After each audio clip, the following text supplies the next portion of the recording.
Chapter 627. Control. Gilbert's gaze changed several times, but his rich experience allowed him to maintain his gentle and calm tone. Forgive me for being dull, but I do not understand what you mean. Thales gave him a profound look. No, Gilbert. Thales smiled. You are the smartest person in the palace. You are so smart that you know when to be dull. The dim light in the corridor made Gilbert's expression turn as dark as still water. You know very well that from the moment you brought me into Mindy's hall, everything I have and have achieved, be it using the name of the prince to make the Archduke of Northland listen to me patiently, using the interests of the city to make Dragoncloud City hesitate in taking action, using my status to make a small group of people willingly obey my orders, and also my painstaking efforts to prevent conflicts, avert war, and help my friends. Thales' smile gradually froze. At the end of the day, all of these originate from him. Gilbert was stunned. He wanted to say something but stopped himself. Thales continued. It also originates from what he represents. The kingdom, the system, the tradition, everything. This is why I am not afraid of Nuven, Chapman, and Shadow Shield, but I am wary of him. I am afraid of him. Thales sucked in a deep breath. Because without him, without the things he gave me, I could only return to my original form and become that lonely and weak child beggar in the abandoned house in Lower City District. Thales clenched his fists. He remembered that night in Heroic Spirit Palace, Asda's direct question to him in the room of Heroic Spirit Palace. The prince said laboriously. Am nothing. Am nothing. I know that King Kessel has always been domineering. Gilbert tried his best to find a way to interject and comfort Thales. His demands on you are too strict, which caused you to distance yourself from him and even fear him. Strict? Thales repeated the word, snorted coldly, and shook his head. King Nuven forced me, King Chapman used me, and Shadow Shield hurt me. But they had to first raise their swords and resort to the most direct and brutal methods. But he is the only one. He is the only one. What he controls me with is not a certain saber, not a certain order, not a certain threat, and not even a clear hierarchy, interest relationship, or power chain. Thales slowly turned around and faced the shadows in the corridor where the light could not reach. His words were bitter. Instead, it's a towering net. It's called Constellation, or This Damned World. Gilbert shuddered and blurted out, Your Highness. But Thales raised his hand abruptly and stopped his teacher from speaking. And he is right at the top of the net. He doesn't need to say anything, do anything, or even show up. The existence and weight of the net itself, and the impenetrable structure of the net, are enough to make me lower my head and stagger. Thales was in a daze. Until I was bound by the countless threads in the net and became him, or whatever it wanted me to be. I understand. Gilbert could no longer hold back and anxiously rushed to speak. I understand, Your Highness. However, you are father and son after all. You are his heir, and you stand on the same side. As long as you resolve the conflict and misunderstanding, untie. Thales raised his voice and turned around. He stared at the Foreign Affairs Minister, and a cold smile appeared at the corners of his lips. Gilbert, you are a diplomat. You can untie a knot and a misunderstanding. You can untie the grudge between two people and the conflict between two groups. You can even untie the predicament of war between two countries. But how are you going to untie a net? Gilbert's gaze froze. If the owner of the pharmacy had a good relationship with the gang, he might have been able to pay less protection fees. Thales took a step towards Gilbert, and he was rather aggressive. But Gilbert, answer me. How is he going to get out of that net? That cruel net that he is so used to that he has become numb to, that one-sidedly emphasizes that a person cannot seek freedom and security at the same time, and that he must give up on one of them, thereby justifying violence, exploitation, and oppression. Cold wind seeped in through the cracks, and it was bone-chilling. Gilbert did not react. He stared at Thales in disbelief. That good girl might be able to find a so-called good man like me and live happily ever after. Thales glared at his teacher. He had to get the answer no matter the cost. But Count Casso, answer me. How is she going to get out of this net? That unjust net that she has long seen through but can do nothing about, that women are designed and trained to rely on and submit to another person, and that they can only exchange their skirts for bread, or else they will be punished and unable to move an inch. The lights in the corridor flickered, and ghostly shadows moved about. As he stared at the prince in front of him, Gilbert's right hand trembled. He subconsciously leaned against his cane, and his breathing quickened. As for that crippled, ruthless character, perhaps his old friends in the gang can help to provide for his living expenses. Thales gritted his teeth, and his tone was indignant. But Foreign Affairs Minister, please answer me. How is he going to get out of this net? That twisted net that he has lived in for a long time without smelling its stench, that keeps repeating that the strong and the weak determine their gains, that those who fall behind will be beaten, and that logic is full of loopholes, but it is rarely questioned? The stone wall in the palace quietly listened to Thales' questioning. As usual, it was silent and did not speak. Gilbert's chest rose and fell. He looked back at Thales in a daze. Answer me, respected teacher. Answer me. Thales raised his voice. Use all your knowledge and attainments in history, politics, grammar, and philosophy to answer me. How are you going to get out of this net? The echoes spread out in the dark and empty corridor, like a tiny pebble thrown into a bottomless, pitch-black abyss. Your Highness. Gilbert was worried and anxious. I do not understand what you are talking about and us, but Thales interrupted him. Last night. The prince stared at the Foreign Affairs Minister. I, the Duke of Star Lake, Prince Thales, stood at the highest point of Mindy's Hall, but I still felt helpless and helpless. I swayed, but I was not even allowed to take a step back, turn around, and give up. Because the net that belonged to me had already bound me tightly, and it was airtight. When he heard these words, Gilbert's expression became gloomy. In that net, I could only watch two living people fight to the death for a ridiculous reason in front of me. I could do nothing but watch my subordinates die because this was in line with my standpoint, in line with the interests of the kingdom, and in line with the best ending. The scene from the banquet flashed before Thales' eyes.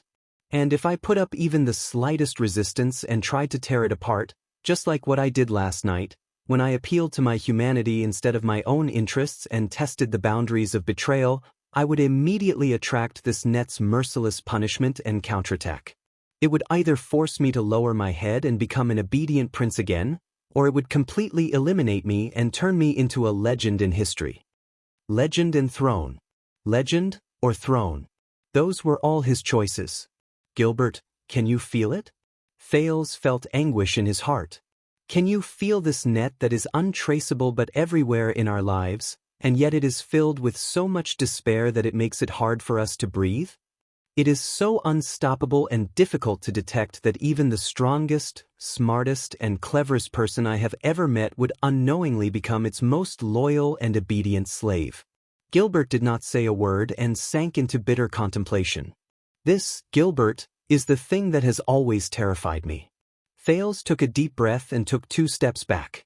He rubbed the side of his forehead forcefully. Just as Zayn said, when I returned to Constellation, what I received was not just the protection of the kingdom. It was also the shadow of the throne. Both of them sank into silence. After what felt like a century, Gilbert heaved a long sigh. The wrinkles at the corners of his eyes became obvious. I understand, Thales. He spoke carefully, as though he was comforting an injured little beast. I understand that the title of Prince of Constellation is not an easy one. It is the same for the Duke of Star Lake and the heir to the throne. You do not only have to bear the burden of your own life, you also have to bear the future of the entire kingdom, but you have already done very well.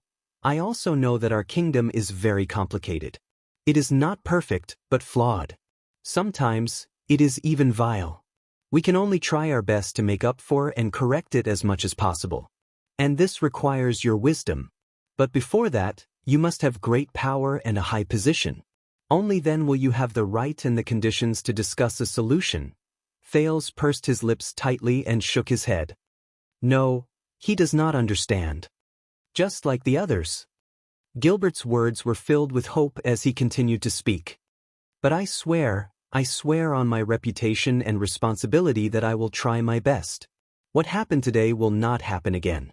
I will advise His Majesty, and he will give you more time, more freedom, more leeway, more— I have seen it, Gilbert. Thales's voice was deep as he interrupted Gilbert. I saw how you walked on thin ice carefully during the Imperial Conference. You tried to strike a balance between the king and the prime minister, between finance and military affairs, between gentleness and radicalism, and between humanity and interests. Gilbert was stunned. Thales smiled mockingly. Even as a member of the king's party, you do not agree with the king. At the very least, you do not approve of his methods of doing things. He is radical, domineering, and unreasonable. He incites resentment everywhere. He is completely unlike Prince Midir from the past. Gilbert's expression was slightly tense. No, Your Highness, you are making a forceful assumption. Thales shook his head, but his gaze was firm. But there is nothing you can do. Because of you, Gilbert Casso, the creator of the Fortress Treaty, the cunning fox of the Western Peninsula who once went north alone and forced back an army of 100,000 tigers and wolves, because you are the same as me. You are also trapped in this net that reaches the sky. You are controlled by it and you are powerless to fight back. The Foreign Affairs Minister was stunned. You have already used up all your wisdom and all your strength just to ensure that you have a seat in the Imperial Conference, just to protect yourself from falling off the scales that are biased against you, and just to ensure that you are not assimilated by it. Thales stared at him, extended his hands, and grasped Gilbert's shoulders tightly. You do not have a single ounce of strength left for yourself, for the ideals and ambitions you once had. Gilbert's eyebrows trembled slightly. Thales clenched his fists slowly and said through gritted teeth, "That is why when you first discovered me 6 years ago and discovered that there might be another candidate for the King of Constellation, you were extremely excited, as if you had found a treasure. You worked hard and were willing to be my subordinate, and you did so many things for me. Because you were counting on me to one day replace him." At that moment, Gilbert raised his head swiftly. The shock in his eyes could not be any greater. Thales revealed a smile. "Am I not?" Silence, a suffocating silence, lasted for a whole 3 seconds. In the next moment, Gilbert reacted. In his shock, he instinctively retreated and broke free from Thales' grip. Thales stared at him. He raised his hands horizontally, but there was only emptiness in his palms. Gilbert stared at the student in front of him in shock, as if he did not know this teenager anymore. "You should be happy, teacher. Because I will be." Thales put away the disappointment in his heart and lowered his head to look at his empty palms. The scar on them became even more obvious. From now on, Gilbert's expression changed abruptly. "Your Highness?" He seemed to have realized something. He quickly went forward and wrapped his arm around Thales' shoulder again. "What are you talking about? What do you want to do?" Thales smiled. "Gilbert, do you know why I was able to walk out unscathed after committing such a treacherous act? Do you know what's the most interesting thing about this snare we're in?" Thales faced Gilbert's shocked gaze and felt the heaviness on his shoulders. He looked behind him at the dark corridor that led to Ballard Room. "That is, in this kingdom, the one who is bound even tighter, deeper, heavier, and more powerless to free himself is neither me nor you." The teenager's smile remained, and his gaze was cold. "There is someone else. How can I trust you?" In Ballard Room, King Kessel began to eat again. His voice rose faintly. It was not as sharp as before, but there was a hint of coldness in it. "How do I know that what you said is true?" Across the discussion table, Thales was expressionless as he quietly listened to Gilbert's words. "How do I know that you really want to be used by me, and not secretly strengthen yourself, accumulate fame, and gather support? How do I know that I am not nurturing a tiger and making you a threat that has never been there before? How do I know that you will not benefit from the chaos, take advantage of the situation, and turn against me in the end?" In the next second, King Kessel's words were cold and murderous. "Replace me." At that moment, the narrow secret room seemed to have become even narrower. There was no more space for him to move about. Thales sneered. He found it extremely absurd. "I have already said it, and you are still worried about this?" The king picked up a piece of meat with his fork and narrowed his eyes. If you can deceive a duke like Facon has, you can naturally deceive me. And how are you going to win my trust and ensure that you will fulfill your duty and become my sharpest longsword, my most loyal pawn, and my most trusted trump card? Thales was silent for a while. At that moment, he finally realized that he was sitting in the same room as King Kessel. It was just like what he had used to threaten the Black Prophet in the Secret Intelligence Department. He faced the Iron Hand King alone. Face to face. King against king. Jade Star against Jade Star. How much had he sacrificed for this moment? How much would he lose? Finally, the teenager took a deep breath and stared at the king. First of all, no matter what my intentions are, facts speak louder than words. The process and reality cannot be deceived.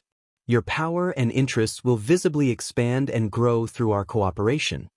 For example, this time, I will persuade the dukes of Western Desert to reduce their soldiers and pay taxes to support the expansion of the regular army. King Kessel did not answer. But Thales, who had crossed swords with him many times, gradually understood that this was the best answer. Second, if you are worried that I will go down this path until the end, that I am really in cahoots with the disobedient, and that I will defect to the enemy, Thales' tone was calm as he spoke slowly. I believe that you know why I made this proposal and embarked on this path. To fight with you on the battlefield, to fight with blood, to the extent that the kingdom is destroyed and countless sacrifices are contrary to my original intentions. This is the situation I do not want to see the most. King Kessel snorted, his emotions indecipherable. Third, as you said, there is a price for me to take this step. Thales' gaze did not waver. If I still want to return to Renaissance Palace, walk into the base camp of the king's partisans who regard me as their enemy, wear the crown and inherit the throne safely, peacefully, gracefully, and without bloodshed, and ensure that my head is on my shoulder, then I will have to count on your endorsement and acknowledgement at the last moment. Only by bowing down with the king can I not be pelted with eggs by the audience below the stage. This time, King Kessel frowned slightly and was silent for a long time. The Iron Hand King's gaze shifted. But if you do not openly betray us and slaughter the people, instead, imitate your dearest friend in the north, plot in secret, and strike a sudden blow? His friend in the north. Thales frowned when he thought of Lampard's old sword and King Nuven's head that rolled on the ground. Someone as experienced as you is also afraid of assassins? Thales said sarcastically. King Kessel's knife and fork froze in the air. You know, Yodel is no longer here. The king resumed eating. His voice was as usual, as if he did not care. Now you want to take my head, there is still time. Yodel is no longer here. Thales' heart sank. Another day. The prince looked at the food in front of him that had long since turned cold. He said flatly, "This spoon doesn't fit me." King Kessel sneered as well. Even if you are really blinded by lard right now and sincerely want to do so, the king said slowly, but how can you guarantee that once the situation changes in the future and things change with the passage of time, you will still abide by your promise? Remember the agreement, overcome all obstacles for me and punish the evil? Overcome all obstacles for me, punish the evil. Thales sneered in his heart. I don't know. The teenager did not show any weakness and retorted decisively. I can't guarantee things that haven't happened yet, and I don't want to say some pretty words about not changing my original intentions. King Kessel frowned. Until Thales' tone changed. But it depends on you. The king's gaze shifted. What? Just like me, there is a price for taking this step. Thales leaned forward and said threateningly, if you don't want to be detested and betrayed by me one day, if you don't want to be forced to launch a civil war against my unfilial son one day, if you don't want me to do everything I can to mobilize the heroes of the kingdom to fight against you, then you'd better go on stage with me, cooperate with the performance, and take a curtain call together. King Kessel listened quietly. Don't be a stage bully, don't cut corners, don't tamper with the script, and don't even have ulterior motives to frame each other. As long as you don't get out of the car first, I will behave myself and overcome all obstacles for you. Just like how I don't go back on my word halfway, you will abide by the rules and give me the throne at the end.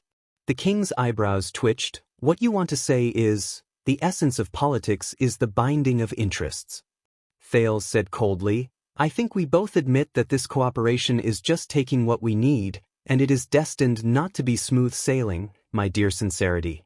In the next second, Thales' gaze turned cold and his tone was stern, but we understand each other's nature better. No matter who goes back on their word and betrays first, no matter who turns hostile first, the other party can make him pay an unimaginable price. Studying Thales' expression, the corners of the king's mouth slowly curled up. On this chariot, we are tied together. Thales said with certainty, we are each other's guarantors. This time, Ballard Room was quiet for a long time. Just when Thales thought the everlasting lamp was about to be extinguished, the king's deep voice finally rang. Not enough. Thales' eyebrows twitched. Across the long table, the iron-hand king pushed away the plates and cutlery. You want to become the king's enemy? For the first time, Kessel Jadestar, who had always been cold and stern, raised his head and showed the teenager a bright, indifferent, and even somewhat mocking smile that the latter had never seen before. Words alone are no proof. End of this chapter. Chapter 628. But His Majesty is not your enemy. In the palace corridor, Gilbert turned pale with fright. He is your father. You can't be his enemy. You can't. Thales snorted with a smile. Can't I? Gilbert put away his shocked expression and tried his best to calm down. Listen, Your Highness, I have indeed been looking forward to you, trusting you, and being loyal to you, but that is not my original intention. What else could it be? Thales said sarcastically. You want me to be a prince so that I can be a mascot in Mindy's Hall? Gilbert frowned and became more anxious. No, Your Highness, you should be the future that everyone looks forward to. Everyone. That's what you've been doing all this time.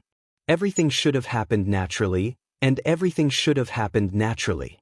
But Thales only stared quietly at Gilbert's hand on his shoulder. Could it be that all of this was not natural, a situation where the conditions were right? Teacher? You are the heir to the throne. Of course, I understand that you feel suffocated and are dissatisfied with the current situation, but you should at least wait until the day I am successfully crowned? Thales said flatly. Gilbert hesitated for a moment before he gritted his teeth and nodded. Of course, when that time comes, I will do my best to assist you, no matter how difficult it is, no matter how many sacrifices I have to make, I swear. Me, Sodder, Kirkirk, Kenny, Guy, and many other knowledgeable people in the kingdom, we will all help you, but before that, help me? Thales interrupted him coldly. Just like how you used to help me? Gilbert paused for a moment. Thales raised his right hand and slowly but unquestionably pushed Gilbert's palm away. 6 years ago, I asked you to search for my friends in Lower City District. I asked you to help me find them, save them, and help me. Gilbert was stunned for a moment before he said dejectedly, Your Highness, I failed you in this matter. I cannot absolve myself from the blame. I just returned from the kingdom's secret intelligence department, Thales said flatly. Do you know, I realize that they are not, as you said, refusing to help me because they hate me. In fact, the secret intelligence department is very interested in searching for my childhood playmates. Gilbert's expression changed slightly. Your Highness, the secret intelligence department has never been on good terms with you. But Thales interrupted him and continued on his own.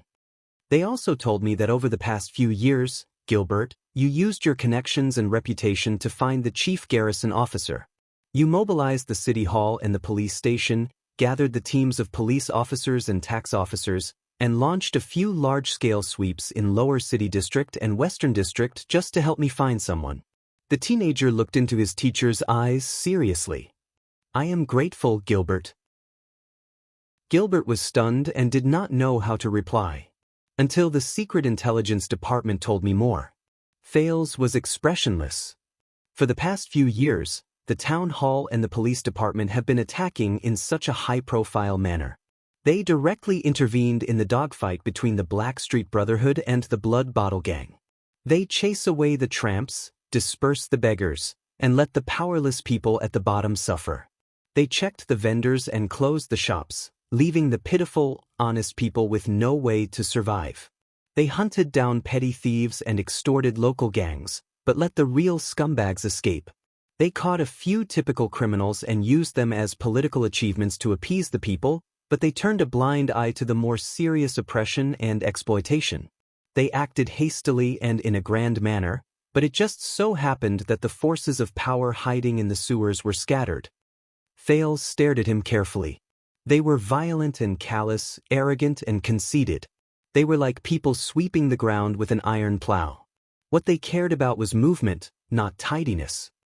And after they left, the already chaotic lower city district became even worse. When Gilbert heard this, he hesitated. "Your Highness, I did not know. I am sorry. If I had known that the chief garrison officer and the others," but Thales did not allow him to finish. "The most important thing is, their actions almost irrevocably destroyed all the clues." The prince raised his voice. "From the abandoned houses to Red Street Market, everyone, things, places, and things have changed beyond recognition. Now, if we want to follow the clues to find those child beggars, it is almost impossible." Thales carefully observed Gilbert's reaction. "It's as if someone did it on purpose, just to stop me from finding them." At that moment, the Foreign Affairs Minister's expression changed abruptly. "Is that so?" the teenager said softly in the dark palace corridor. "Gilbert? When you asked for help from the police, was what the Secret Intelligence Department told me the truth?" The Foreign Affairs Minister did not answer. Only Gilbert's steady breathing filled the air. The silence lasted for a long time. Thales shook his head and continued to speak. "6 years ago, when I asked you to find them, you told me that I could not, because it was for the sake of secrecy. I became a prince during the national conference, but you still told me that I could not, because it was for their safety. Then, when I went to Northland, you wrote that you were working on it, but the progress was slow, because it was not to be noticed by those with ulterior motives. Then, when I returned to my country, you told me that you could not find them, and advised me not to look for them, because you cannot go back." Thales faced his teacher calmly, as if he was telling someone else's story. There was no answer. What answered him was still an embarrassing silence. Thales raised his head and chuckled. "The Secret Intelligence Department said that it has been 6 years, but you still could not find them, because you did not want to find them at all." Thales said softly. "Or should I say, the Secret Intelligence Department is lying?" But Gilbert only lowered his head, and his expression could not be read. This time, the silence lasted for a long time. "Forget it, Gilbert. No matter whether the Secret Intelligence Department lied, or how many lies they told, it is no longer important, no longer important." The teenager turned his head and said absent-mindedly. At this moment, Gilbert suddenly opened his mouth. "The Secret Intelligence Department did not tell you anything, right? You only wanted to test my reaction, just like how you tested the Duke of Iris flowers." Thales sighed. "The cunning fox of Constellation." "Yes." Thales' gaze was desolate. "The Secret Intelligence Department was wary of me, so they did not tell me anything. What I know is what I deduced from what I saw and heard when I revisited the old places in Lower City District and Western District." Gilbert closed his eyes. Thales and Gilbert did not speak in the corridor. Both of them just looked away in tacit agreement. After an unknown amount of time, Gilbert finally spoke. "I am sorry." His tone was exhausted, and his words were the same. "But you could not find them." Thales let out a long sigh with pain and relief. The two of them sank into silence again. "You know, I tried to convince myself before, Gilbert." Thales faced the darkness in the corridor. His tone was normal, even gentle and friendly, as if he was chatting with an old friend. "Really, I tried hard to convince myself that even though Gilbert Casso was known as the cunning fox, he was, after all, in a high position. He did not know the ways of Lower City District. He did not know that he would not intentionally destroy the clues, and he would not intentionally stop me from searching for them. That was why I used the simplest and crudest method in the world. And he was my teacher, one of the people I trusted the most in the world. I should not and could not doubt him. I told myself that as long as you told me that you did not do that, I would believe you. Thales's eyes were lifeless. I've tried, really I've tried. When Gilbert heard this, he raised his head and spoke with great difficulty. Your Highness, why? Gilbert was silent for a while before he spoke in a haggard manner. During the bloody year, His Majesty was crowned in a hurry. He was surrounded by enemies, and his throne was unstable. Renaissance Palace had no choice but to take the unorthodox path and carry out the subjugation crusade again. Murat Hansen was also a close friend of the late king for many years. He had a lot of experience, so the kingdom's secret intelligence department was highly trusted. They could make arbitrary decisions and act outside the law. In the beginning, this was very effective. It was simple, crude, clean, and direct. But as time passed, it allowed His Majesty to advance rashly and blurred the boundaries of the Secret Intelligence Department's authority. Thales frowned. They have His Majesty's support now, but what if you succeed the throne and are crowned? As you can imagine, in order to maintain their power, the officials of the Secret Intelligence Department will definitely think of ways to restrain you at all costs, and your past and family background are the most criticized weaknesses. Your old acquaintance is exactly what the Secret Intelligence Department wants to use against you, but they can't. But you are also the future of Constellation, the hope of reforming the politics of the court. I can't let the Black Prophet or anyone else who harbors ill intentions control you, not even a little bit. Gilbert looked at Thales with gloomy eyes. That is why you cannot find them. You cannot. Even if you find them before the Secret Intelligence Department does. Their clues should be buried forever and no one will know. The Foreign Affairs Minister's voice faded away. Even the everlasting lamp in the corridor became much dimmer. So, Gilbert, you lied to me. Thales said in a daze. From the beginning. At that moment, Gilbert's face turned pale. But Thales still gave him a comforting smile. It's all right, Gilbert, I understand, Thales said tiredly. But now, can you feel the weight and thickness of this net? Your subconscious obedience to it, its silent control over you, its influence on me, and my wariness towards it, all of these are ranked far ahead of our sincerity. Gilbert's expression was bitter. He gulped. Thales stared at the shadows in the corridor in a daze. Just like how a student faces his teacher, an employee faces his boss, a wife faces her husband, and a subject faces his king, if they stand on an unequal scale from the beginning and stay in unclean waters, then their relationship will not just be decided by each other. When we are shrouded in an established power structure, Gilbert, when you have no choice but to use all your strength to prevent yourself from being thrown off by the skewed scales, when you are shackled from head to toe, when you are only left with the choice of adapt or be destroyed, when you are shackled from head to toe. Before you realize it, you have completely lost the right to choose freely. Unless you reject it, jump out of it, and surpass it. Defeat it. Gilbert's breathing quickened.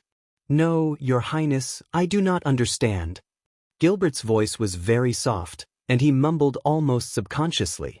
All of this is for my own good? Thales gently took over the conversation. The Foreign Affairs Minister did not answer. Thales exhaled with a smile. Gilbert, have you ever thought about why Waya is always unwilling to mention you, even though we are father and son? When he heard his son's name, Gilbert shuddered a little. I have never asked him the specific reason, but I think I know the deeper reason. Thales gradually became absent-minded, and his thoughts drifted to Northland. Perhaps you know, Gilbert, I have a friend in Extet, or rather, I think I have a friend. When she is in trouble, I worry about her day and night, and I think about her. When he said this, Thales snickered. I am such an idiot. I always thought that she relied on me and needed me. I always thought that I was protecting her and helping her. I always thought that I was... Thales' smile slowly disappeared. For her own good. But I was wrong. Because that was not what she wanted. When he remembered that familiar face, Thales closed his eyes deeply. And I never treated her as a friend who treated me as an equal. At most, she was someone who needed me. Gilbert stared at him in a daze and began to tremble. Gilbert, ever since we got to know each other, everything you have done with painstaking efforts was to turn me into a good king. For this, you even sacrificed yourself and risked everything to help and protect me. I am very grateful, but Thales opened his eyes. His gaze was clear. But I am not the kind of wise king you are looking for, Gilbert. Just like how my father is not. Gilbert swayed violently. You can't make a mold for everyone in your mind, and then use all your means to influence and guide them. You don't feel the slightest anomaly, and even feel proud of it, thinking that it's for their own good. You just want to fit them into the mold seamlessly. Because be it me, Waya, my father, or even you, Gilbert, none of us are born to be molds. Thales said gently, "This is why I will never be able to become him. No matter how you teach me to be close to him in terms of dressing style, knowledge system, and even behavior, I will never become the next Prince Midir, no matter how good of a mold he is." When Gilbert heard this, his entire body trembled violently. He cried out involuntarily, "Your Highness, But Thales only smiled in a friendly manner, just like he always did. "You are a good teacher, Gilbert, really. You treat your students meticulously, you do not care about how much effort you put in, you teach them everything you know, you answer every question, you are considerate and considerate. You are really good, so good that I cannot even find a single flaw in you. But when I met the old crow, I met Mr. Hicks, the one who shakes his head, talks all sorts of things, and always relies on what do you think to earn his salary in class. I finally understood." Thales took a step forward and looked straight into Gilbert's red and wet eyes. "Your biggest problem, Gilbert, is that you are too nice. You are so good that your students can completely rely on you and need you. You are so good that you do not leave any room for your students to be bad." Gilbert opened his mouth to speak, but his lips trembled. 2 streams of tears rolled down his cheeks. "But reality has proven that even without me being good to her, my friend can still live very well. Even better." Thales sighed and smiled subconsciously. "I am happy for her." In the next second, Thales opened his arms without hesitation and embraced Gilbert, who could no longer speak. "And I hope that you can be happy for me too, Gilbert." Thales pressed his lips against Gilbert's ear and said in a quivering voice, "My friend." The Foreign Affairs Minister shuddered in his arms. Thales suddenly realized that Gilbert, who was dressed in bright clothes, was very thin. But in the next moment, the teenager restrained his emotions and forced back the tears in his eyes. He gritted his teeth and said, "By the way, Count Casso, I do not like your class schedule." Thales let go of Gilbert, who was staring at him in a daze, and the corners of his lips curled up. "It is too full." When he finished speaking, Thales raised his hand to his chest and bowed to Gilbert in a respectful and well-mannered manner. Just like how Gilbert bowed to him 6 years ago.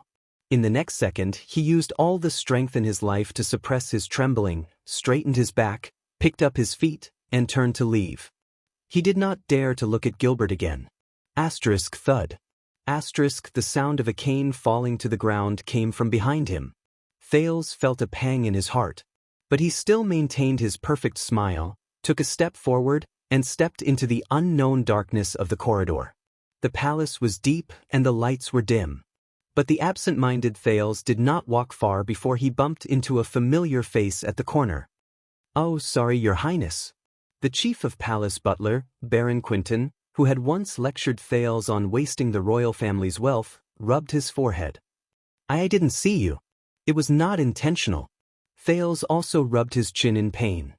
"It's okay, it was just an accident." But he was very happy that there was someone he could talk to at this moment. Even if it was nonsense. "Your Grace." Thales forced a smile. "I heard from Captain Adrian that you are not feeling well?" "Oh, it's nothing. I used to pretend to be sick to avoid work." Quinton tugged at his exquisite cuff and wiped a notebook with a cracked cover. He did not care at all. "It won't affect my work. I am sorry to have caused you trouble." The prince apologized gloomily, whether it is the glass cup at the banquet or today, but Chief Quinton waved his hand and interrupted him. "You know, the wine cups are actually not a problem. They are not expensive anyway. They are very expensive. But there are still many workshops and merchants who rush to pay for them, just so that the royal family and Renaissance Palace can use the wine cups they produce. Quentin sighed. And I have wanted to change those glass cups for a long time. They are fragile and easy to break. They always give the young ones an excuse to be slow. Now, I only hope that the metal and thick wooden cups will be more powerful. Thales smiled, nodded, and was ready to leave. But why? Thales paused when he heard that. Baron Quentin looked at him with a profound gaze. Your Highness, I have always found it strange. Why do Northlanders have to smash their wine cups when they drink? Smash their wine cups. Thales was silent for a while. You know, even though I have been there for 6 years, I find it strange too. Baron Quentin said, intentionally or unintentionally. Exerting force, throwing, smashing, colliding, breaking, shattering. But what can this prove? Extravagant? Overbearing? Bold? Fierce? Lust for power? Masculine? Quentin stared at him. His tone suddenly softened. You know, just use the rare and precious cups that have been passed down through history, used by our grandparents and parents. Everyone will be filled with gratitude and drink a cup of wine in peace. Everyone will be happy. Isn't that good? Thales was silent for a while again. I don't know. But if I don't smash it in Mindy's hall? Thales raised his head and smiled weakly. Renaissance Palace will not get new wine cups, right? Quentin stared at him and pondered for a while. A new batch of wine cups may not be better than the old ones. Perhaps. Thales felt complicated. But you don't know. What if I know? Baron Quentin answered quickly. What if I have already seen it? Thales looked at him. Perhaps it is hard for you to imagine, Your Highness. The Baron sighed and rubbed the cracked old notebook under his armpit. But I have worked here for more than 30 years. When I was a brat, I held a pen and paper and followed behind my father. I kept records and took care of every Jadestar's clothing, food, housing, and transportation. The chief of palace affairs was absent-minded. Every single one. Every single Jadestar. Thales did not speak. The Baron snapped out of his daze and looked at Thales.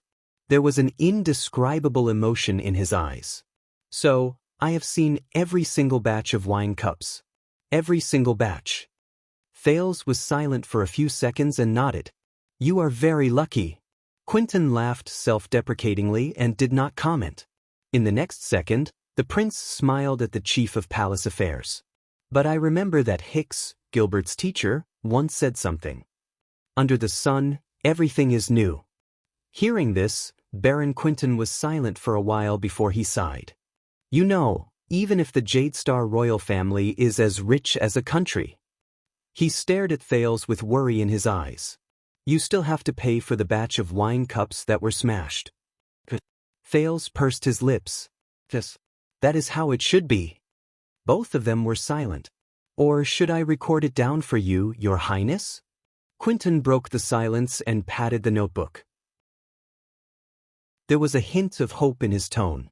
You know, maybe when you grow up and are crowned, the creditors will give you, free of charge? Free of charge. Thales raised his head and continued to stare at the darkness under the light in the distance. Thank you, Your Grace, but there is no need. Thales spoke faintly and was slightly absent-minded. I still have to pay. Or sooner. Or sooner. End of this chapter. Chapter 629. Renaissance Palace, Elam Atrium. This is the sword of the ancient empire. In the atrium, Vanguard Mariko swept past 2 rows of solemn-looking royal guards. He held the hilt in one hand and the blade in the other as he carefully observed the unfamiliar longsword before him. 2,000 years ago, great Emperor Camelot Carlus forged them to reward the meritorious subjects of the ancient empire. Hey, take it easy. A grumbling voice came from behind him. Mariko frowned and turned around. In between the 2 rows of royal guards, the bruised and swollen Cohen knelt on the ground. His hands and feet were tied up. He raised his head indignantly. That's my family's heirloom. Beside him, Doyle, who was also tied up, bumped into Cohen. Shut up. Doyle gritted his teeth. He glanced at Mariko worriedly and exasperatedly. We're already in this state. Can't you not provoke him? Cohen was not convinced and was about to retort, but he glanced at his surroundings from the corner of his eyes. Wyatt, Glover, Ralph, and the rest were all tied up and lying on the ground in a sorry state. They were closely guarded by guards who had unfriendly gazes. The police officer's imposing manner immediately diminished. He whispered to Doyle indignantly, "Damn it, Doyle. Damn it, Doyle, you're telling me you're just here to brace yourself?" No, my original words were, "His Highness likes to joke." For example, he often threatens to send Officer Mallows to the prison of bones, but in the end he still obediently goes back to be a target practice. You call this a joke? Weren't you the one who attacked first at the palace gate? That headbutt of yours? It wasn't me. I was just standing in front pretending to be fierce, but someone kicked me in the butt. Mariko's voice suddenly came. Family's heirloom? His footsteps drew closer. Cohen and Doyle immediately stopped talking and lowered their heads in unison. That's right, Cohen whispered. My old man warned me many times. Doyle bumped into him again. Mariko stopped beside them and chuckled. It's said that the ancient sword itself has a special power. It's indescribably magical. Mariko sized up and caressed the bearer from all angles, his gaze slowly becoming infatuated. Of course, the great contributors who expanded the territory and conquered the world for the Imperium were all seasoned veterans. How could the great emperor reward them with ordinary weapons? Cohen and Doyle looked at each other. Mariko gently stroked the mysterious gem on the hilt of his sword. Legend has it that they can spontaneously absorb energy and matter from blood, soil, air, moisture, and even steel that they collide with to sharpen their blades and strengthen their bodies. Therefore, dust cannot penetrate them, water cannot rust them, blood cannot corrode them, and battle cannot break them. The weapon itself seems to have life and memories. Even if it is slightly bent and deformed, it will recover on its own as long as there is enough time. 100 years without losing its edge, 1,000 years without changing its shape. Cohen was taken aback. He looked at the familiar sword and burst out laughing. Not even in 1,000 years. How can there be such a god? I have to bring it to the blacksmith shop for maintenance every month. Master Zadie from the tower said, this sword is quite durable. At this point, Cohen's expression changed and he looked at Mariko suspiciously. Really? Mariko's gaze drifted away. In the eyes of the great emperor, only an immortal divine weapon is worthy of immeasurable merit and eternal loyalty. Cohen frowned. Then the monthly maintenance, oh no, did I get tricked by Karachi again? And those profiteering blacksmiths in Blade Fang's camp. Time flies, and the years change. They were scattered all over the world in the chaos of war, but they are still rare divine weapons. Mariko stroked the back of the bearer's sword thoughtfully. They have been passed down from generation to generation and have never decayed. They use the sword to show loyalty and sincerity. They tell the descendants of the Imperium of the past prosperity of the Imperium. Cohen and Doyle exchanged glances again. Mariko exhaled. A long time ago, my ancestors also had a sword like this. Until the tyranny of the Red King, our family declined and we had to sell our ancestral property to rebuild our family business. Cohen replied with an "oh," but his expression changed as he thought of something. That's definitely not this one. Look at what I said, Doyle whispered beside him in exasperation. Mariko loves to collect weapons the most. Vanguard Mariko snorted coldly and allowed the bearer to stop. It's too heavy, it doesn't suit me. Only then did Cohen show a relieved smile. I've heard of you, Cohen Caribbean, the longsword of twin towers from Walla Hill. Wisdom to the left, longsword to the right? Cohen could not help but frown when he heard the family language. Mariko's eyes flickered. Maybe you don't know, but 5 generations ago, before we changed our surname to Mariko to avoid disaster, our family tree crossed paths. Crossed paths? Cohen was stunned for a moment. Before he could reply, Doyle's eyes lit up and he popped his head out. That's good. By the way, Doyle and Caribbean also crossed paths, which means that the 3 of us are, but Mariko did not even look at him. He raised the heavy sword in his hand again. As a noble, it's not a big mistake to be unambitious. But I thought you only wanted to mess with street thieves, Mariko said coldly, not stupid enough to break into the palace and rebel Royal Knight Cohen Caribbean. Rebel? Cohen was shocked and smiled apologetically. It's a misunderstanding, it's a misunderstanding. I'm here for that. Have you ever been in a gang fight? It's when two people face each other and talk tough while 200 people stand on both sides and shout, but don't do anything, 20 people. But Mariko did not listen to him at all. His tone was cold. When you broke into the palace, there were 20 guards on duty. They were all heroes from the Vanguard Division and the Defense Division, young lads with bright futures. In the face of the arrogance of the nobles, they were neither servile nor overbearing. They were loyal to their duty. Even when they were beaten and injured by you, they remained resolute and protected the palace. Cohen was stunned and said anxiously, "That was a misunderstanding. I wasn't the one who attacked first." Mariko snorted angrily and became even more displeased. For you, of course, it's just a small and harmless misunderstanding. But to them, Mariko tightened his grip on the hilt of his sword. This is the cause of the death of the late king. This was His Majesty's comment. As soon as he said this, the gazes of the royal guards around him became even fiercer. This will be recorded in the records of the guards of the Flag-Bearer Division. It will accompany them throughout their lives and be passed down in the history of the guards. The more Mariko spoke, the angrier he became. Not only will they be humiliated, but they will also have to bear the blame on behalf of others. The royal family will not be wrong, so they can only be the ones at fault for what happened today. They will be charged with the crime of overstepping their authority and dereliction of duty.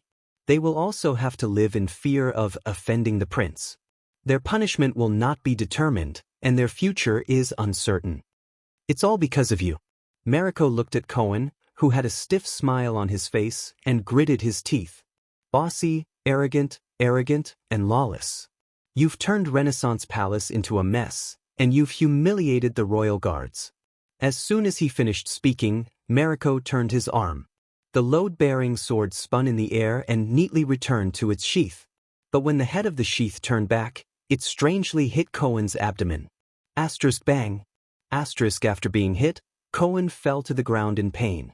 He mumbled incoherently, "Grass nanny, sorry, it was an accident when I sheathed the sword," Mariko said coldly. Mariko said coldly as he pushed the load-bearing man away. "It's because it's too heavy." There was a commotion among the captives. Doyle said anxiously. "Well, when a prince breaks the law, he's no different from a commoner."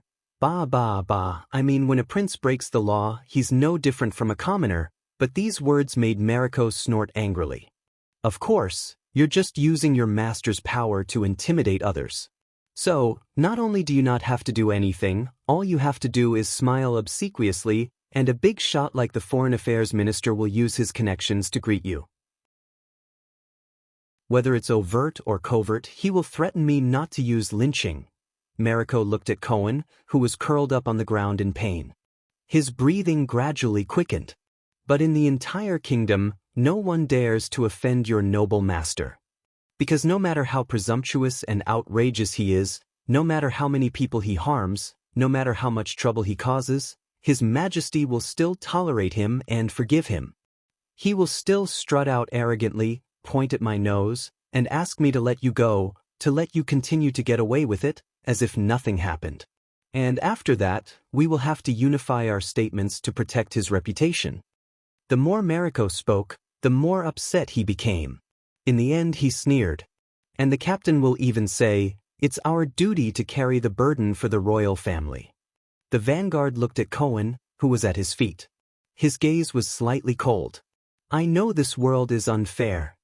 But it shouldn't be like this." Cohen coughed a few times and recovered with difficulty. "Well, I understand you." The police grimaced. "But if you King screw with me again," Doyle, who had been frantically signaling him to shut up, closed his eyes in pain. Mariko sneered. This time he did not hide it. He raised the load-bearing sword and aimed it at Cohen. Cohen was not afraid. He gritted his teeth and looked at him. You make it sound nice, but what you're best at? A deep voice rang out at the right time. Isn't it just touching yourself first, then being self-righteous and taking sides? The voice sneered and deliberately dragged out his tone. Vicente Marico brother ***. As soon as these words came out, everyone was stunned at first, and then a strange expression appeared on their faces. But what? Marico's expression changed. He turned away from Cohen and looked at another captive. Even if you haven't heard it in person, you should know more or less. Glover, who was covered in wounds and looked disheveled, raised his head from the other side and sneered, I don't know about the other divisions, but the people in the Vanguard division call you that in private. Because no matter what kind of conflict there is in the Vanguard division, you always like to be the first to stand up and uphold justice. You're full of reason and pretentious. Why, do you think that as long as your D***ck is big enough, everyone will stick out their asses and let you poke them? Or do you think that poking everyone makes them feel good? As soon as these words came out, the entire Ellen court fell silent. Many royal guards could not help but glance at Marico. But Marico did not speak. He just stared at Glover, his nostrils flared. Among the captives, Wyatt sighed and nudged Doyle with his butt. I thought you were the most talkative one. Sorry, I forgot that your butt is injured. Doyle also looked at the zombie in surprise, as if he was seeing him for the first time. But you don't know shit. Glover struggled to move his bound arms and said to Marico, Don't worry, I'm not going to kill you. Every time you lie to yourself, it's worse than the ***T that comes out of your mother's mouth when your father clamps her leg between his legs and ***ck her to the heavens. The zombie spat on the ground. Brother ***. The surroundings fell silent again. By the sunset goddess, Doyle whispered in disbelief. Where did he learn to talk so much trash? After a long, long time, Marico took a deep breath, suppressed his emotions, and walked forward. Caleb Glover, it's you again. Marico looked at the big man kneeling on the ground with a contemptuous expression and narrowed his eyes. Why am I not surprised?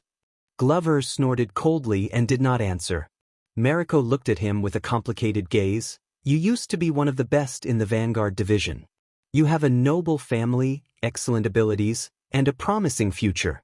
I once thought that you were different from those fops who joined the guards to gain experience. Doyle, who was listening by the side, was stunned. Why did Marico look at me when he said this? Marico came to Glover's side and his gaze was cold. Until you couldn't control your lower body and fell for prostitution. Prostitution? As soon as he said this, the captives, including many royal guards, all looked at Glover. Cohen nodded subconsciously at first, but when he realized something, he quickly joined the others and looked surprised. Only Doyle was shocked. You're really not gay? A hint of anger appeared on Glover's face. I didn't want to say much at first. After all, the matter has been suppressed. Marico raised his eyebrows. But, yes, I know that the reason you were removed and chased out of the Vanguard division was because when you were prostituting in Red Street Market, Cohen nodded with lingering fear. Glover could not help but say angrily, It's none of your ***king business. It was the first time many people in the Ellen court knew about this, and they could not help but frown. Marico chuckled, and his expression gradually turned cold. How many times? The second Vanguard asked. First class Vanguard Caleb Glover, how many times did you sneak off to Red Street Market on the day of payday after receiving your money, only to come back at dawn with an empty wallet and exhausted? How many times did you lie to my face when you called up the whole team in the Vanguard division, saying that you were not in good spirits because you did not sleep well? And what was the name of the brothel you often went to? What clubhouse? With every word Marico said, Glover's expression became worse until the latter finally could not hold it in any longer. I like to prostitute. What's wrong? What's wrong? What's wrong?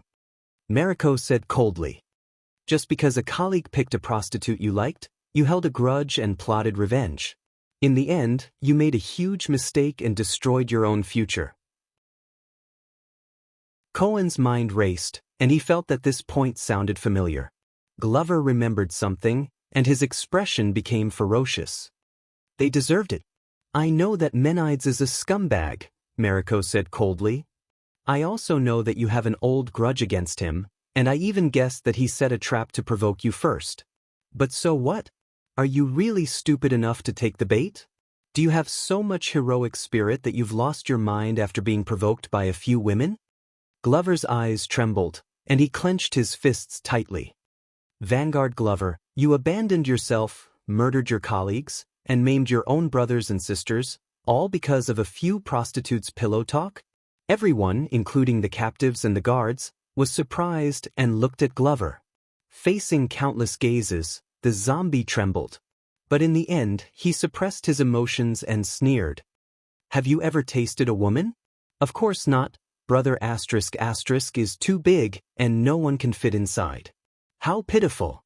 Mariko was stunned. Glover raised his head and smiled provocatively. Let me tell you, for that taste, I can kill 10 more Menides. Mariko was enraged. He has already been punished. Thanks to you, Menides will have to spend the rest of his life in bed. Glover turned his head and spat. He's lucky. In the original plan, he had to spend the rest of his life in the dirt. His indifferent attitude agitated Mariko. The latter looked at him for a long time, then sighed and shook his head. I tried to help you. Mariko was disappointed. Before that, I helped you cover up in the Vanguard Division. I just hoped that Officer Stanley wouldn't find out so quickly that you were addicted to prostitution. I've visited your brother many times, hoping that he could persuade you with his brotherly love, so that you could mend your ways and repent. Their gazes met, and Glover frowned. I didn't beg you to do that. Mariko shook his head. Now it seems that you are addicted and have no remorse. After the incident, I shouldn't have gone to Officer Adrian and Officer Stanley, nor should I have visited the victims and asked them to spare your life to atone for your crimes. The Vanguard shook his head in disappointment. It would have been better to follow the rules of the guards and get rid of you in the well. Glover's gaze froze. He became angrier and enunciated each word. I didn't beg you to do that. Mariko's expression remained unchanged. He turned the load-bearing sword in his hand, and the scabbard hit Glover's abdomen. Amid the exclamations of the crowd, Glover fell to the ground in pain. You made the Vanguard Division the biggest joke in Renaissance Palace. The Flag-Bearer Division is still targeting us because of your rarely seen vicious infighting among the guards. Mariko paced around him.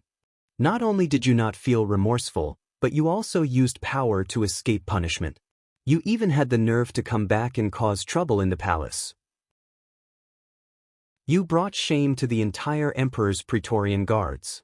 Glover endured the pain and raised his head. Yo, brother ***. The disheveled zombie still squeezed out a smile and mocked. You poked me so soft. Did you forget to take some aphrodisiac? Mariko's gaze turned cold. The ancient Empire sword is easy to maintain and is durable. The second Vanguard said coldly, but if the sword is irreversibly damaged, broken, and has to be returned to the furnace to be recast, the power contained in it will be changed. Even if the sword is as sharp as before, it will no longer be pure, and will no longer look the same. Glover stared at him fiercely, not showing any signs of weakness. Mariko's gaze swept across the captives in front of him. Just like the nobles of Constellation. Although it has been passed down since ancient times and has been passed down from generation to generation after thousands of years, Mariko raised the load-bearing sword in his hand. It's no longer the Empire after all. Yes, Glover snorted angrily. Who knows which generation of your ancestors were born from a woman who went out to have an affair? Bang. Glover was knocked to the ground for the third time. Doyle, who was next to him, turned his head in pain and exhaled. I don't know what Mariko did to the zombie to make him so angry, but he'll get himself killed if he continues like this, Doyle said to the captives in a low voice. Think of a way. At this moment. But I've heard it before. Waya's voice came from behind him, causing Mariko to pause. Those people who only have the Empire in their heads, Waya looked up and chuckled. They've never seen the Empire before. Mariko put down his scabbard and turned to Waya. Doyle quietly gave the latter a thumbs up, wriggled over to the dying Glover, and lifted him up. As expected of the real Waya. The prince's attendant, Waya Casso, Mariko said coldly. Waya nodded and said calmly, according to what you said, this person is no longer under your command. Whether you want to beat or kill him, his life belongs to Prince Thales. Mariko stopped in front of him. Your Excellency, I respect your father, Count Casso. He is a noble and talented man who has made great contributions to the kingdom. Mariko was expressionless.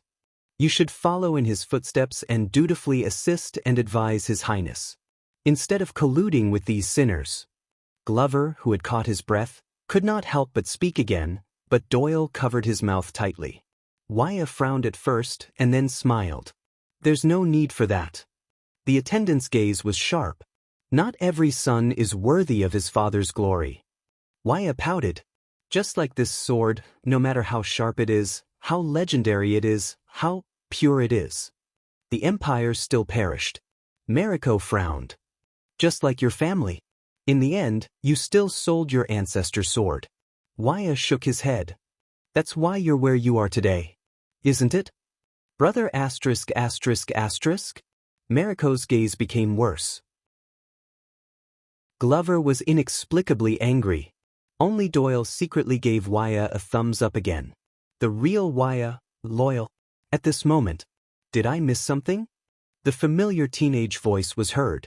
It was casual, but it caused a commotion among the royal guards in the atrium, and they all stepped back. I mean, other than brother asterisk asterisk asterisk? Hearing this voice, Mariko sighed heavily. Thales appeared under the light amid the bustle, looking exhausted. The captives were instantly energized as if they had seen their savior. Your Highness. Little fart, Your Highness. I thought I would never see you again. Wow, we're saved. I knew it. Thales forced a smile, waved his hand here and there, nodded there, and responded to the excited shouts of his subordinates. In the bustle, Mariko turned around and shouted angrily. Shut up. The guards in Ellen Court scolded one after another, suppressing the enthusiasm of the captives. All right, the show is over, Vanguard Mariko. Thales waved his hand at Mariko and said sleepily, untie them.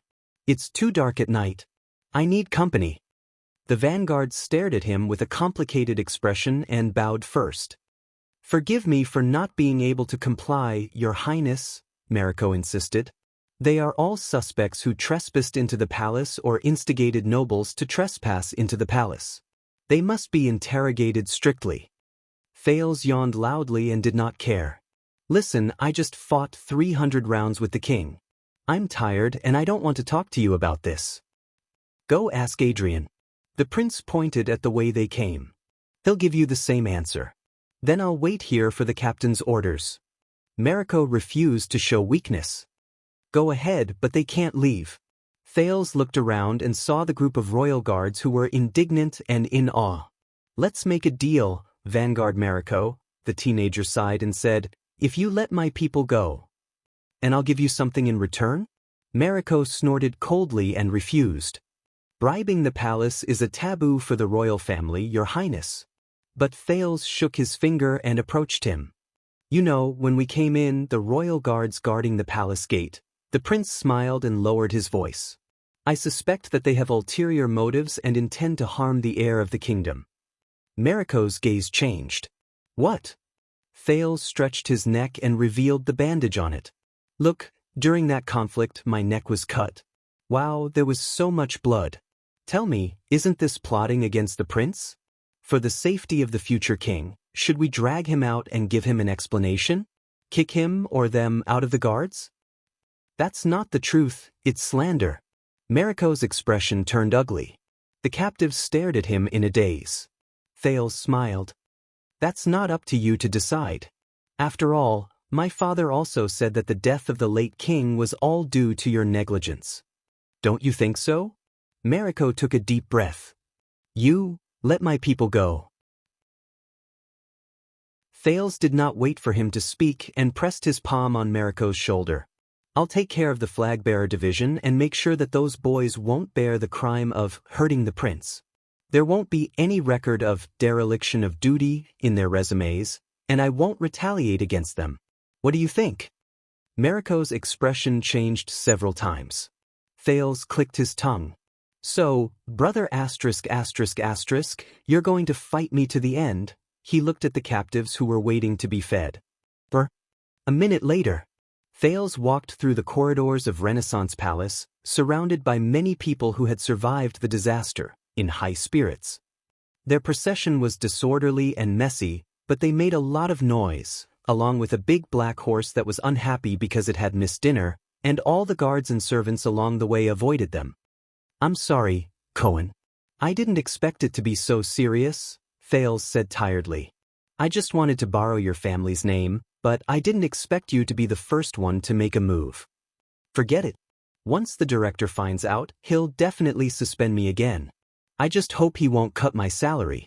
Cohen, whose face was bruised and swollen, hugged his family's heirloom sword miserably. Snot and tears ran down his face. No, I remember now. I was suspended to reflect, and I wasn't the first one to make a move. Someone kicked me in the back. Doyle coughed twice behind him and said in a low voice, "Does the director know His Highness?" Cohen was stunned for a moment before he reacted in an unprecedented manner. Your Highness. It's my honor to be the vanguard for you. With our friendship, I'm willing to go through fire and water for you. If Cohen wasn't the first one to make a move, then Thales glanced behind him. Ralph looked elsewhere and snorted coldly. Tisk this. Young Callan, I didn't expect this. Doyle patted Glover's shoulder in a gratified manner, completely ignoring the latter's discomfort. You're a kindred spirit too. When are we going to share our experiences in Red Street Market? Glover snorted angrily, shook him off and walked forward. Get lost. Doyle, who was rejected, was a little embarrassed. He chuckled at Jennett and Willow behind him. We have a good relationship. We talk more casually. Waya caught up with Thales and asked worriedly, Your Highness, did you get what you wanted? Thales snapped out of his thoughts and forced a smile. I'm still alive, right? Waya looked at his expression and hesitated to speak. But Thales raised his eyebrows and interrupted him, changing the topic. Oh, right, Vanguard Mariko just now. He's not bad? Glover snorted in disdain from behind him. Even though he more or less wanted to gain fame and show his loyalty to gain favor, in the end, he compromised. Thales scratched his chin. He didn't force the situation to its end and ruin the futures of his subordinates for the sake of his reputation of not fearing the prince. There's no difference. Glover was unhappy. He's still an arrogant B***starred. And those dozen idiots who were beaten up by us will probably still be grateful to brother ***, thinking that he saved them. Thales shook his head. You have to give him a way out. And we have to accept that people are not perfect, Pudgy Dumpling. Hearing this form of address, Glover looked embarrassed and could not help but slow down. Huh, Pudgy Dumpling? Doyle caught up from behind. His gaze shifted and he looked interested. Why did His Highness call you that? You're not fat, at least you're not fat when you're wearing clothes. Could it be Pudgy Dumpling? Glover paused for a moment before he became fierce again. If you call me that one more time, you'll be in danger. Cohen, who had nothing to live for, brushed past the two of them and finished the second half of Zombie's sentence listlessly. The fierce-looking Glover's expression froze. Glover, could no longer continue being fierce. He held his breath and said reluctantly, You're right. You're right. Glover glared at Doyle, snorted coldly, and left angrily. Doyle was left standing on the same spot, confused. Since when did their relationship become so good? I'm obviously Zombie's partner. I'm the grandson of that idiot's great-uncle's brother-in-law, okay? He could only turn to Ralph, who was at the back, and explain helplessly, I know. They're hard to deal with, right? They don't care about other people's feelings at all. But Ralph walked past him expressionlessly. He did not even look at Doyle. Shoo, only Doyle was left to rub his nose awkwardly and mock himself at the air. It's okay, I'm fine. But thank you for your concern, Mr. Ralph. Also, happy working with you. Jenny Blackhorse snorted in disdain as her reply. At the front of the group, Waya took a deep breath. But I know, Your Highness, even if Marek does not agree to your conditions, The attendant smiled and said, "You will not let those guards be wronged for no reason, right?" Thales paused for a moment. He was slightly absent-minded and did not know what he was thinking. In the next second, the prince snorted softly in a non-committal manner. Who knows? Waya was stunned. Thales did not say anything else. He took large strides and walked forward. Waya stared at the prince's back and could not help but say, "Strange. What's wrong?" Glover, who had a lot on his mind, asked casually. Waya shook his head. "I don't know." He stared at Thales' back. "I just feel that there's something wrong with His Highness." Ralph snorted in disdain and made a rude gesture with his hand. Glover asked, "Why?" Waya hesitated for a second and said, if he were to ask that question in the past, he would definitely smile easily and say, "Of course," with certainty. And he would never hesitate. Ralph was slightly stunned. Glover was deep in thought. Renaissance Palace, the Royal Guard's duty room. The alarm in the palace has stopped for an hour. It's been a long time since anyone came to snitch on you. The watchman of the Royal Guards, Tormund Mallows, gently put down his mate tea and said calmly, "At least tell me what's going on outside, right? For example, Renaissance Palace caught on fire?"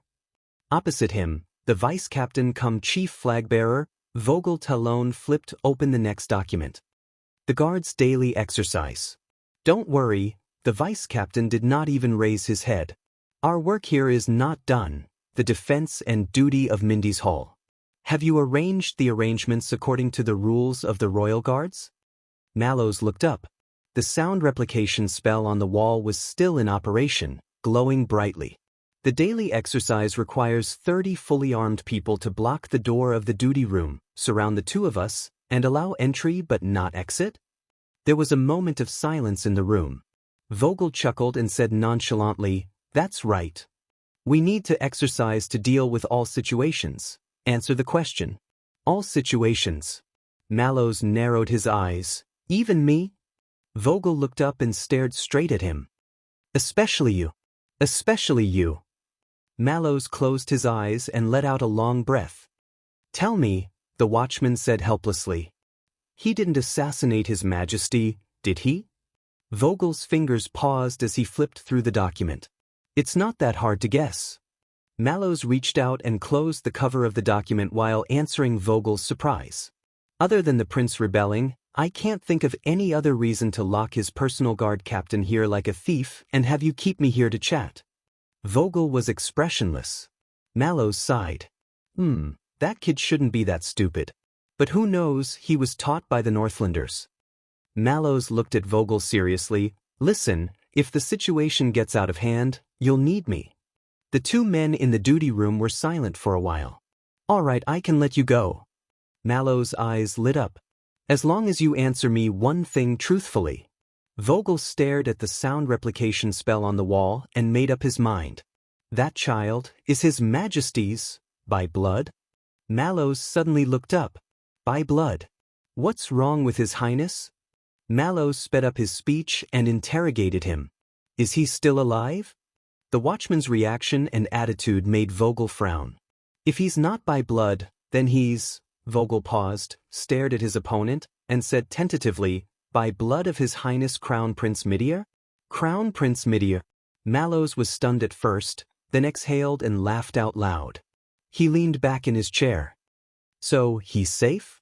"Whether he's safe or not has a lot to do with this." Vogel was unyielding.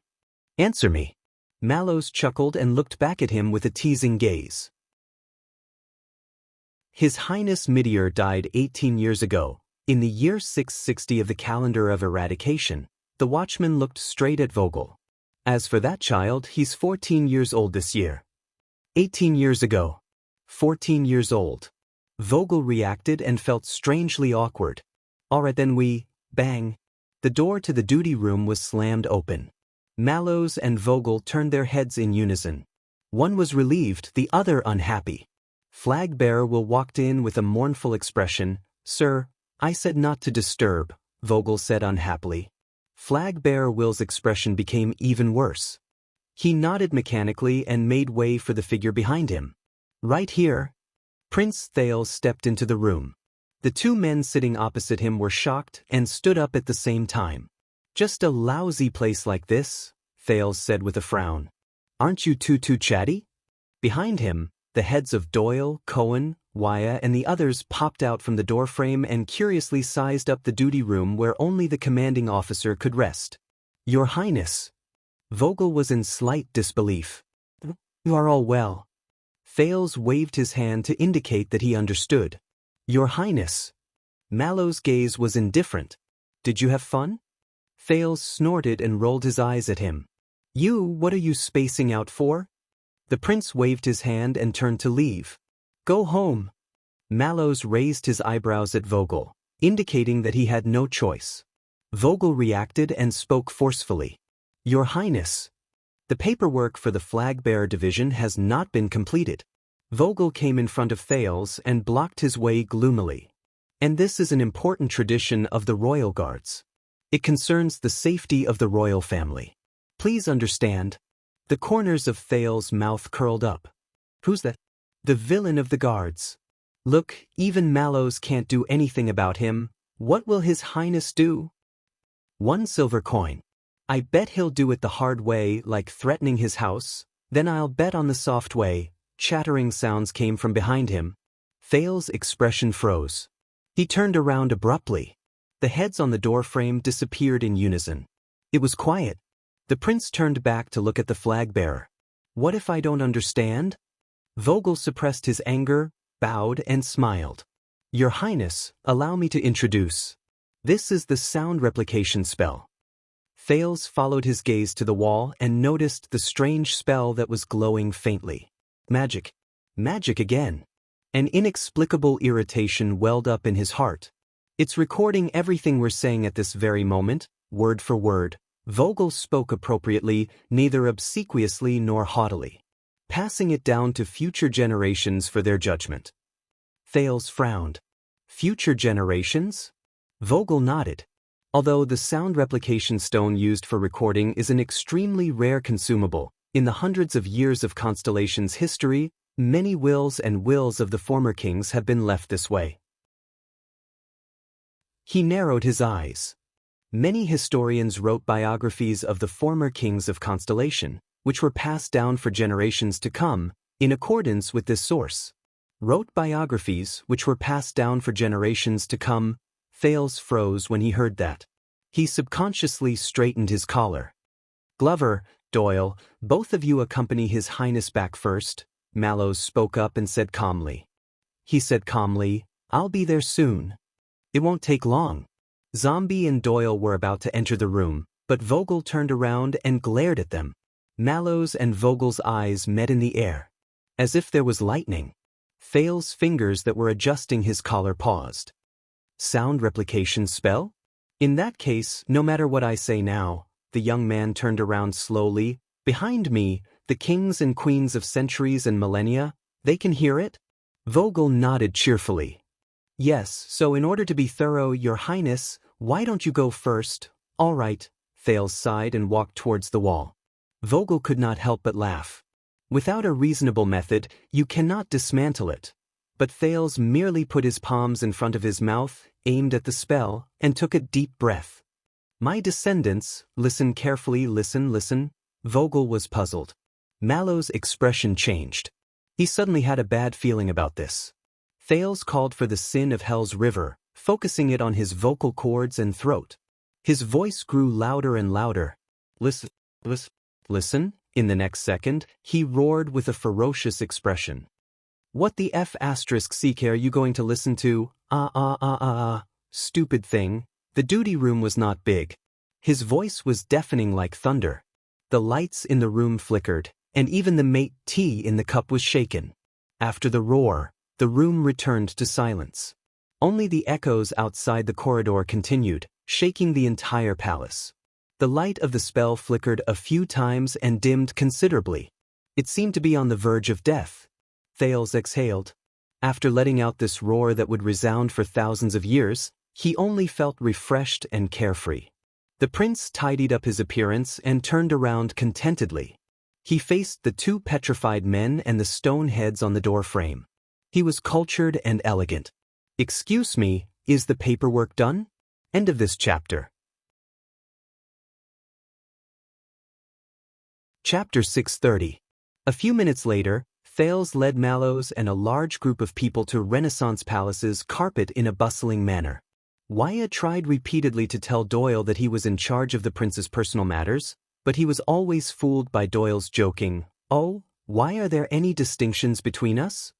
Cohen was eager to find Glover to ask about the situation, but the latter kept moving in the group to ensure that he and Cohen were always on Ralph's sides. If the police wanted to find him, they would have to go past the Phantom Wind follower. After going through an ordeal together, the two groups of people who had no interaction with each other and had temporarily formed a team, the former subordinates of Dragoncloud City and the Star Lake Guards, were no longer as distinct as before. The dark mass of Renaissance Palace forced them to cluster around the prince, dispel their nervousness and fear, and search for safety and belonging. "Thank you, Tormund," Thales suddenly said. He ignored Wyatt, who was struggling to catch up to the prince, but was held back by Doyle's excessive enthusiasm. Mallows, who was closest to the teenager, frowned. "For what?" "Thanks to your prior preparations and leaving enough manpower for me," Thales said faintly. "That was just an emergency insurance." Mallows shook his head. "I didn't expect you to not only use it." As the most well-dressed, healthiest, and neatest person in this group, Mallows looked at the unfamiliar faces in the group and frowned. "And added quite a lot of manpower. Did something great." Amidst the hustle and bustle, Thales was not in a good mood, and Mallows seemed to have a lot on his mind. The two of them seemed to have a tacit understanding, and there was a long gap between their questions and answers. "Who is that?" Looking at the backs of the two figures in front of him, one big and one small, but with great teamwork, Wyatt could not help but ask Doyle in a whisper. Boom. Doyle's eyes lit up. He looked like someone who had been through this before. "Of course it's our beloved personal guard captain, Tormund Mallows." "Oh." Wyatt reacted. "The one His Highness said was going to send to the prison of bones?" Doyle's expression changed. He pressed a finger to his lips. "Sure." He sneaked a glance at the captain's back. "He is very stingy." They walked down a flight of stairs.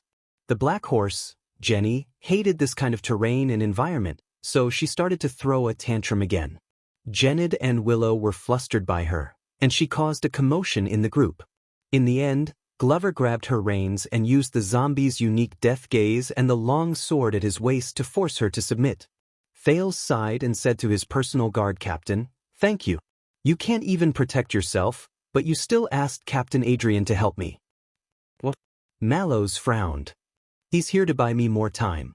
Neither the swords of the past nor the present can escape from the sheath." "Isn't that the secret code that you asked him to deliver?" "No," Mallows denied firmly. "That's what Captain taught me." "What?" The prince was stunned. "So, you didn't ask him to come?" Mallows shook his head, his expression as usual. "Of course not. Vogel alone is troublesome enough. I can't deal with you." Thales paused for a moment. "I knew it." The prince exhaled angrily and pressed his hand against his forehead. Calm down, calm down. Everything depends on yourself, everything depends on yourself." Mallow's gaze shifted to Thales's hand. "What's that?" Thales froze. He put down his right hand and looked at the ornament on his index finger. It was a grayish-white bone ring with two rings, one at the front and the other at the back. The face of the ring was engraved with a strange and ferocious beast's head, which covered almost half of the knuckle. It was monotonous but heavy. If he were two more, he could even use it as a punch. A gift to witness reconciliation. Thales paused for a second, then put down his right hand and said faintly, "From father." Mallows was deep in thought. A group of servants and guards approached from afar. When they realized that it was Prince Thales, their expressions changed drastically. They retreated as quickly as they could and scattered before they entered the salute range. "How rare. I've never received such treatment." Mallows looked at the empty palace with complicated emotions. "What did you do?" "What did I do?" Thales's heart sank. He was in a trance amidst the noisy crowd. Doyle talked about all kinds of ghost stories in Renaissance Palace, leaving Cohen and Willow dumbfounded. Jened looked at the obedient Jenny with relief. He felt that the prince had a successor to lead the horse to the increasingly impatient Glover. In the face of the complicated situation, Wyatt tried to gesture with his hands, wanting to say something to Ralph to unite them, but the latter always looked indifferent. "I sold myself," Thales said gloomily. Mallows turned to look at him.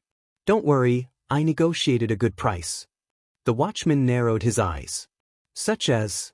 Thales glanced behind him. "Such as you and everyone in Mindy's hall, safe and sound. Escaped from disaster?"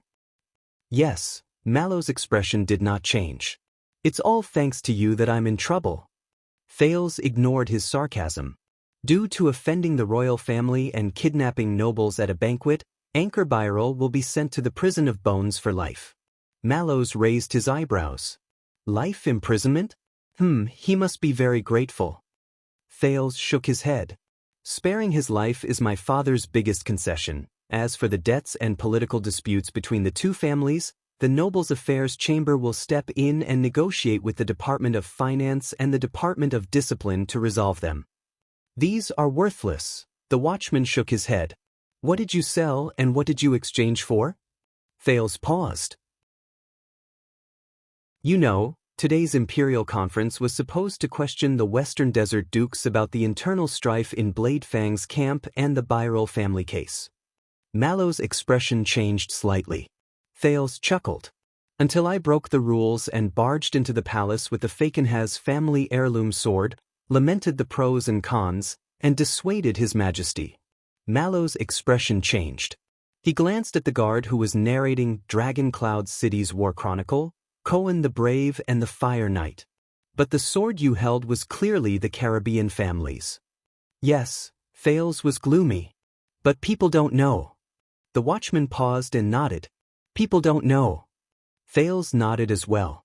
"And I will write a letter and send it directly to Duke Fakenhas in the Western Desert." Mallow's gaze shifted. Thales sighed. His tone was filled with endless emotions. "After writing it, we can do whatever we want in the capital, and even the entire kingdom." Mallows was deep in thought. This time, he was silent for a long time. Thales snorted softly. "Also, please inform Logistics Officer Stone that from tomorrow onwards, Mindy's Hall will be responsible for its own profits and losses." Mallow's expression darkened. "F***CK, have you ever thought about what if you fail?" "I have." Thales sighed and said, "That's why I sent Commodore." "Commodore?" Thales nodded. He was a little afraid of barging into the palace and causing trouble. He was reluctant. "That's why I sent him to look for Madame Gines. Judging by the time, it should be about time." At this moment, a breeze blew. The lights in the palace corridor flickered. Mallows frowned. "Enemy attack." Everyone's expression changed. In the next second, a strong gust of wind blew. A black shadow shot out from the end of the corridor. It charged towards Thales at lightning speed. Glover and Cohen moved forward together and drew their swords. But the black shadow surprised them. He stepped on Glover's sword, then on Cohen's shoulder. In a flash, he broke through the two of them in an instant.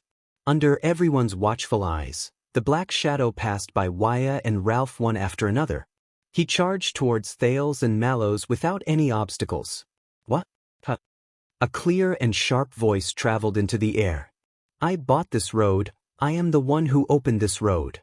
Thales' vision blurred. He saw the black shadow draw his weapon. His blade flashed continuously, forcing Wyatt and Ralph to retreat. At the same time, he made the everlasting lamp in the corridor tremble in pain. "If you want to harm the prince, step on my body." The black shadow stopped and revealed a short and small figure that was tightly covered by a cloak. She brandished the machete randomly and made babbling noises to demonstrate to the dumbfounded people around her, "Did you hear that? Did you hear that? Did you hear that?" Everyone, including Thales, was stunned. They watched the performance of the person in front of them in a daze.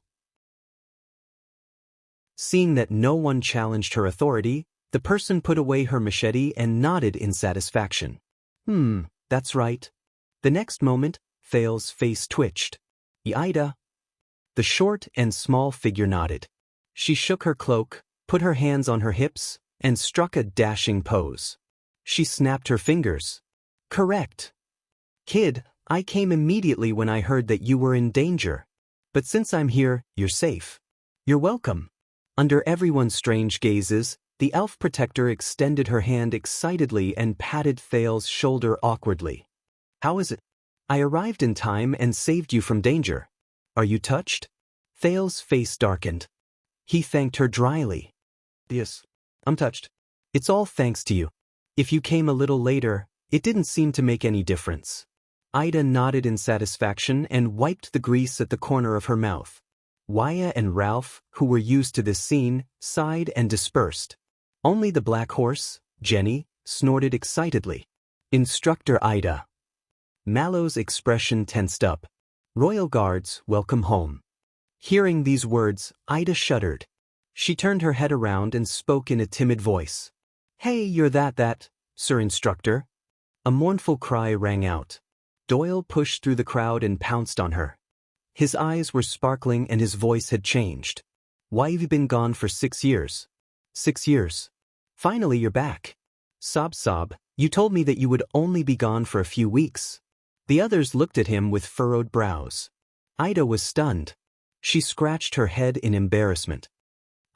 Sorry, I didn't expect to be gone for so long. I've made you worry. No, since you're back, then I'm relieved. Doyle sniffled and teared up. He sounded very touching. I can follow by your side and serve you like before. Thank you, Ida chuckled guiltily. By the way that... She suddenly remembered something and looked kindly at the loyal Doyle. For you. On the other side, Mallows looked at the chaos in the team and sighed deeply. You know, Your Highness, the price is actually not important. He turned to the downcast Thales. Most importantly, when you're bargaining you're using, Mallows said in a low voice, is it your own scale? Hearing this, Thales raised his head and clenched his right hand. Empty words? In Ballard Room, Thales chuckled at the king in front of him. What, I have to sign a labor contract to sell myself to you. If I don't do as you say, don't go undercover in a company and steal trade secrets, you'll deduct my year-end performance bonus? The prince glared at King Kessel. Boss? Thales sneered. Or do you want me to write a secret statement, and when I betray you, you can take it out and tell the world that the prince is a wolf, don't trust him? The Iron Hand King did not respond to his nonsense. He just raised his head and stared at the furnishings in Ballard Room that had not changed for many years. He was silent for a long time. Finally, just as Thales was about to yawn, the king spoke softly. Make a vow. Thales was stunned. King Kessel's eyes were bright.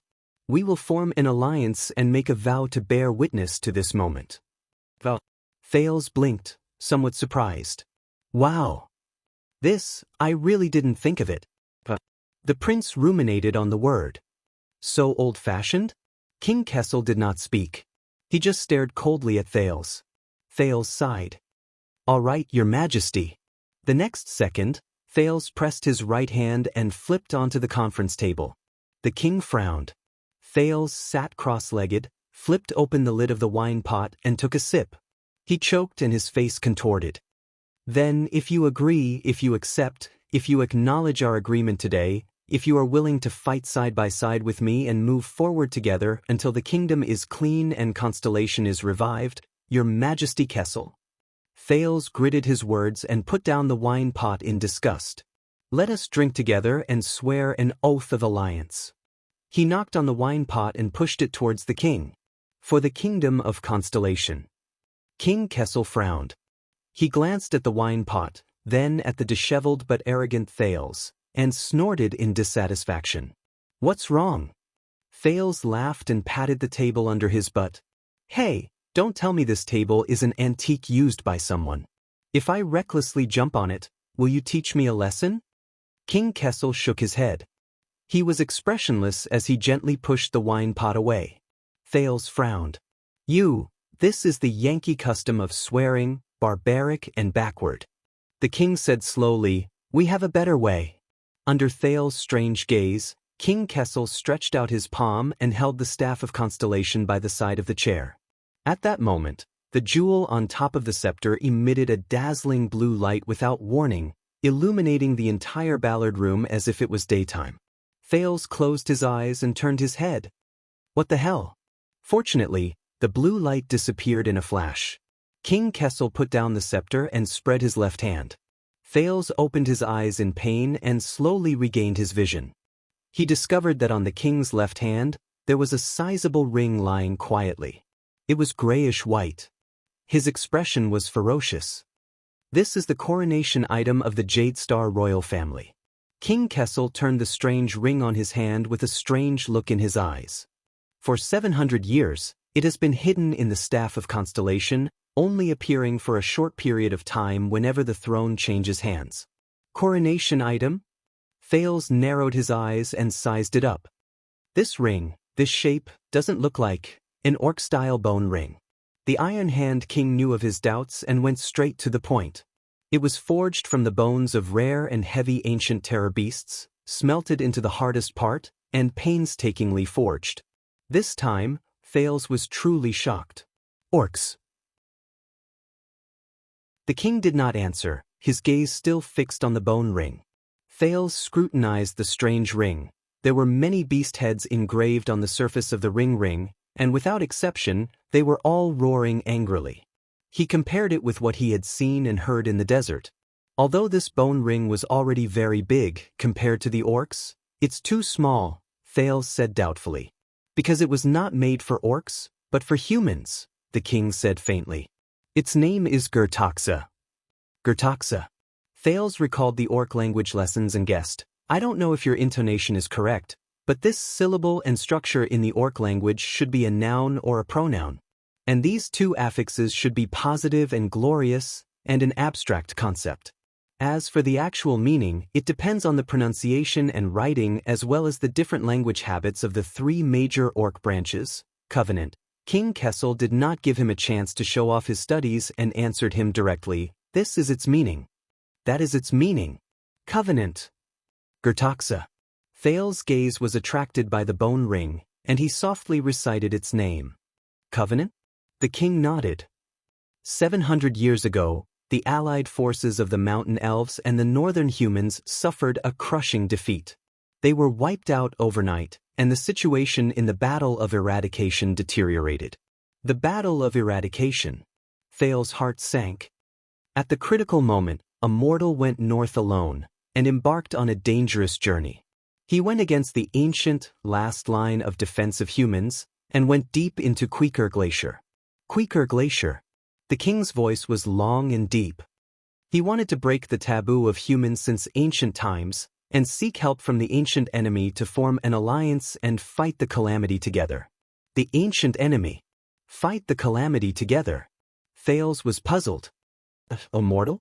The king nodded slowly, and his words carried the weight of history. When he returned from the glacier, 8 war flags fluttered behind him.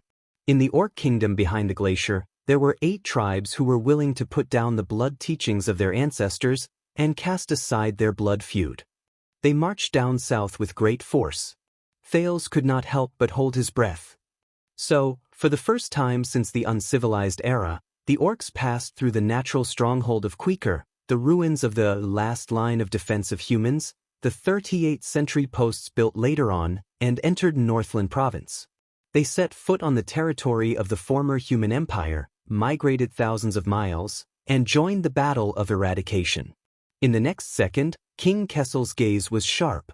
Just like that, Heir Extet, with great courage, broke through unprecedented obstacles and brought a powerful army of reinforcements that no one expected, but the world could not accept, and thus stabilized the war in Northland.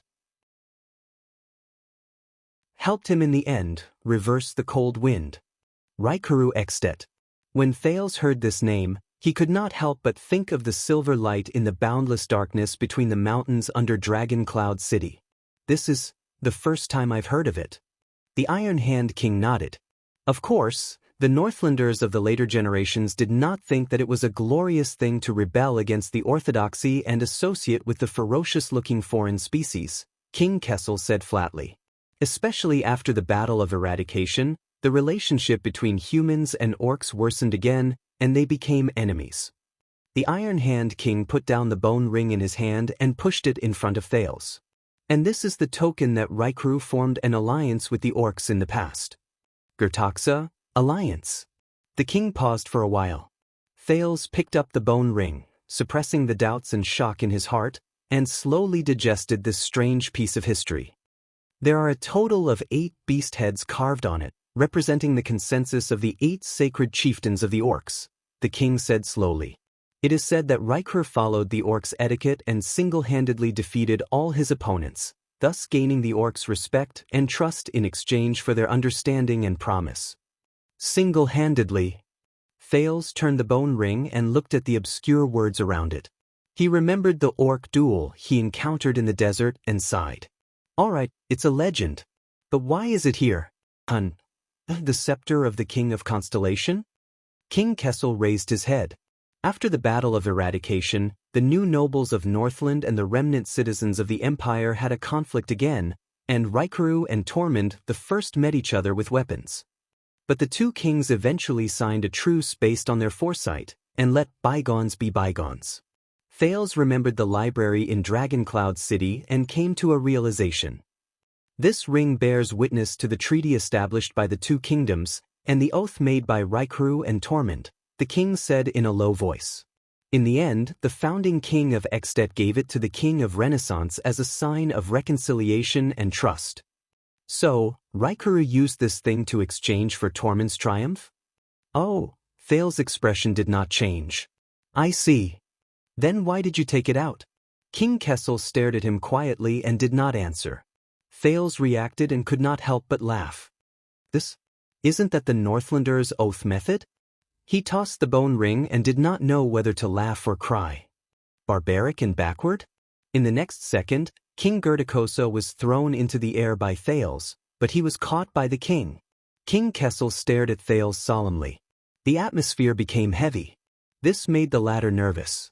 At an extremely slow speed, the king put on the covenant on his index finger and extended it towards Thales. Here and now, with Gertacosa as our witness, we swear an oath. His expression was solemn and did not seem to be joking. Thales' eyebrows twitched. You're really going to do it? Is he a drama queen or something? But the Iron Hand King stared at the teenager and enunciated each word clearly. You will help me push the kingdom forward, remove obstacles, and break the shackles. His gaze sharpened. For this, at all costs. Everything. At that moment, Thales could not bear the king's sharp gaze. So, General? He could only turn his head away and joke to ease the atmosphere. There's no clause or anything? The Iron Hand King stared at him for a while before gently removing the bone ring. The oath is made by people, not by cold words. The oath is also connected to people. The king said softly. We have a tacit understanding in our hearts regarding the agreements we make, the promises we keep, and everything we have said before. There's no need for unnecessary words. Thales' eyebrows twitched. He chuckled unnaturally. Sounds like playing house. But the king did not want to play house. He pushed Gertacosa in front of Thales. It's your turn. Seeing that the king was so serious, Thales had to pull himself together and pick up the simple but ferocious bone ring. All right. Thales did not think too much. He shook the ring on his hand. And you, put it on. King Kessel interrupted him, his gaze growing colder. Thales could not help but frown. But he still carefully turned the bone ring and put it on the index finger of his right hand. Unlike its ferocious and rough appearance, it felt smooth and warm to the touch. Thales gulped and aimed it at the king. All right. Here and now, with the covenant as our witness, we swear an oath. I will help you push the kingdom. Thales looked at the king and said seriously, and you will respect my wishes, listen to my opinion, and treat me sincerely without reservation. There will be no deceit. There will be no deceit. At this moment, the prince and the king looked into each other's eyes and felt the seriousness in each other's eyes. After a long silence, King Kessel nodded. Then, in the name of Kessel Mindy's Eddie Jadestar. I promise. He stared at Thales. Thales felt uncomfortable under his stare. He just wanted to get out of here. Then, in the name of Thales Therangerana Kessel Jadestar, Thales coughed. I agree. Is it done? Damn it. Although wearing the ring was not uncomfortable, the prince did not feel good. It was like he was bound by something. The king looked away, nodded, and said softly, Then the agreement is set. Thales sneered and shook the bone ring on his hand. Then the contract takes effect? At this moment, thud. Thales only felt a muffled sound explode in his ears. His eardrums hurt, and he subconsciously covered his ears with his hands. Then the agreement is set, is set, is set. The heavy and layered voice came from all directions. It echoed endlessly and shook the entire palace. But it was useless to cover his ears.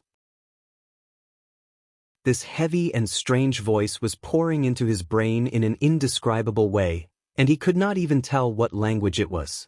Those who betray this alliance, those who betray, those who, if he really had to describe the feeling, it was like thousands of blades were tearing at a piece of steel. Even the table and floor tiles under him were shaking incessantly. Deserted by all, F*ck, Thales only felt the world spin. He could not help but close his eyes, but he felt everything around him vibrating at a high frequency. He could not help but shout, What the hell? The sin of hell's river surged madly, but it did not have the slightest effect. The heavy and sharp voice continued, becoming shorter and more forceful, and clearly distinguishable.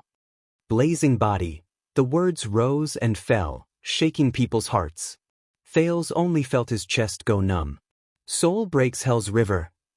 Finally, the last syllable disappeared, and everything stopped. Thales leaned on the table, put down his hands that were covering his ears, and opened his eyes with trembling hands. He was already drenched in cold sweat without realizing it.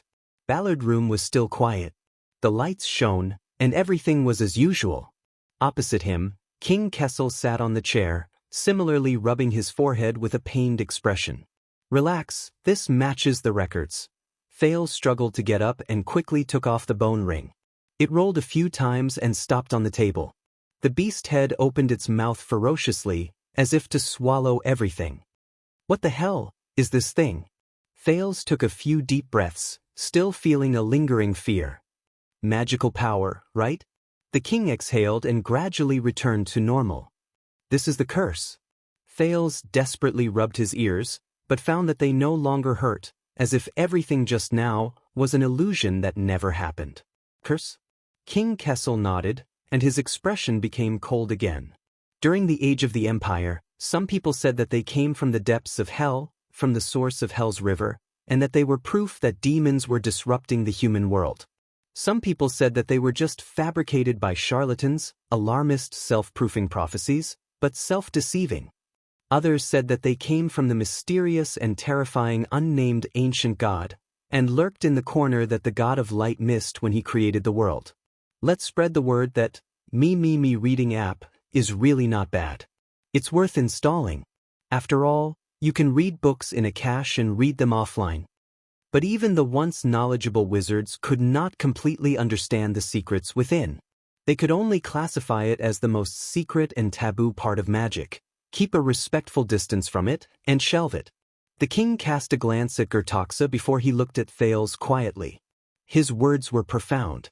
His words were profound. This is the curse laid down by the ancient wise men of the orc tribe. It is mysterious, difficult to break, and has lasted for a long time. Curse. Thales panted and wiped his sweat. Is it useful? What can it do? The Iron Hand King chuckled. Those orcs. He was silent for a while before he spoke. 700 years ago, the 8 orc tribes who were willing to help the humans fight against the calamity did not send their troops out of generosity and sympathy. Thales' expression froze. Riker promised them a land without snow and ice for them to live and reproduce after the war was won. King Kessel said slowly, that is the 8 great orc tribes under the dragon skeleton throne in the Great Desert today. Thales frowned. The Great Desert? He recalled his experience in the desert and his brief contact with the orcs. The 8 great orc tribes in the desert came about because of this? Thales immediately reacted. Wait, a land without snow and ice? The king stared at him quietly. Thales burst into laughter. So Rykru played a word game?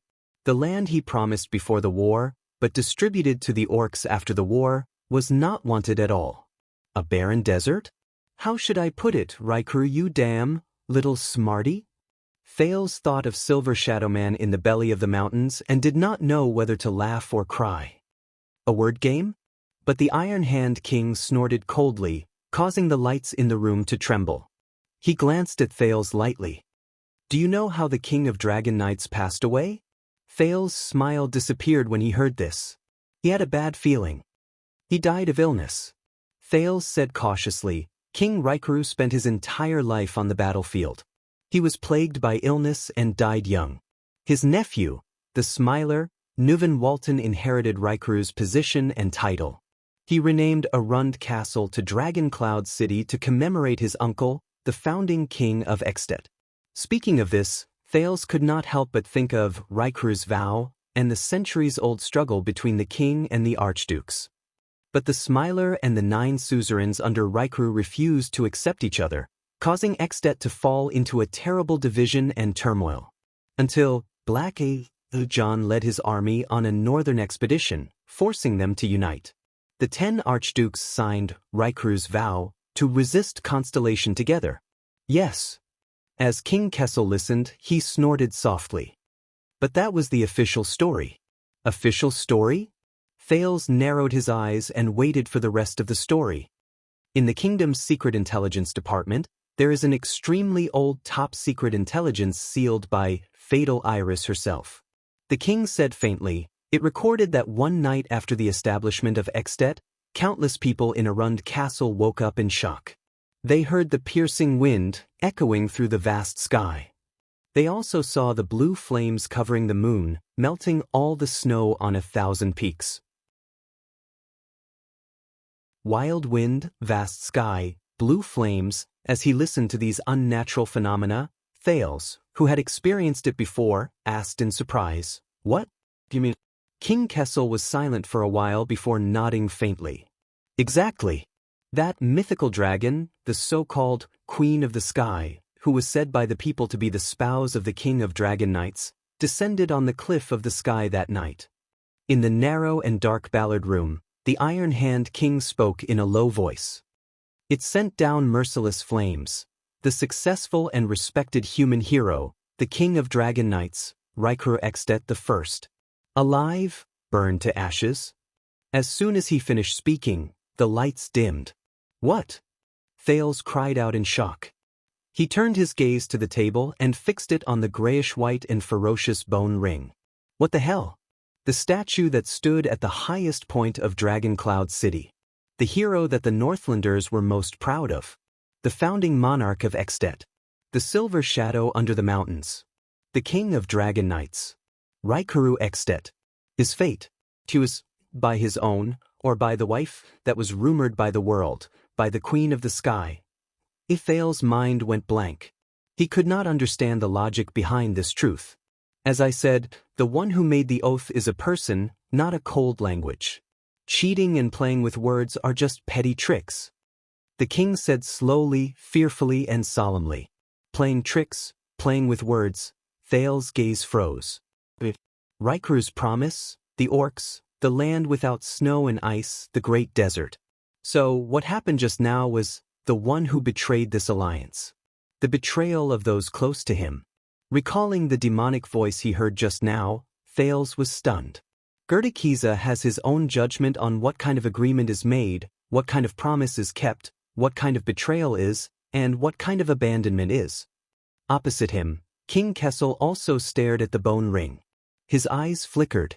It will, when necessary in its own way, respond. Respond. Under the mountains, the laughing silver shadow flashed before Thales' eyes for the last time. It was replaced by that demonic voice. Burning body. Soul breaks hell's river.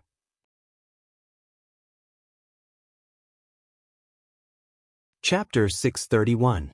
In the future, I'll probably publish the chapters like this. On one hand, I'll avoid using the chapter table of contents of the main novel, and on the other hand, I'll avoid people saying that I'm using the word count of the foreign chapters to swindle money. After finishing these 2 transitional chapters, it's the same as changing my mood and adjusting my writing state. Tomorrow, I'll go back to writing Thal's main novel. Kingdom Bloodlines chapter on Foreign 8 currently typing, please wait for a moment. After the content has been updated, please refresh the page to obtain the latest update.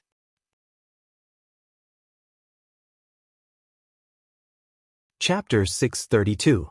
According to the brief history of Darkstar, in year 679 of the calendar of eradication, the Iron Hand King's second son and heir, Thal's Jadestar, who was also known as the North Star, escaped from his dangerous life as a hostage through complicated political mediation.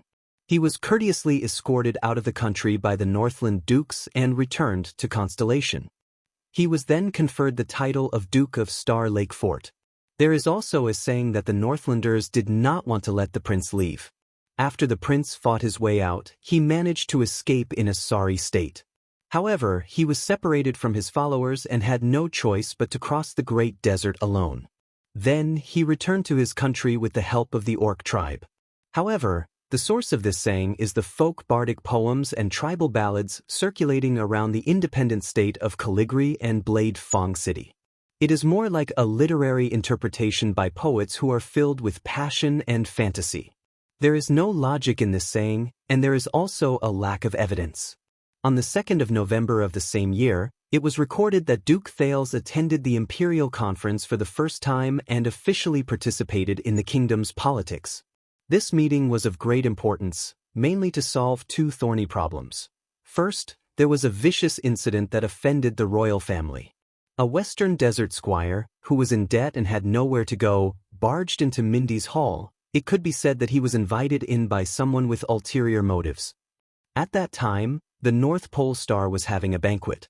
In front of all the high officials and nobles, the former pulled out his sword and threatened the guests, accusing the royal family of harming a foreign minister of the Western Desert.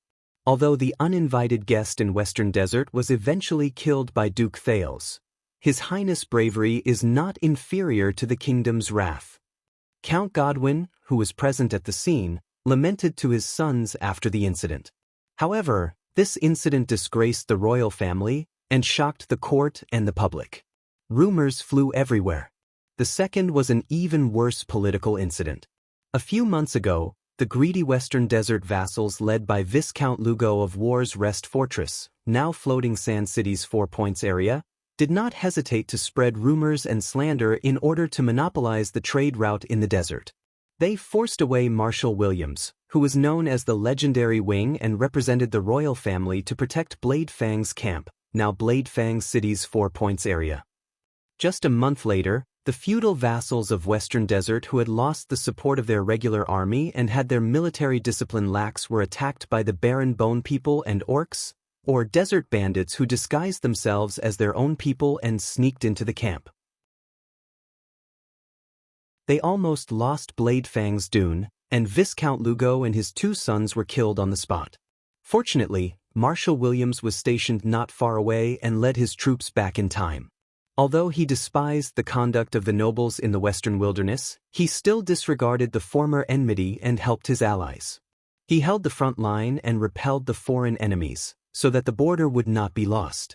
Of the 2 incidents, one was more shocking than the other. Let's not talk about the fact that they strangely happened at the same time. There was no doubt that the arrogant and despotic attitude of the suzerains of Western Desert had given the Jadestar royal family a heavy blow as a congratulatory gift for the reunion of the father and son. Meanwhile, the entire kingdom was waiting for Renaissance Palace's reaction. It was said that the Imperial Conference lasted from morning to late at night and lasted for a whole day. During the conference, the Imperial ministers had serious disagreements. Military advisor Soder Ryder believed that the 2 incidents were proof that the feudal vassals of Western Desert were incompetent and disdainful of the royal family. He suggested that the Iron Hand King take a strong stance and appoint Marshal Williams, whose biography can be found in Dr. Thales Daniel Doyle's Records of the Famous Ministers and Generals at the End of the Century, as the royal envoy. He was to send troops to the ruins, now the Duke's district of Floating Sand City, to hold the Western Desert vassals led by Duke Falkenhaaz accountable. The implication was that he would not hesitate to go to war to establish his authority as a warning to others. Those who shared the same opinion as him included the Minister of Commerce and the Faith Advisor. On the other hand, Prime Minister Duke Bob Cullen was more willing to believe that the two incidents were accidents and was worried about the possible consequences of such a move. The Chief of Finance, Kirkuk Mann, lacked confidence in the budget for the expedition, and the Minister of Agriculture did not want the military to affect production. All three firmly opposed the military advisor's radical opinion. Strangely, this time, the king's party, the well-respected cunning fox, Casso, who had always supported the king in attacking the local vassals, was also on their side. As one of the parties involved, the young Duke Thales wanted to perform well in the conference. But he soon realized that the ministers, including his teacher Count Casso, did not care about this young lad who had been imprisoned in the north for 6 years and was attending the imperial conference with the nominal title of Duke of Star Lake. Seeing that his words carried little weight, the Duke of Star Lake was extremely disappointed. He left his seat midway and left the palace. The imperial conference continued. The ministers, who had been split into two factions, insisted on their own views and quarreled fiercely. Kessel V was distraught.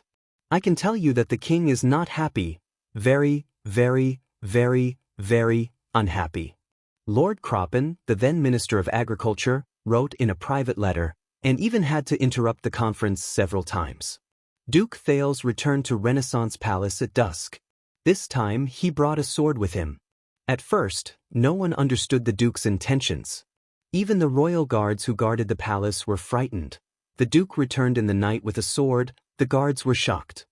But this time, the North Star at least attracted the attention of the ministers and made them listen to him patiently. Military advisor Sauter commented, "His solemn look reminds me of Prince Horace." The historians of the later generations did not know what happened during that period, but many believed that it was with the Falkenhaaz family's heirloom sword that the prince proved his influence in the Western Desert. He succeeded in persuading the king and his ministers to allow him to deal with the crisis in a more ingenious way than sending his army to the west. Renaissance Palace quickly sent to the ruins a letter written by Duke Thales himself, a letter to Cyril. Now in the Mary Hicks University Museum, one page of the original is missing. The Duke of Star Lake's wording in this letter was sincere and neither servile nor overbearing. He recalled his friendship with a few of his old friends in the Western Desert, mentioned the royal family's standing army in the Western Desert, which provided important evidence for scholars who studied Constellation's military and foreign policy toward the Great Desert, and especially thanked Duke Cyril Falkenhaaz for giving him the sword. The only thing he did not mention was Blade Fang's camp and the accident at the banquet. Scholars of later generations interpreted the letter in many ways. Most of them believed that Duke Thales had carefully chosen his words and content. Every word, including the weight of rhetoric, was deliberately polished information. He had hidden a needle in a velvet. On one hand, he was friendly, on the other, he was threatening. On the other hand, he had analyzed the situation in Western Desert in a clear and unique manner. Most importantly, he had left his intentions blank. It's impossible for Duke Cyril not to know the seriousness of those two matters. He must have been prepared to bargain. But the more the Duke of Star Lake refrained from mentioning them, the more uneasy, nervous, and fearful he became. Even though the words were not written on the paper, they were loud and clear. This is the highest realm of diplomacy.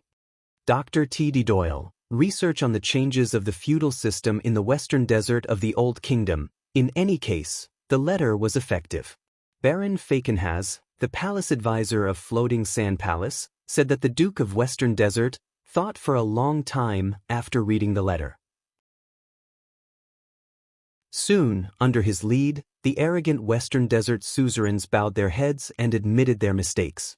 Not only did they admit that their governance was poor, but they also apologized for the accident at Blade Fang's camp and the injustice suffered by Marshal Williams.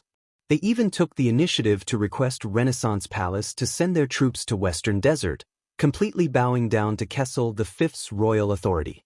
The successful handling of the Western Desert crisis without conflict or bloodshed greatly increased Thales Jadestar's political status, allowing him to have a stable position in the Imperial Conference.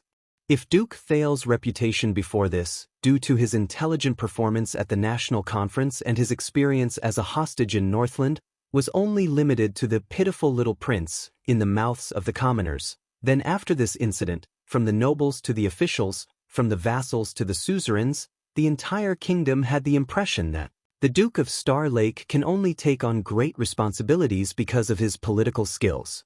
The king's heir was highly regarded by the people. This objectively strengthened the Jadestar royal family's rule, which was not very stable. Some scholars believed that it had a stable foundation, but was oppressive and forceful, causing the restless enemies to put away their unnecessary ambitions. But history was not that simple. In fact, the strong rise of the Duke of Star Lake caused many people to be dissatisfied, including many of the important figures in the Imperial Conference during the Western Desert Crisis. They had been working hard for many years, wholeheartedly supporting the country, but in the end, they were not as good as a teenager who had been imprisoned in the north for many years. This made them feel ashamed. Moreover, with this precedent, the Duke of Star Lake could actually overstep his bounds and meddle in the affairs of the Imperial Conference by privately reporting to the king. This directly affected the king's party's authority and status in front of the king. I can't reveal the details, but I can tell you that the moment the prince walked through the door, none of us even dared to breathe, Kirkman, who was then the chief of finance, once said. More importantly, most of the king's party came from the new nobles. They believed that the Duke of Star Lake stood with the old suzerains in many matters, such as land and tax policies, which fundamentally harmed their interests. And this was not out of thin air. The gentle and effective handling of the Western Desert Crisis had indeed won the hearts of many local suzerains. Many people began to bring their disputes and problems, which the king would not have understood in the past, to Mindy's Hall, where the Duke was, and hoped to get a similarly satisfactory solution. Reality did not disappoint them. Duke Thales was good at politics and could always take care of many things. He withstood the great pressure from the king and the Imperial Conference, and he was also very charismatic, gently appeasing the many dissatisfaction of the local suzerains. Therefore, the Duke of Star Lake's reputation grew day by day. Mindy's Hall soon became a place that foreign suzerains had to pass by when they visited the capital. One of the protagonists of the Western Desert Crisis, Count Louis Bosdorf of Brave Souls Fort, even sent his heir to the Duke of Star Lake, hoping that he would follow the Duke and learn something. At that time, a country knight who had property and came to the city to handle some affairs said to a friend of his whose family business was in trouble, "Don't worry, there is nothing in this world that cannot be solved. If there is, then go to Renaissance Palace. If there is, then go there twice. If that doesn't work, then go to Mindy's Hall." Later generations did not know how the North Star considered it, whether his actions were really out of sympathy for the local suzerains, or if he was just fishing for fame with wild ambitions. But no matter what, the Duke of Star Lake's actions not only earned him fame, but also made him feared by others, until these fears converged into a stream, turned into slander and suspicion, and surged to the highest place in Renaissance Palace, Kessel V. Later historical evaluations did not lack discussions and criticisms of the Iron Hand King's personality. They believed that the king's cold, indifferent, and stubborn character was the main reason that prevented him from maintaining a good relationship with his son. If Kessel V could not be so rough, unyielding, and suspicious, and could instead be open and sincere with the Duke of Star Lake and understand each other, then during the time of the kingdom's transformation, many of the ruling conflicts between the central and local regions, including the previously mentioned Western Desert Crisis and the subsequent turbulence of the Iris family, might have been easily solved by the father and son's concerted efforts. Unfortunately, there were no ifs in history. Since the spring of 680, sinister rumors such as, "Two stars rule the kingdom, small things are big things," appeared in constellation. Some illegal underground gambling dens even introduced bets on, "How long can the king live?" According to historical records, in the summer of 680 in the calendar of eradication, due to a combination of various factors, Duke Thales, who had reached the age of 15, was ruthlessly exiled from Eternal Star City by Kessel V. After a frightening day, the Princess Mindy's Hall was finally unlocked, and the Star Lake guards were also freed from custody. At least Thales had a place to go home and sleep. Even though Renaissance Palace tried its best to suppress the rumors of the Duke of Star Lake breaking into the palace at night and breaking off relations with the king and his sons still inevitably spread throughout the capital. The remaining members of the Star Lake Guards were both shocked and puzzled about what happened to the prince in Renaissance Palace that day, especially after the flag-bearer division interrogated them for 6 hours and retreated in a hurry. The rumors they heard from various places were extremely chaotic. Hence, Doyle, Glover, and the others, who had once followed His Highness through all sorts of dangerous situations, suddenly became popular. They were sought after and asked about by people everywhere. Those who understand, of course they understand. As for the others, sorry, I have to keep the prince's secret. Doyle, who was rubbing his buttocks with a humiliated look on his face. Other than Jenny, who could not speak in the stable, even the newcomer, Ralph, was passed a note by someone. But as the rumors spread, the winds changed very quickly. One night, Mindy's Hall was filled with people celebrating peace and prosperity, but the next day, it became a forbidden area that no one in Eternal Star City dared to approach. On the third day, the guards and patrols who were always diligently on duty nearby and even enthusiastically took on the responsibility of transporting goods had all left. Mallows had no choice but to send some of the guards who were free. Doyle was indignant about this, and the servants out to purchase supplies every week to support their livelihood. But even many of the servants in Mindy's Hall had broken their contracts and resigned due to various reasons. The avenue outside the manor was originally bustling with activity every day, and the place where everyone craned their necks to catch a glimpse of the prince was now deserted. The next day, Gines, who had rushed back from outside the city, learned of what had happened outside Ballard. She rushed to Mindy's Hall and flew into a rage. She thought that Thales' actions were reckless, impulsive, and self-righteous. He was no different from his foolish father. Hearing this, Mallows hastily dismissed everyone. We just had a breakdown in our discussion. Thales could only smile as he stroked his new ring and let Mallows send someone. Doyle was indignant about this, to send away the disappointed and incredulous Gines. You can deceive other people, but you can't deceive me. When the female official left, her expression was furious. Thales could only cover his head and hide. I will get to the bottom of this, no matter which coward I have to tear open. It was said that after that incident, the chief steward of Renaissance Palace, Baron Quinton, was on sick leave for 2 weeks. There was no news of Cohen after he returned home.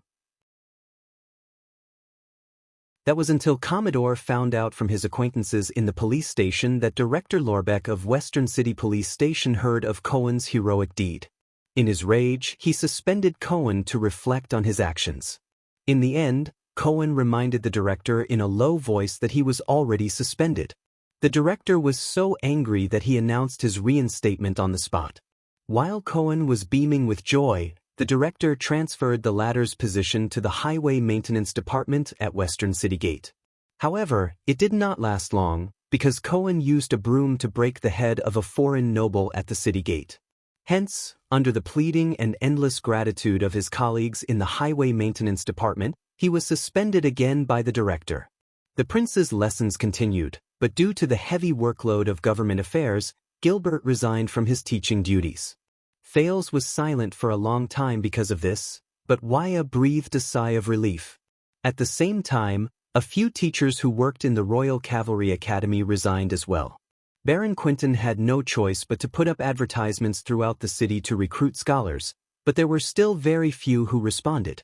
In the end, the highly respected scholar Bonner personally appeared and invited a few of his students from the academy to teach the prince. Thales did not know how the rumors outside had changed, but he did not care much about these things. He knew that all of this was destined to happen, and he had a more urgent task. Using the name of the Duke of Star Lake, Thales hastily wrote a letter. He did not even read it twice before he asked someone to send it to Renaissance Palace. He publicly sent it to Fakenhas in the ruins. He caught that sword and did what he could. Now, it was Fakenhaz's turn. Lord Cyril's reaction did not disappoint him. Fakenhaz was the first to reply and admit his mistake. If it were not for Baron William's timely rescue, Western Desert would have almost lost the important city of the kingdom. For this reason, he requested the royal family to send more regular troops to the western front lines to guide the defense. He was willing to offer part of the taxes as military funds to defend the territory and make up for his mistake. No one knew what the Duke of Western Desert did, but within a month, Bosdorf of Brave Souls Fort, Chroma of Wing Fort, and many other Western Desert suzerains submitted letters of apology one after another. Not only to Renaissance Palace, but also to Bladefang's camp, where Baron Williams was gradually expanding his military camp. Guests and gifts came in an endless stream. In response, King Kessel magnanimously replied, "I am comforted by your loyalty to the country. If you make a mistake, you should correct it. What crime is there? You should be diligent in the defense. The new army should depart as soon as possible."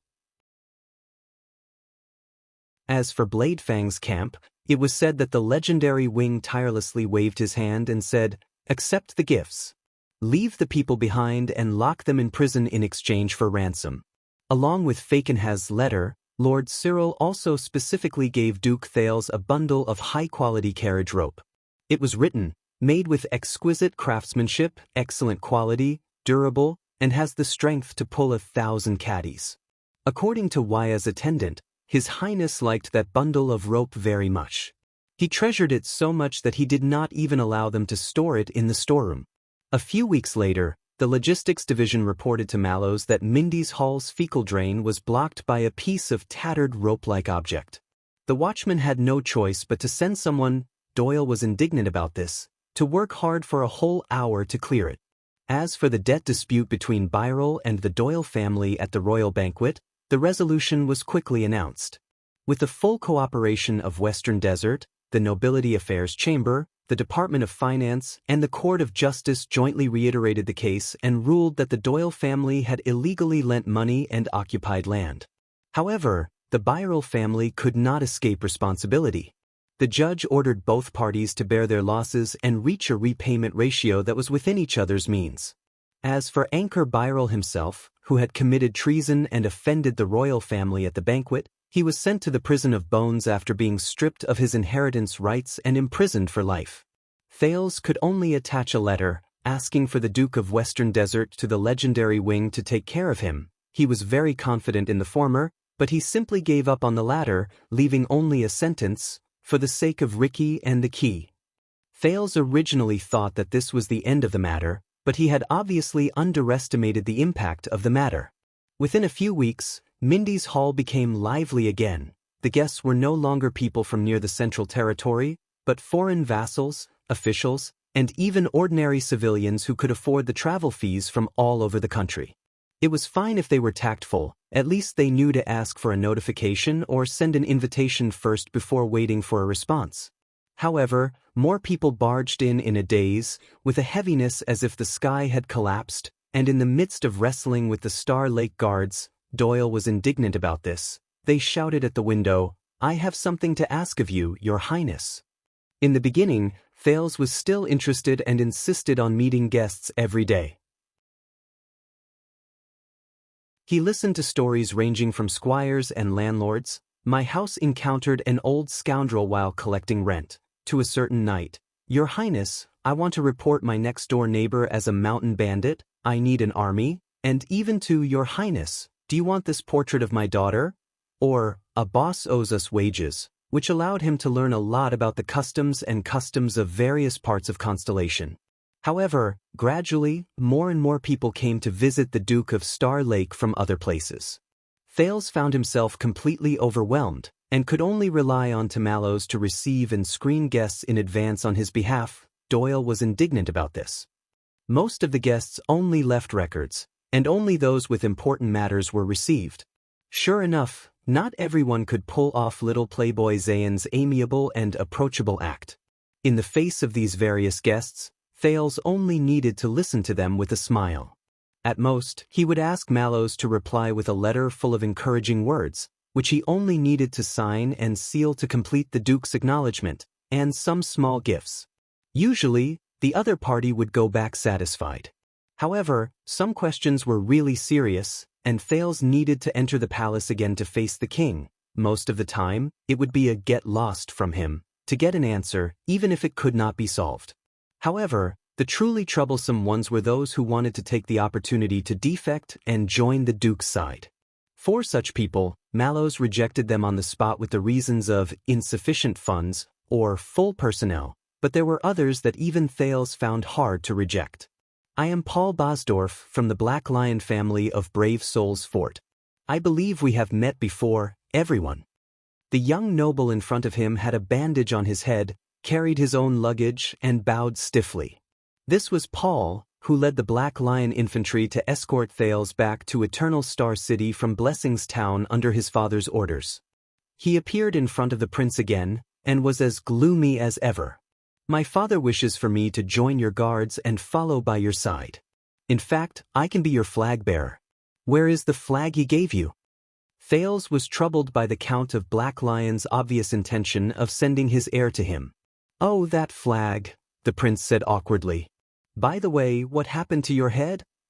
I'm sorry, a carriage wanted to overtake us, so I returned the favor in the old way. This is very common in Western Desert. Paul touched his broken head, and his expression did not change. Unfortunately, there was a street sweeper at the city gate who meddled in other people's business. Thales refused repeatedly, but he could only agree in resignation. Mallows found a place for Paul in Mindy's hall. Doyle volunteered, but Glover was eventually appointed as Paul's introducer. But even within Mindy's hall, there was still quite a lot of problems. Aside from the rumors spreading everywhere and the people panicking, which forced Mallows to call for a reprimand, the integration of Dragon Cloud City's former subordinates, those fake Northerners, Doyle's catchphrase, and Star Lake guards, those city people, Willow's complaint, was not as smooth as Thales had imagined. Ralph's equipment and appearance clearly showed that he was not to be trifled with. A few days ago, he was mistaken by others for being arrogant and unwilling to talk, and he almost got into a fight with Jonvold. Jenned was a veteran, and he seemed to have an old grudge against Commodore. Willow was a village soldier from the Northern Territory who had been in Dragon Cloud City for a few years. He did not bother about trifles, and he always made the guards cast sidelong glances at him. Hence, to speed up the familiarity between the two parties, Mallows decided to start from sentry duty. He would disperse the people and regroup them, starting from Thales' personal guards. But this was a terrible idea. The combination of Doyle and Waya made Thales feel tired. On one hand, Doyle knew Waya's identity and deliberately spoke to him. His words were flattering and funny, but Waya was rigid, and he felt that he had to answer every question out of courtesy. As the two of them went back and forth, the scene they formed was called noisy. So, Attendant Waya, you have been staying in Dragon Cloud City for the past 6 years, eating and sleeping with the prince, and never leaving his side? No, Your Excellency Doyle. I leave my post occasionally.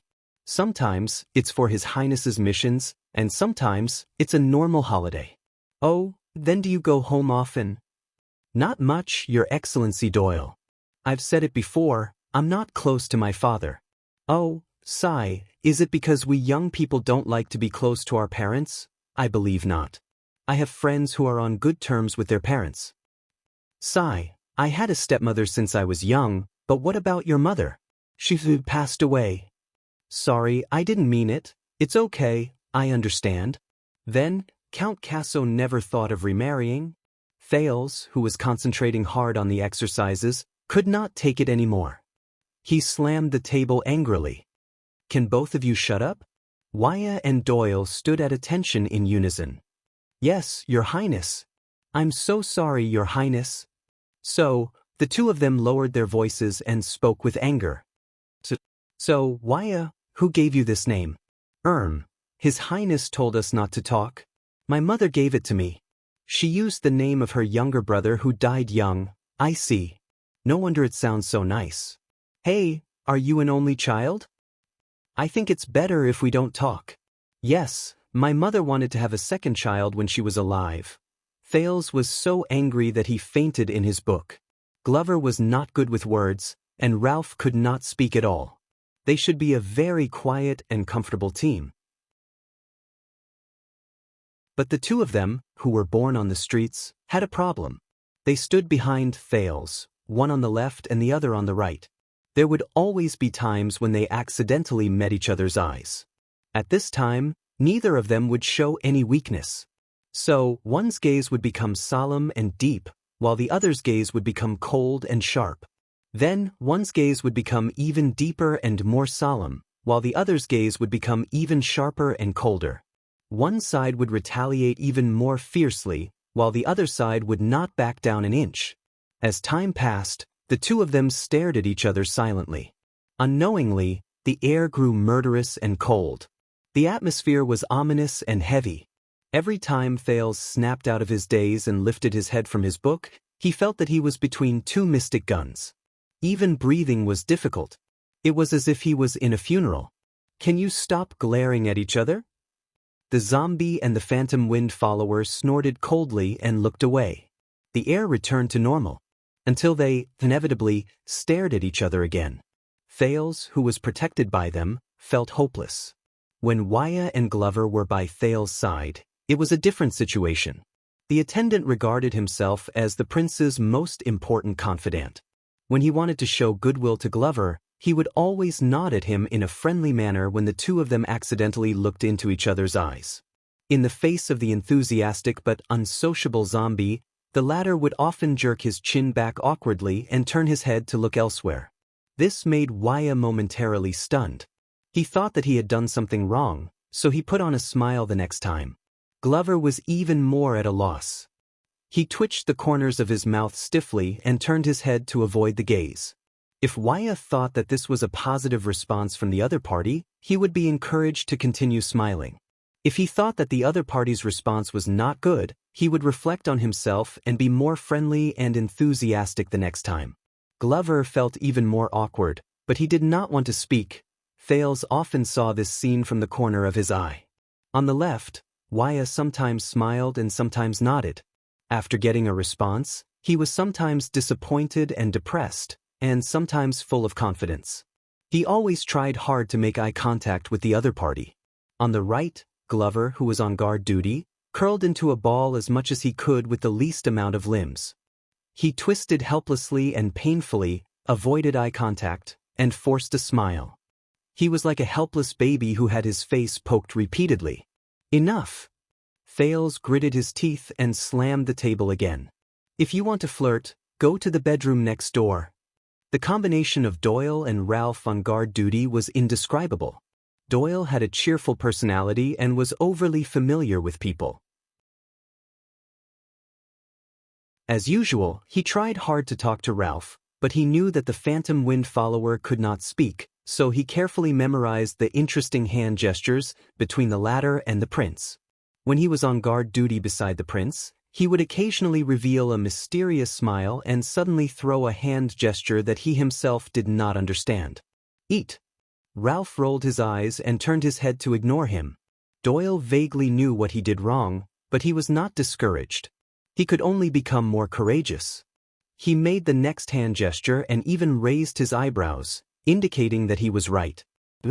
But?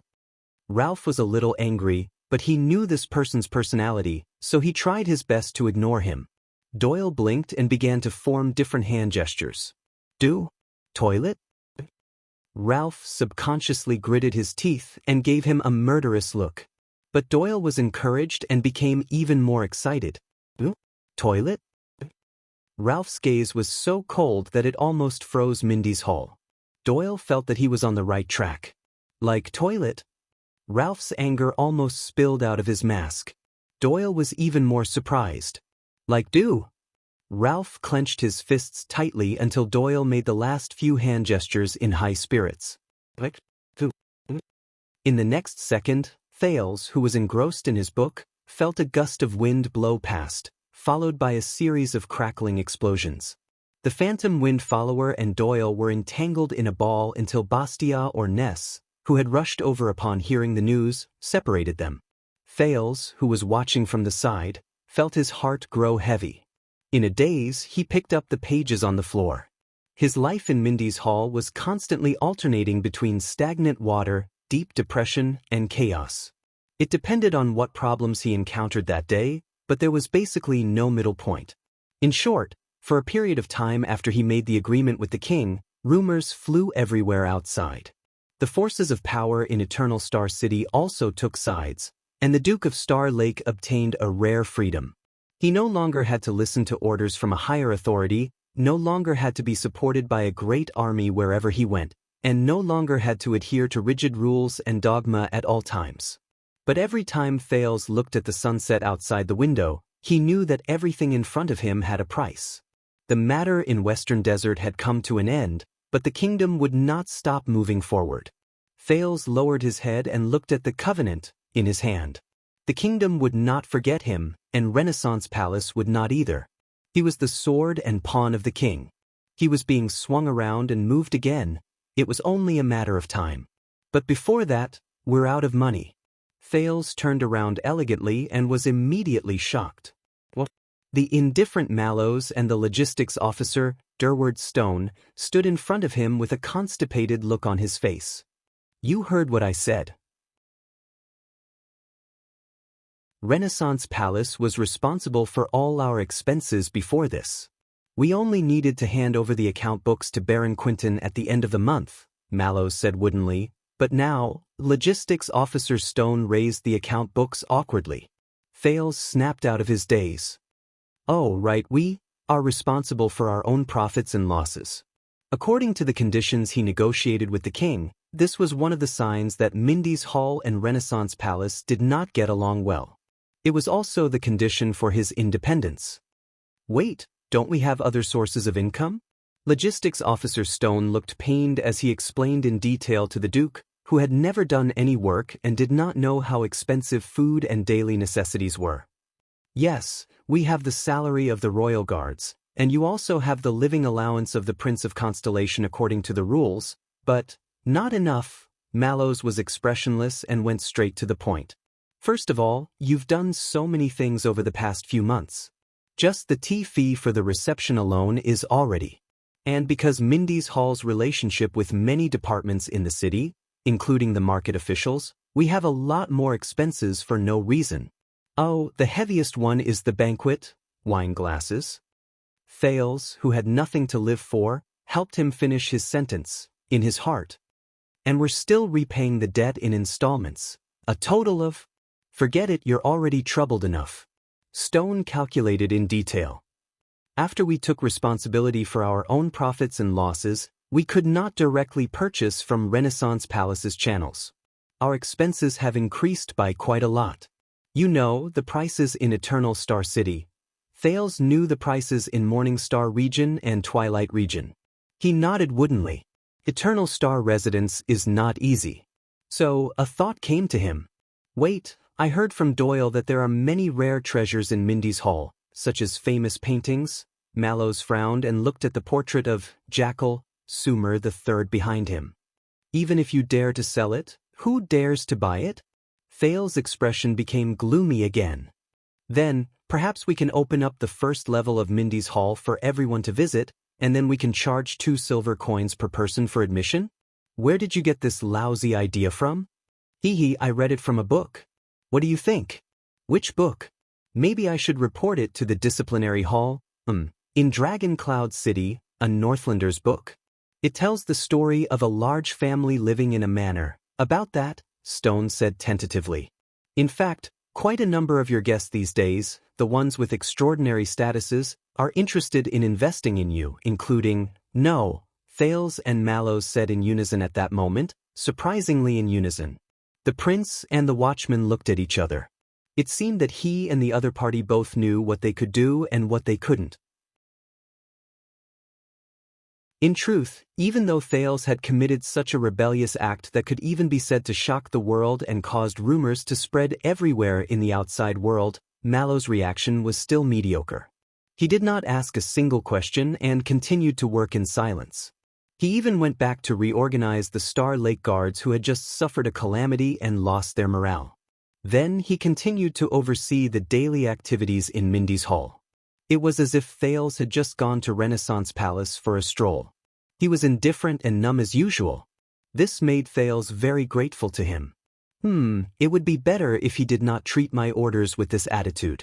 Then, perhaps you can talk to His Majesty and have Baron Quinton transfer our expenditure to— No, Thales refused decisively, even more resolute than before. All right. Stone sighed and closed the account book. Then, there's only one way left. Thales and Mallows turned their heads at the same time and listened attentively. We can't stay in Eternal Star City anymore. The price is here. We've even taken the guard's salary for next month in advance. Don't stay in Eternal Star City anymore. Away from Renaissance Palace, away from the king, away from annoying people and things. That's good, but— Thales raised his eyebrows. Where to? To your fief, of course, Stone said sternly. According to the sacred treaty of Constellation, Your Grace, you can exercise your natural rights on your fief, to collect taxes and rent. I have fief that I can collect taxes on? Thales was amused. But D's pocket money? Mallows coughed. Of course. Don't forget, you are the Duke of Star Lake. Duke of Star Lake. Thales was puzzled. He was a little surprised. Isn't this an empty title? The kind that gives us courage to put up a front? And your fief is at— The watchman nodded solemnly and pointed at a castle by the lake in a landscape painting on the wall. Star Lake Castle. In case anyone did not know, it was better to say the usual place. End of this chapter.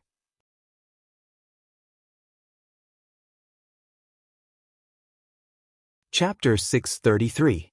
Thales realized that he had underestimated the high wall of power.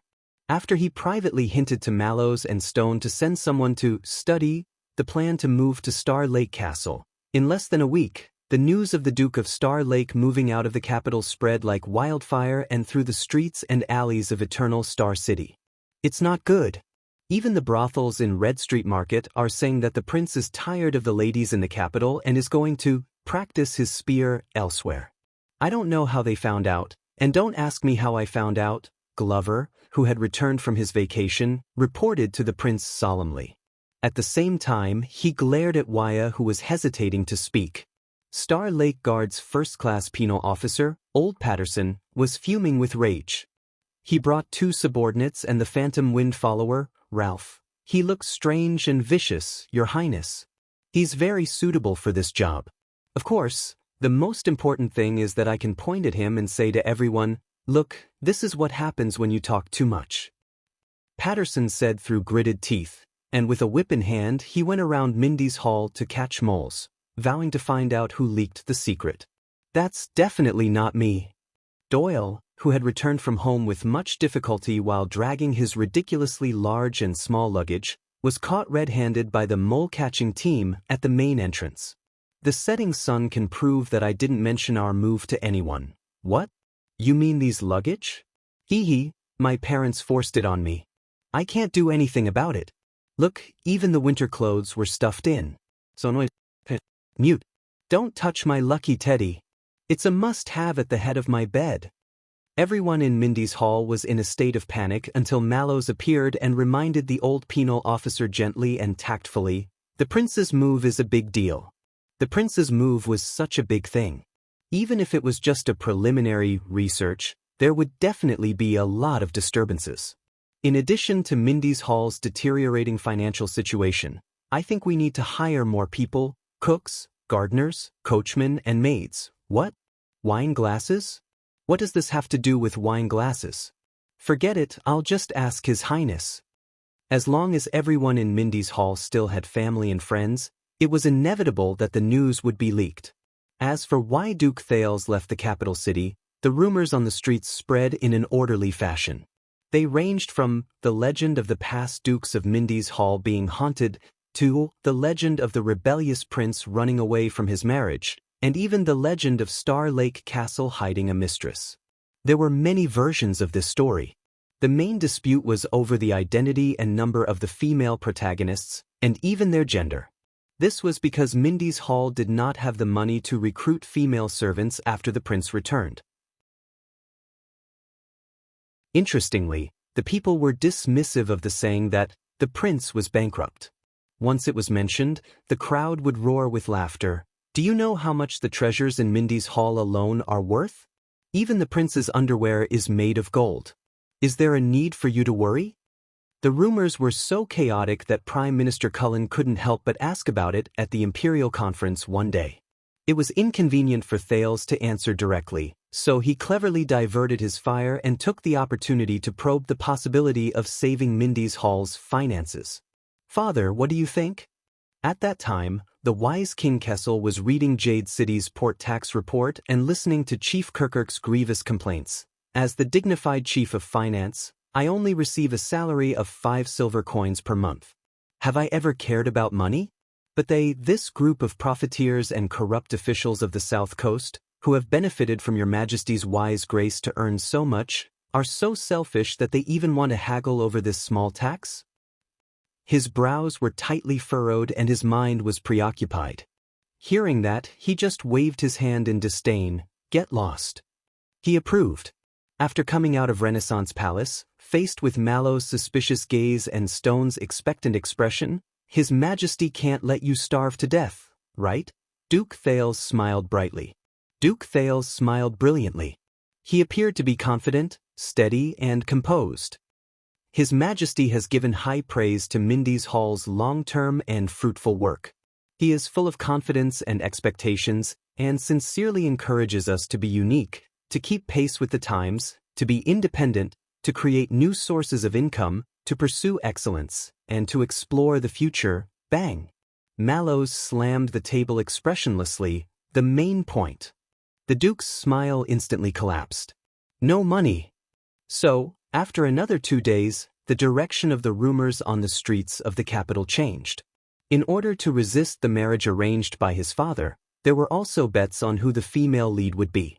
It is worth mentioning that although the odds were so high that it was impossible, the prince's old friend, the heir of Walla Hill, Cohen Caribbean, did appear at the bottom of the odds list, behind a group of socialites and noblewomen. Duke Thales did not hesitate to disregard his manners to protest. This caused the king to fly into a rage. During the imperial conference, he slapped the heir hard in front of all the ministers and ordered him to get out of the capital immediately. No one has slapped me. On the training field, faced with the worried Waya and the plate full of skincare and beauty tonic, Thales was flustered and exasperated. I'm fine, my face is fine too. No, why should I let you see my fart? Other parts of my body are fine too. Oh, sunset goddess, I really didn't rebel when I entered the palace this time. Why won't you believe me? Under the influence of many factors, mainly the increasingly shocking numbers on the account book, Thales gave up on keeping a low profile and stopped hiding. He began to let Mallows openly check the inventory, sent Stone as a logistics officer to liaise with the chief of Renaissance Palace, asked for the account book and map of Star Lake Fort from the Nobility Affairs Council, instructed the Jade Star Private Army to stay behind, communicated with the police station about the time to leave, and had the others, Doyle was indignant about this, purchase sufficient supplies. At the same time, he shut his door and refused to leave. Is this really fine? Won't the rumors get worse? Waya frowned. Trust me. On the training field, the prince drew his bow and arrow with gritted teeth, aiming at Mallows but in the distance. The prince's but is very popular. Waya was stunned. But fortunately, the rumors only circulated for a few days before they all changed. Rumor had it that Duke Thales overstepped his bounds during an imperial conference. The king was furious and cut off Mindy's Hall's financial resources as punishment. The Duke of Star Lake had to leave the capital to find his own way out. Well, at least part of it was true. The rumor among the vassals and bureaucrats was that the Duke of Star Lake's political stance was too moderate when it came to taxes. He even sympathized with the feudal vassals who were far away. This offended the king's party that had been in power for a long time. The latter repeatedly slandered the king during the imperial conference and finally moved the king, forcing the duke to stay away from the center of politics. This is not entirely wrong. Therefore, on a weekday morning, when the sky was just beginning to light up, the main gate of Mindy's Hall silently opened. The fleet of carriages belonging to the Duke of Star Lake slowly drove out towards Star Lake Castle near the royal family's hunting forest in the suburbs. Are you sure everyone is fine with this? After all, we are leaving the city and going to the countryside. Thales yawned loudly and leaned against the window with a sleepy face. He watched Logistics Officer Praka complete the final handover with the private soldiers and servants who stayed behind. They are the royal guards, not strategists. Mallows rode beside the carriage. The driver was originally Glover, but Thales rejected it verbally. He frowned as he flipped through the account book handed to him by the logistics division. It's not their job to express opinions. Damn it, why did we overspend last month again? What's up with so many skincare products? On the other side of the carriage, Waya quietly turned his head and started a lively conversation with Ralph. In the silence of the morning, their carriage caught up with the earliest opening of the city gate. They passed through the Philosopher's Gate on the south side of the capital, passed through a few markets and villages outside the city, crossed Shepherd's Ferry, and drove onto the southern section of Renaissance Avenue, which had been greatly rebuilt during the reign of Thorn Cutter, Tormund III. The south side of the capital was obviously more prosperous than the north side. Along the way, there were peddlers and hired workers who had woken up early to enter the city, farmers and craftsmen who were preparing to go to the market, postal carriages going back and forth, and even foreign travelers. They were either transporting goods in carriages or walking on foot from various towns near Eternal Star City. They were in groups of 3 to 5 and were bustling with activity. From time to time, they would comment on the carriages that passed by them. "Ah, I recognize this carriage. It should be this season's patrolling court. They are the judges who are patrolling and adjudicating cases on behalf of the king. Forget it. They don't even have a flag. They must be some noble's illegitimate son, the kind who is overflowing with wealth but can't afford to make it public. Look at the imposing manner of this carriage. TSK, so awesome. Men should be like this. Tisk, he's just a bastard with a good life. If I was born there, I could replace him too." It was the end of summer. The vegetation around the avenue was lush and verdant. The Duke's carriage turned off the avenue. There were fewer travelers, and trees grew, shading the sun. Birds and beasts flew away in fright.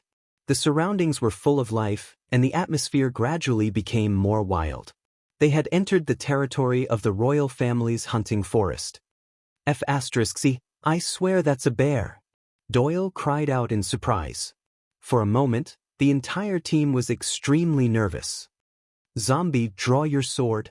Don't be so paranoid," the veteran Genid shouted at them to stop. He shook his head. "I saw it clearly. It's just a stray cat." According to Mallows, the royal family's hunting forest, which had been delineated since the Black Eye era, had always been a good place for the royal family to go on leisure trips and entertain guests. Before the Bloody Year, the late King Adi had led a group of ministers to hunt there more than once. The two princes, Horace and Herman, especially liked to call their friends and gallop on their horses. During the Bloody Year, Eternal Star City was threatened by both the rebel army and Extet. They had no choice but to close the city. Hence, the entire central territory was filled with bandits, and the surrounding villages and towns as well as many nobles' fiefdoms were almost destroyed. The hunting forest also became an ownerless wasteland. It was not until the Fortress Treaty was signed that the kingdom's wrath returned with the Fury Guards. They reorganized the Central Standing Army and wiped out the remnants of the rebel army and bandits around the capital. After the war, firstly, the national treasury was in dire straits, and secondly, the people's lives were in dire straits. Moreover, the Iron Hand King himself was not interested in hunting or feasting. The royal family's forest protectors who were responsible for guarding and maintaining the forest did not receive any rewards. The merchants and farmers did not have any profits to share either. Hence, they scattered and settled down nearby. Some became tenants in the farmlands, some were hired to work, and some joined the Jade Star private army. Conversely, they became a high-quality source of soldiers when the standing army was reorganized. The kingdom's Wrath's Baron Manor is down that road. Next to it is the barracks of the Central Standing Army. For more than 10 years, he has almost turned the hunting forest into their exclusive training ground and exercise ground. Mallows stared at a small path in the forest that was obviously trampled out. His gaze was profound. But the good thing is that with the standing army here, no one dares to invade the nearby royal territory. Jenny, who was raised as a noble's warhorse from a young age, was extremely dissatisfied with such an environment. From time to time, she would break free from the person who was leading her, neighing as she chased after a deer or a badger that flashed past the depths of the forest, causing the team to be in a flurry. But always, after Thales tried his best to call out to her, she would return dejected and depressed, covered in marks from branches and plants. In the stable, she's the queen. No horse dares to fight with her, the veteran Genid said cheerfully. But the birds and beasts here don't have such self-awareness. She's not very satisfied. They soon arrived under an iconic tree. The watchman said that this was the most popular campsite when the hunting forest was still flourishing. The thick and dense tree, which seemed to be very old and covered the sky, was called the Star Tree. There were many legendary stories about the Jade Star royal family. It was said that during the last years of the empire, the king of Renaissance, who was still an illegitimate child, once ignited his fighting spirit under this tree. He was determined to make a name for himself and get rid of the name of a bastard. There were also people who said that 500 years ago, the procrastinator, Prince Brad, suffered a coup and fled Eternal Star City in a panic with the 9-pointed star crown. He climbed this tree to escape from his cousin, the unfortunate one Kira, who was chasing after him. He fled to Brave Soul's fort to recruit soldiers and buy horses, and thus began the bloody confrontation between the two stars. There were also legends about the Great Spirit Archduke, Con Trentida, who invaded Constellation 400 years ago. It was said that he camped under this tree and was prepared to besiege Eternal Star City. However, in the middle of the night, he saw the King of Renaissance charging towards him with a spear in hand. The brutal and terrifying Great Spirit was startled awake from his dream. He was so frightened that he tore camp overnight and retreated. There were also people who said that 300 years ago, the jackal, Sumer III, invited 5 guardian dukes to a hunting feast under this tree. 3 of them never walked out of the hunting forest. There was even a poem that said that 200 years ago, the conqueror of the north, Erica, who was still a princess, met a mysterious knight who was not recorded in the history books under this tree while she was hunting. That was how she became pregnant with the enemy of the wolves, Kira, whose biological father was unknown. However, even though Didi, who often came here to play when he was young, narrated the above story vividly, and even though he managed to stun the audience like Willow, Ralph, and Waya, the Duke of Star Lake only laughed it off. Thales originally thought that they would encounter such a dense forest along the way. However, after walking for a short while, the end of the road suddenly opened up. Amidst the green forest, a blue lake came into view. It was as pure as a mirror, and it reflected the pure white clouds in the blue sky. It was dreamlike, and for a moment, people could not tell the difference between heaven and earth. With the beautiful scenery before them, everyone, including Thales, could not help but stop in their tracks. By the sunset goddess. Doyle looked at the blue lake excitedly. This is much more beautiful than the painting. Wait, the painting? Waya reacted, his face full of suspicion. Didn't you say that you often came here to play when you were young? It's not time yet. Let's continue forward. Mallows was in a rare good mood. He ignored the people behind him who were glaring at Dee. It's not too late to be amazed by it then.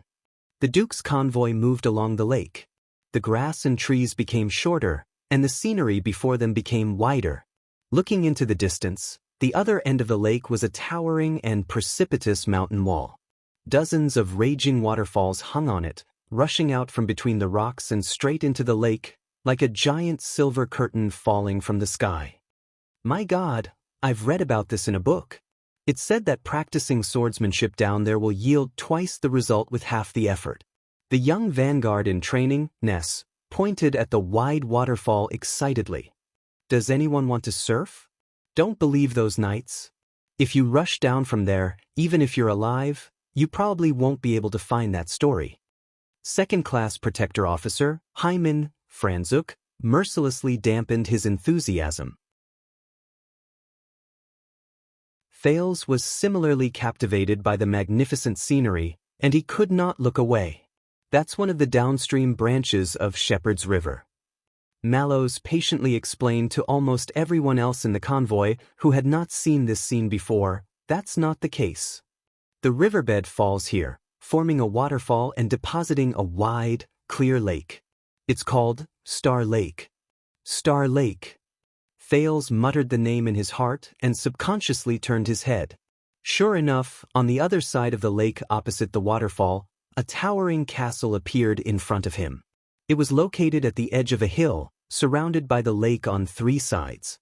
It was built in an ancient style, and only a small path could go around the hill, over its moat, and straight into the castle. It blended perfectly with the forest, lake, waterfall, blue sky, white clouds, hills, castle, and all the other elements.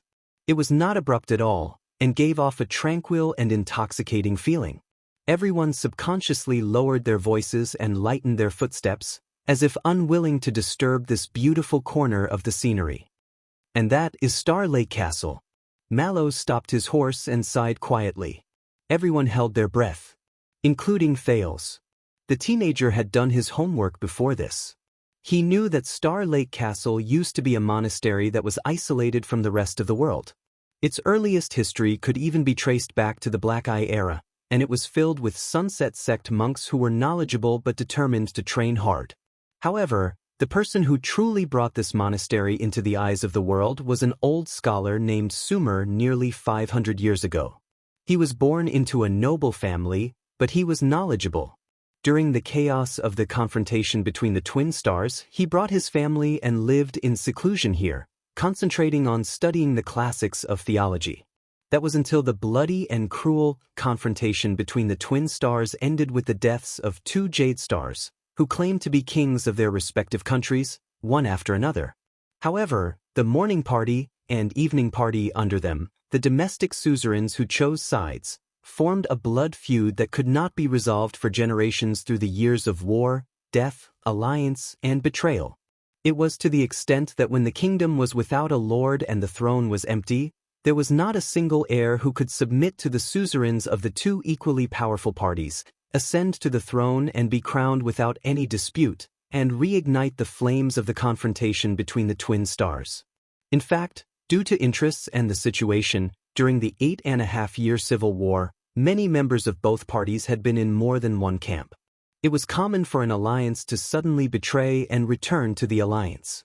Today, when the king and his vassals had a heart-to-heart, they would solemnly swear to show their loyalty. Tomorrow, when they were captured on the battlefield, they would suddenly come to their senses and abandon darkness for light. The leader of the Eastern Seas heroes, the Cullen family of splendid Port City, had repeatedly switched between the 2 parties. They were a miraculous existence that could remain unscathed despite their defection. That was why the nicknames of the 2 guardian dukes of the Eastern Sea were Noon and Midnight, respectively. Fortunately, there had been enough bloodshed in the kingdom, so much so that countless Dark Knight priestesses had died of exhaustion. There were also enough men in Constellation, so few that no one wanted to put on their armor and go to war anymore. During the 8 years of confrontation between the twin stars, countless citizens and their families were destroyed. Many great families lost their heirs. The price they paid was high, and the lesson they learned was painful. It was rare even in the history of Constellation, which was filled with frequent civil wars. The Morning and Twilight priestesses, who were at daggers drawn, finally put down their weapons reluctantly under Sunset Priestess suggestion and coordination. They entered Eternal Star City and began a difficult negotiation in Dark Knight Temple, which was filled with corpses waiting to be buried. This was also how the Morning and Twilight regions were named in Eternal Star City. They were separated by Dark Knight Temple. Hence, as Black-Eye John's great-great-grandson, Scholar Sumer, who was 60 years old, or rather, Pulse Breaker Sumer Jadestar II, was invited out of the Sunset Monastery where he lived in seclusion. He walked out of the high castle by the lake deep in the forest, and walked into Renaissance Palace while surrounded by two groups of vassals who were eyeing him covetously. He stepped onto the stage of history and ascended to a supreme position. Regardless of how much the Morning and Twilight Priestess regretted this decision, or how it caused their respective alliances to fall apart, not long after Sumer II was crowned, he followed the newly promulgated bloodline decree. He renovated and expanded the lakeside monastery, which he had stayed in during his scholar days, into a castle, and granted it to his eldest son, Alan. He was also conferred the title of Duke to show that the succession had been decided long ago and that there was no room for dispute. From the nobility to the commoners, they must obey this law and not go against it. The confrontation between the twin stars, which was caused by the dispute over the succession of the elder and the younger, was thus brought to an end. Star Lake Castle and the significant Duke of Star Lake were thus born. This is our territory, the castle that we will be staying in the future? Why, I looked shocked. This sentence made Thales avert his gaze from Star Lake Castle. He cast aside the heavy history and collected his thoughts. Well, at least, the prince was in a good mood. He had a house. The greenery was in place, the lake was beautiful, and there was even a natural swimming pool. But Thales glanced at the corner of the ledger in Mallow's saddlebag. I wonder how the mortgage is calculated. It's a good place. Glover, who was never good with words, nodded as he moved forward. Look at its shape and topography. It is surrounded by a lake on three sides, has a high vantage point, narrow passageways, wide field of vision, drawbridges, trenches, arrow towers, lookout posts, the height of the city walls, the angle at which they intersect, and the breadth of the defense. The zombie pointed at different spots in Star Lake Castle. With only a dozen people, it will be impenetrable. Even if they are besieged by enemies who outnumber them by several times, if they have enough supplies, they can defend for a few months or even a year, much better than Mindy's Hall, which is almost undefended. Oh my God, you can't use this analogy. Mindy's Hall is a work of art, and here is... Doyle paused for a moment before he forced out his next sentence. Other works of art. On the other side of the team, Paul from the Black Lion family of Brave Souls Castle, who had just joined the team, suddenly sighed and attracted everyone's attention. My father told me that a long time ago, every vassal and every lord took pride in having their own family castle. Even if they had to spend 2 or 3 generations of their family's wealth, they had to build a castle with extraordinary significance. The young heir of the Bosdorf family looked at the castle in the distance with melancholy in his eyes. The sky pillar fortress of High Forest City, the floating sand, flowing sand, and sinking sand palaces of the wasteland ruins, the treading waves palace and the quelling tide pagoda of Splendid Harbor, the emptiness palace of Jadeite City, and the Blood Gate fortress of Blade City. Although their shapes and styles are different, all of them have a long history and are famous fortresses that are difficult to attack, not to mention the magnificent Renaissance Palace. As for Arun's Cold Castle, Bosdorf's Brave Souls Castle, and the Chroma family's Wing Fortress, even their territories are named after fortresses and castles. Paul's words were sincere and melancholic. They are our line of defense rooted in the ground, the knight's immortal mounts, and the sturdiest defense on this land. When he said this, Paul let out a long sigh. But now, there are no more castles like this. In fact, there are fewer and fewer of them. His words made many people fall into deep thought. But the person who answered him was out of their expectations. Of course, Doyle said carelessly. My castle was built hundreds of years ago, and it has holes everywhere. In summer, mosquitoes and lice will fly everywhere, and the stench will not go away. In winter, it is not much better. The cold wind will blow people's noses, and the windows will make loud noises. No matter how we repair it, we can't fix it. Besides, just hiring people to clean it and maintain its functions will cost a lot of money. It's not worth it. So, in the end, my stepmother decided to close most of its areas and only use a few complete and newly renovated halls and rooms. And from what I know, more and more nobles and suzerains would rather spend their money elsewhere.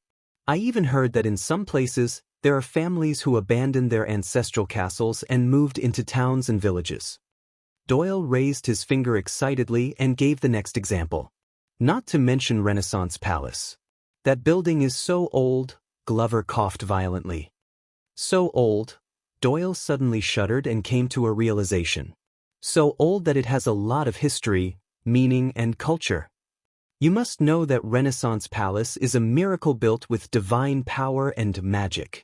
The people who were originally gloating revealed disappointed expressions when they heard that. Doyle knew that he had made a slip of the tongue. He cleared his throat.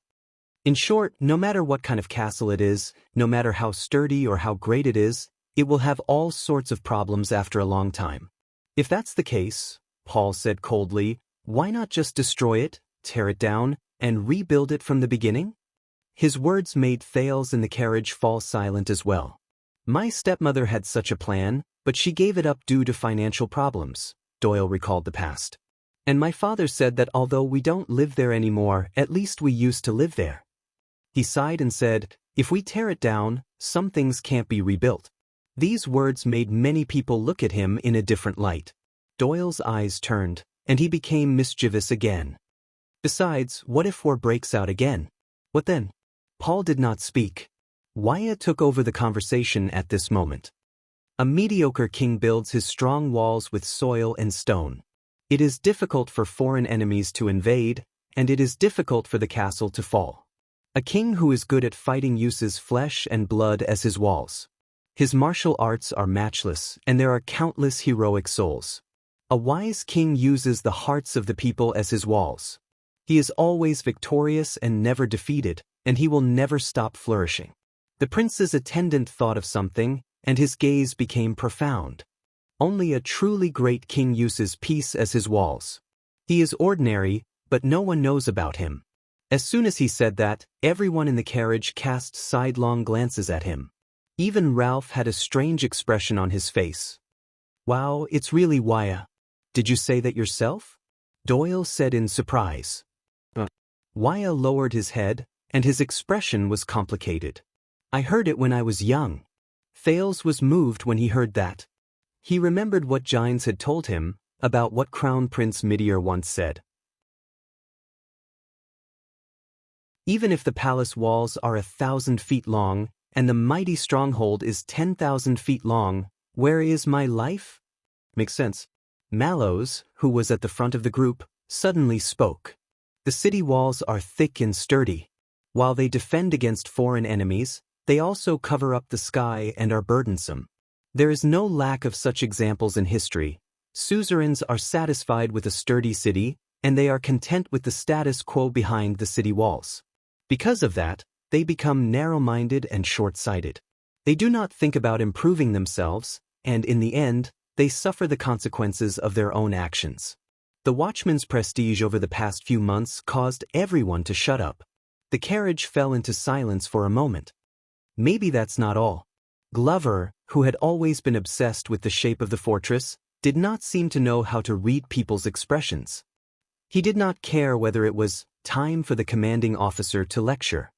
He continued, my grandfather said that the methods of war are destined to become more abundant, especially after the appearance of the mystic guns. Regardless of whether it is defending the city or attacking the city by force, it has become the worst strategy. After all, no matter how thick the city walls are, no matter how wide the battlements are, they cannot withstand the continuous high-temperature bombardment from the mystic guns or the falling stones from the catapults. Paul sighed and said, so, such a castle is destined to decline in the future and become history? Perhaps. Glover fixed his gaze on Star Lake Fortress, as if he was trying to find its weakness. But perhaps our descendants, the people of the future generations, will come up with a better idea, build stronger fortifications, and build a super city wall that even the mystic guns cannot break? Maybe they will be smarter than us, Wyatt interrupted, feeling dejected. Think of ways to resist war and foreign enemies without relying on city walls or fortresses and ensure safety? Or maybe they will be even more foolish. Mallows also joined the conversation.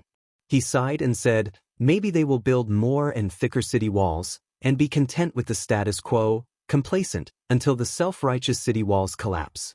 Only then will they regret their actions. Thales listened carefully to the conversation and pondered for a long time. Or they will be unparalleled geniuses. Doyle's excited voice suddenly rang, causing many to frown. For true peace, our descendants will build flawless, unbreakable city walls and fortresses that can isolate everything, and the people on both sides will not be able to touch each other no matter what. Doyle bowed on his horse and spread his arms proudly at Star Lake Castle. Clatter, clatter, peace shall come. Listening to this nonsense, everyone in the convoy rolled their eyes and sighed. Until another young voice came from the carriage. So the city walls are tall, the trenches are deep, and the people on both sides can't see each other, can't hear each other, and can't talk to each other. Everyone turned around in shock, only to see the Duke of Star Lake leaning against the window, gazing at the beautiful Star Lake Castle from afar, but his eyes were dead. Thales said faintly, until everyone's fate becomes lonely and helpless, and they struggle in pain but do not know why, and they are inexplicably angry but cannot be dispelled. Until everyone, from birth to death, is destined to be a prisoner behind the wall. The Duke's words silenced the entire convoy. Everyone looked at each other, not knowing how to react. Mallows urged his horse to the window. "Your Highness." Thales snapped out of his daze, waved apologetically, and sat back in his seat. "Don't worry about me, continue." The Duke's convoy continued to move forward. Once they saw Star Lake Castle, the remaining journey was much shorter. They quickly went around the hill and drove into Star Lake Castle through the heavy steps on the trenches. But what they saw was nothing compared to what they felt from the horizon. "My God, I thought that only my castle was in disrepair." Doyle was dumbfounded as he stared at the iron gate of the castle entrance, which collapsed with a gentle push from him. He coughed violently in the dust. "How long has it been since anyone lived in this place? The previous Duke of Star Lake?" Glover tied a scarf around his face and carefully stepped into the entrance. He gestured for the people behind him to get down from their horses. 18 years. "Be careful, Your Highness." Waya opened the carriage door for Thales, and his tone was vexed. "This place." Thales got down from the carriage, and only then did he realize that the famous Star Lake Castle, from the city tower to the sentry tower, from the courtyard to the castle walls, was in ruins. Weeds grew everywhere, the ironware rusted, and the wooden furniture rotted. Many of the corners in the courtyard had become nests for small animals. When they walked into the entrance, they even startled a group of bats that were resting on top of their heads, causing Jenny to break free from the rope in a fit of rage. When she saw the stable, she probably felt that she was cheated into buying a house, Thales explained later. She neighed loudly, kicked, and panted, causing the guards to be in a flurry. At the same time, she also frightened a flock of birds in the sentry tower, 3 cats on the castle wall, and a swarm of bees under the eaves of the castle. The young Duke could not help but frown. "All right, it's fine, secondhand. No, it's a rough house. Do we expect to reduce our expenditure in this place?" Logistics Officer Stone used all his strength to pull his boots out from a collapsed wooden door. He complained to Mallows in a low voice. "What are we relying on? Selling antiques? Ha!" Doyle carefully walked around the uneven floor tiles, pushed aside the spider webs, and arrived in front of the old gate of the main castle. He pulled the door knocker and said sarcastically, "Be careful, everyone. Be careful, everyone, we're in an antique. It'll cost thousands and tens of thousands if you bump into it." Doyle was unconcerned when he heard everyone telling him to shut up. He smiled and turned his head, preparing to open the gate.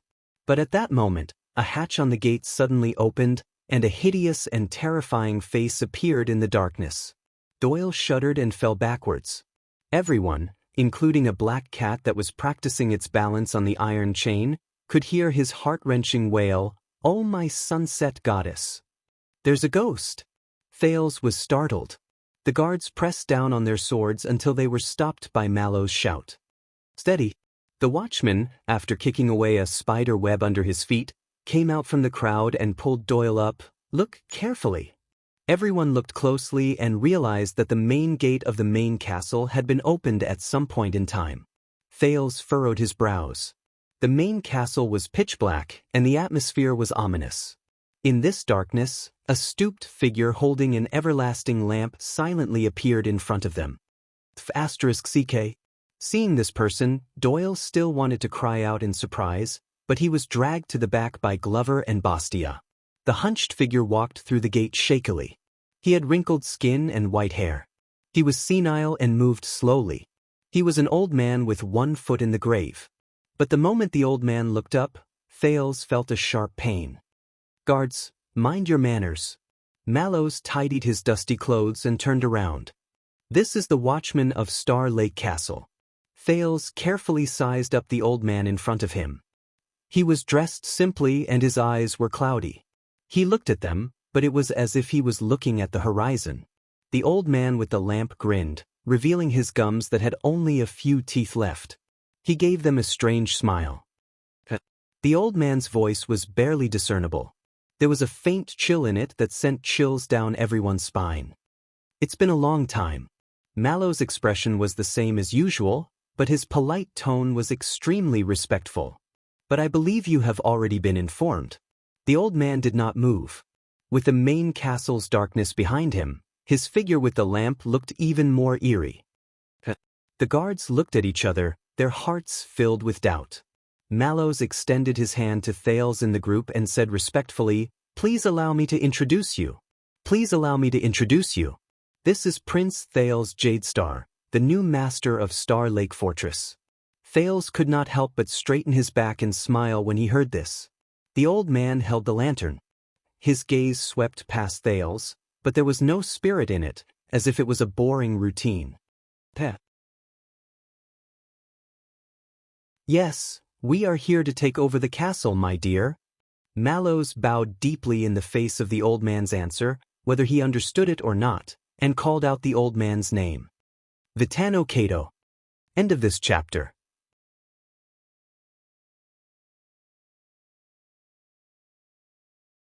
Chapter 634. Star Lake Fort. Night. The guarded dining room was covered in dust and cobwebs. Only 2 candles emitted a red light, casting eerie shadows. But at this moment, many people were sitting in the dining room. It was noisy and lively. That old man, Vitano, he leaned against the wall, his legs propped up on the bench and munched on a piece of bread. I haven't heard him say a word since he got here. Is he a zombie crawling out of the ground? Zombie. Everyone who was eating at the same table looked at each other and subconsciously looked at another table behind them.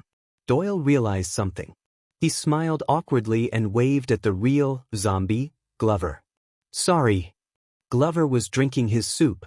When he heard Doyle, he threw down his spoon and his gaze turned cold. "Why are you sorry?" Doyle was stunned by the zombie's ferocious gaze. Doyle realized that something was wrong. He laughed at himself and lowered his head. But that old man, the watchman, maybe he really is a zombie. At the other end of the long table, Waya suddenly spoke and attracted everyone's attention. The dining room fell silent. Glover frowned. "Be careful with your words, Mallows Herald," Toledo reminded him sternly. "Officer Mallows respects that old man very much." Waya shook his head and lowered his head to take a sip of the odd-tasting drink that the logistics division got from somewhere. His expression was pained. "No, I mean he's not that simple." Doyle leaned forward. "What do you mean, really, Waya?" "Star Lake Fort has been without a master for years. It's almost becoming a nest for animals," Waya said solemnly, "and animals are very sensitive to their territory. We can scare a flock of crows out of the corner with just a breath, but..." He raised his head and looked at everyone. "That old watchman lives here, but he didn't scare a single mouse." Everyone who was eating was instantly stunned. In a dark corner, the special class flag bearer, Hugo Fube, who was out of place with the others, picked up a notebook expressionlessly and recorded. Waya Caso. Sensitive to observation. Lacking in tact. Has he lived here so long that the animals are not afraid of him? Doyle flicked away a spider that landed on the bread, then tore off the dusty crust of the bread and bit into it. Waya shook his head. That's only the best guess. Logistics Officer Praka turned his head around from the window. What's the worst? Opposite Glover, Ralph looked at his own soup bowl in annoyance. There was a spider that had flown out of nowhere and was struggling with all its might. Doyle sighed. Zombies. At this point, Doyle seemed to have thought of something and waved at Glover in embarrassment. That's sorry. Glover snorted angrily and swallowed the food in his mouth. Morgan, Costa, it's your turn. Two tired figures walked into the dining room. The two people in the dining room took turns. Doyle's eyes lit up. Hey, Bastian Ness. What do you think? Is there anything good in Jackal Tower? You mean apart from cobwebs, ashes, cat droppings, bird droppings, ghosts, rotten wood, and rusty iron? The young vanguard, Ness, picked up the kettle and poured himself a drink. Let me think. Oh yes, there's a rotten rag. It smells like shit. Damn it, what's that smell? Mate, tea. Praka drank his tea contentedly by the window. Don't ask too many questions. If you do, you'll know it's sponsored by the logistics division. There's a monastery in the southeast corner with a lot of graveyards. Seeing this, Bastia decisively poured away his drink and tore off a cobweb on top of his head. It's surprisingly clean. Obviously, it's cleaned regularly. Maybe it's that old man. Maybe he lives in the graveyard, you know, zombies. Doyle laughed and habitually turned around to wave. Hug, one more word of apology and I'll throw you out of the window. Glover stared at him. As if to cooperate with him, Ralph poured away the spider soup in his hand and snorted coldly, causing a slight chilly wind to blow. The room fell silent. Doyle could only turn around awkwardly. In the corner, a few more lines appeared in Wheelby's notebook. Caleb Glover, the destroyer of the atmosphere. But he had the authority to make the final decision. Don't overthink it, Paul Bosdorf, who joined in midway and had been silent all this while, suddenly said, Lord Mallows has his reasons for trusting that old man. Wya's gaze flickered. You know him? Paul shook his head. No, but I know that family name. Paul's expression was calm as he said plainly, that's the maiden name of the current queen. She's also a wealthy merchant family in the kingdom. Everyone's gaze turned to Bosdorf's heir. Queen Kia? Wya was shocked. His Highness stepmother? Doyle looked puzzled. We have a queen? Willow of the Northern Territory was puzzled. Paul ignored everyone's reaction and continued. The Cato family started by reselling the spoils of war and making a fortune from the war. They keep a low profile, but have a close relationship with Renaissance Palace. They are the best among the merchants licensed by the royal family and have opened up many sources of income for the Jade Stars of the past. Although their title is low, their position is critical and they have great power. Paul looked up. That's why His Majesty Kessel, the youngest son of the late king, married the daughter of the Cato family. Flag-bearer Fubby's expression did not change as he wrote incessantly. Paul Bosdorf, gloomy and reserved. His words hit the nail on the head. Oh, that explains why the old man is here. Doyle came to a sudden realization. Because his mission is to guard the Wang family's property. Wya narrowed his eyes. But those animals, why do I feel like there's more to them? Instead of worrying about that, why don't we think about our next step? Ness scooped up a spoonful of oatmeal that had almost no substance and gritted his teeth. I say, how much longer do we have to eat this? Old Leather, you're the logistics officer. What do you say? Nate Ness. Young and impetuous, not knowing how to restrain himself. Fubby continued to write. Trust me, His Highness and the commanding officer have already started to deal with this matter. Praka sighed and raised his cup. Cheer up. Mate tea is also tea. Ness gave him a gesture unique to the Star Lake Guards, a middle finger.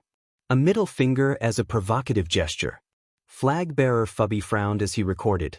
Duke Thales especially liked to use the rare and peculiar Northland customs to cultivate the guard's culture and enhance the cohesiveness and sense of belonging of his subordinates.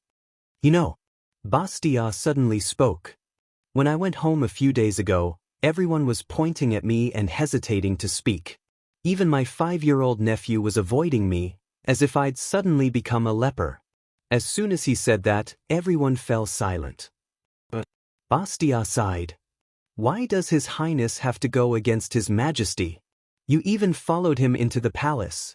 In the corner, flag-bearer Fubby pursed his lips. Ade Bastia. As always, conservative, timid, and worried.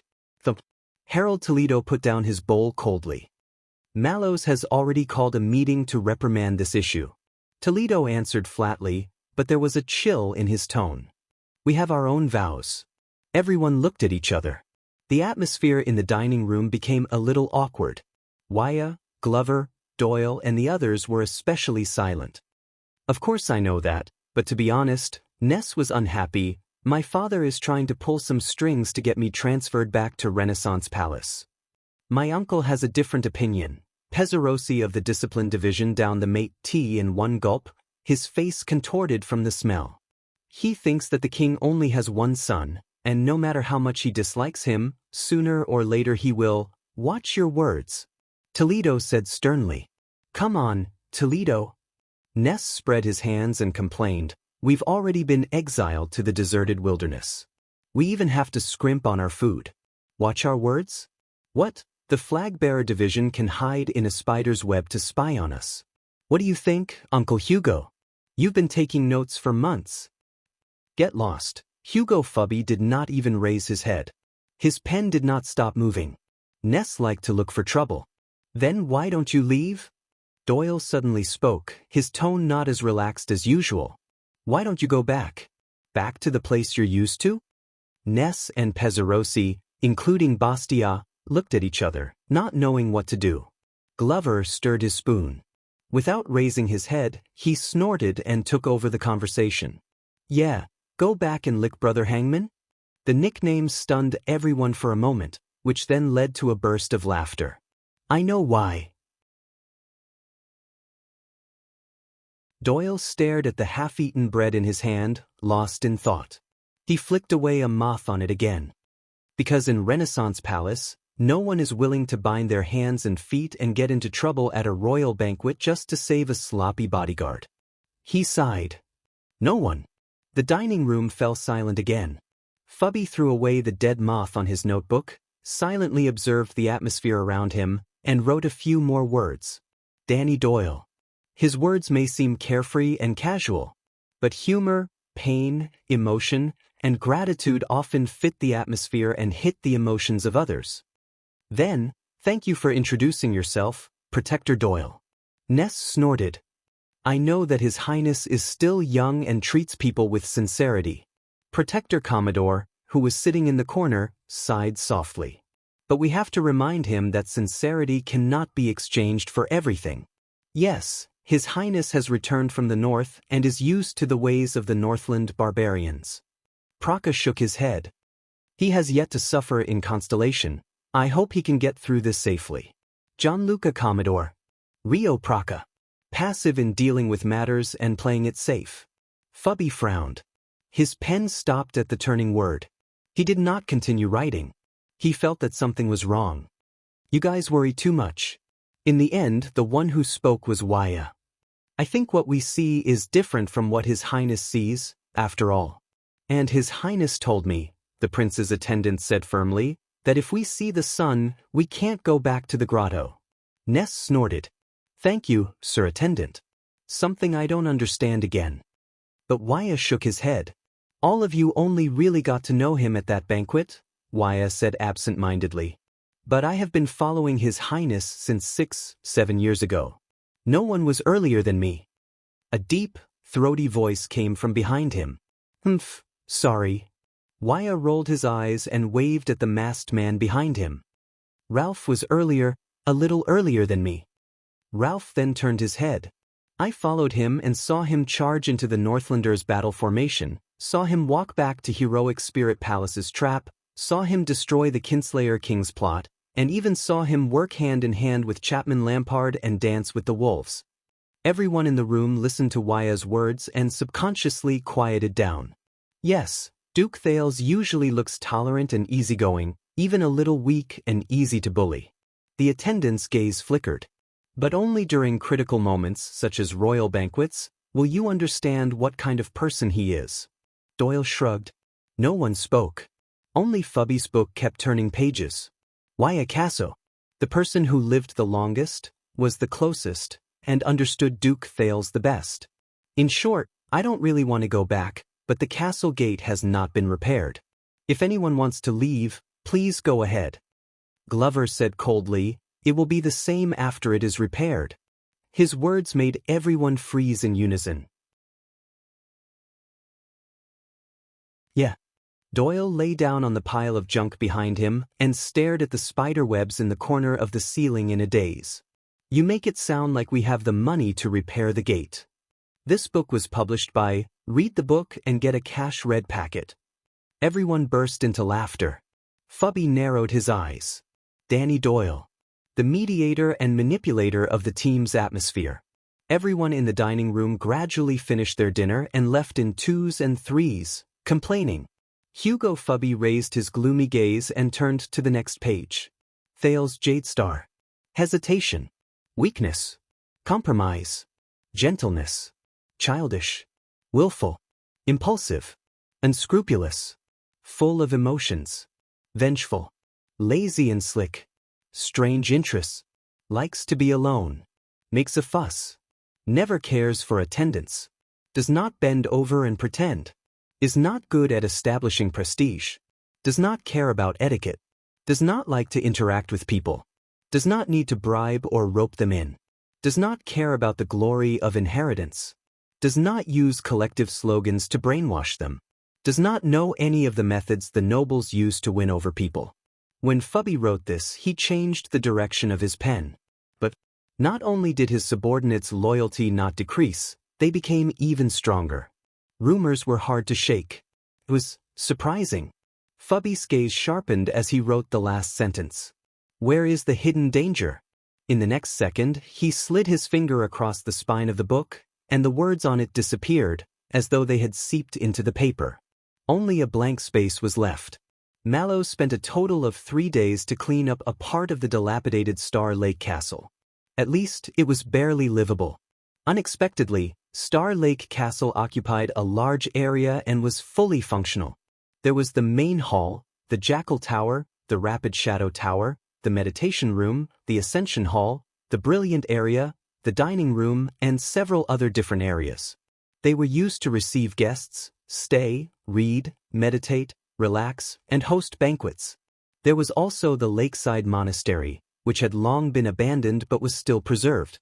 There was also the Starlight Courtyard, commonly known as the Lumberyard, which was used to station troops and train soldiers.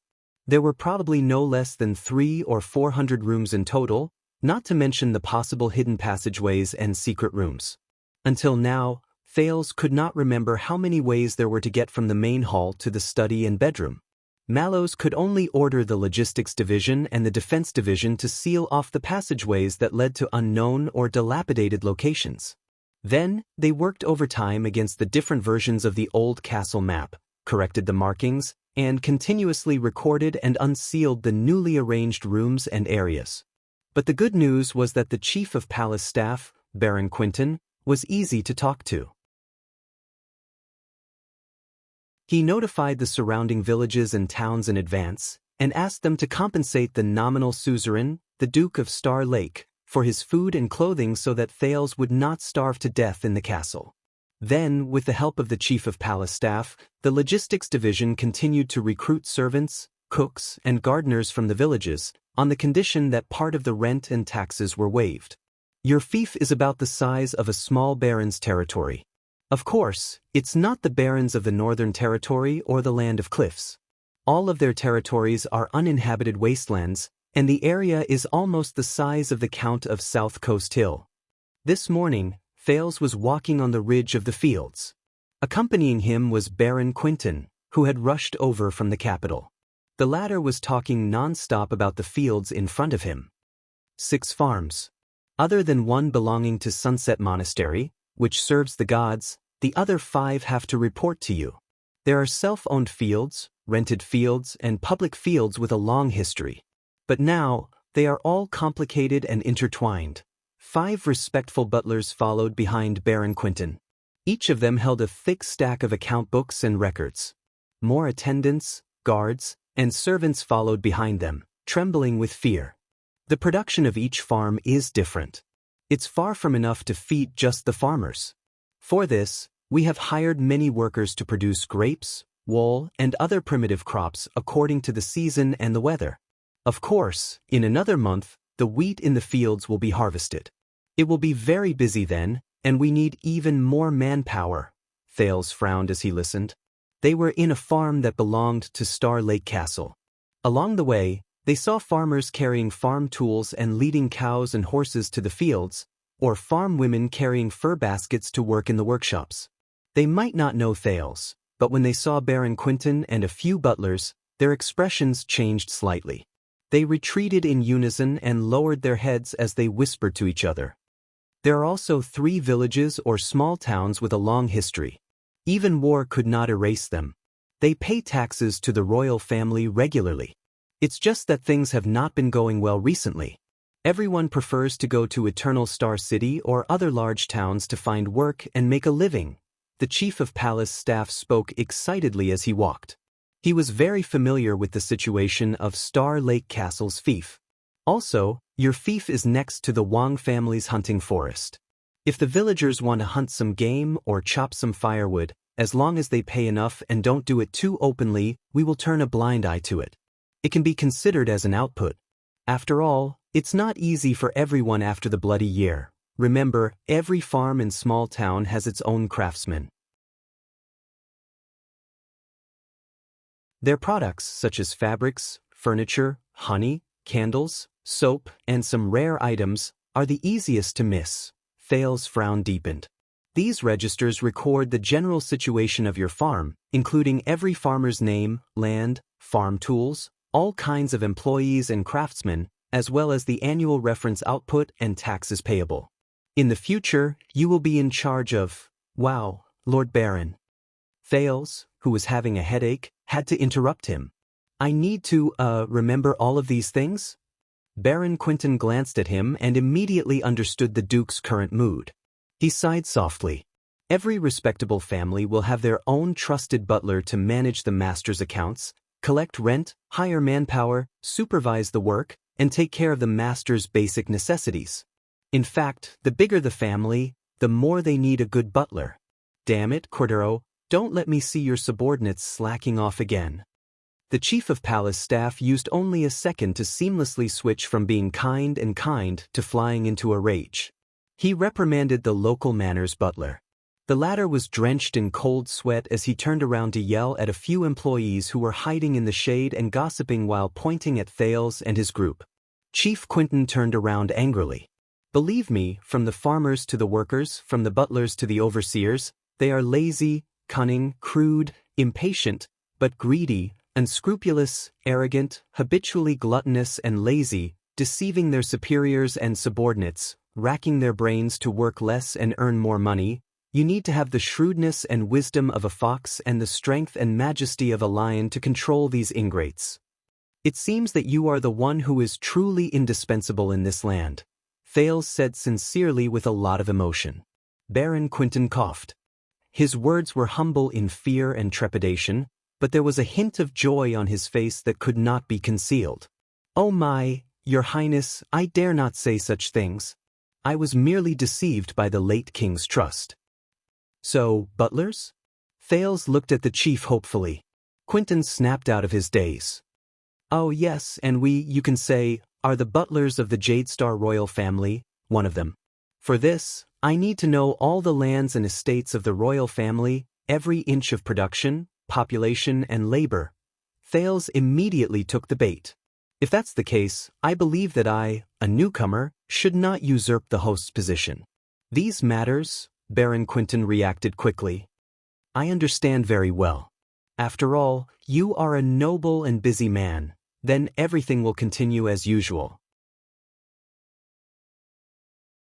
I will separate out the rent and taxes that belong to you, and have the butlers of each estate and the mayors of the towns and villages send them to Star Lake Castle regularly, including the monthly rations, firewood, and fabrics. Of course, The variety and sophistication of food and clothing cannot compare to those in Eternal Star City. Thales waved his hand generously, indicating that the Duke of Star Lake should share the joys and sorrows of his people. Seeing the prince's indifferent expression, Quentin could not help but sigh. In the future, there may be a mistress who will take care of these for you. Unfortunately, you are the heir to the throne, and the future mistress is destined to be the queen. She will be busy enough with the families of the nobles in Renaissance Palace, the capital, and even the entire country. She probably won't have time to take care of these minor details. You still have to find a suitable candidate, that was what he said, but in reality, there was not much for Thales to worry about, because Baron Quentin had already arranged everything before he came. The public and private taxes of the territories around Star Lake Castle, land tax, poll tax, hunting tax, including transaction tax, travel tax, and so on, were all collected by the tax collectors of the Department of Finance into the Treasury. This year, they would all be transferred to Star Lake Castle. It was just that the fief was limited, and getting rich overnight was out of the question.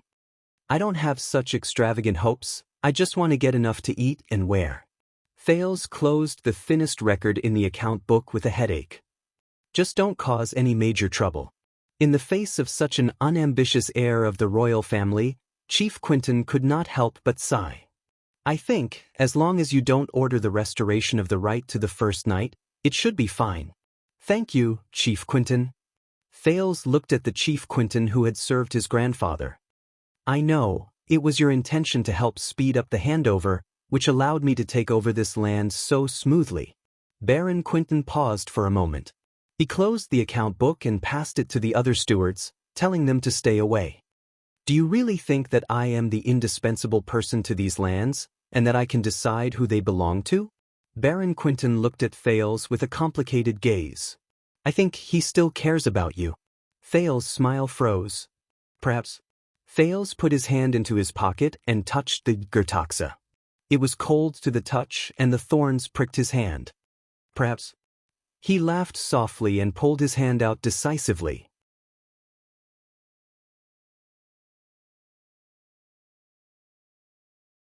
Chapter 635.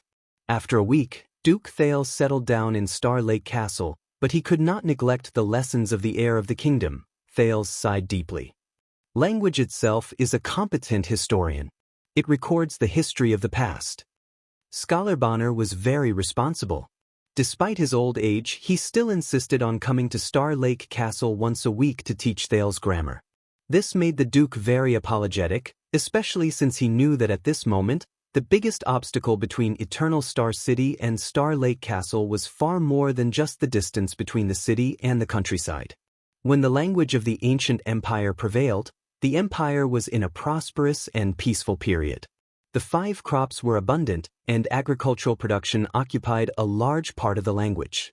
You see, just this small textile house alone, from the loom to the thread winding, has derived many commonly used words. At first glance, we wouldn't even think that it has anything to do with agriculture and textiles. Fortunately, the old scholar was much more spirited after leaving the city. He often brought Thales to the nearby fields or villages on a whim, and would point out ready-made teaching materials at random. Pursue, Your Highness, pursue the origin and history behind words, and you'll master the trick of using them faster, Scholar Bonner said with emotion. Believe me, it'll be very interesting, and you'll see through the so-called truth of expression. After Scholar Bonner set an example of academics not being swayed by politics, the other teachers were also deeply encouraged and gradually returned to normal, rushing to the castle for lessons.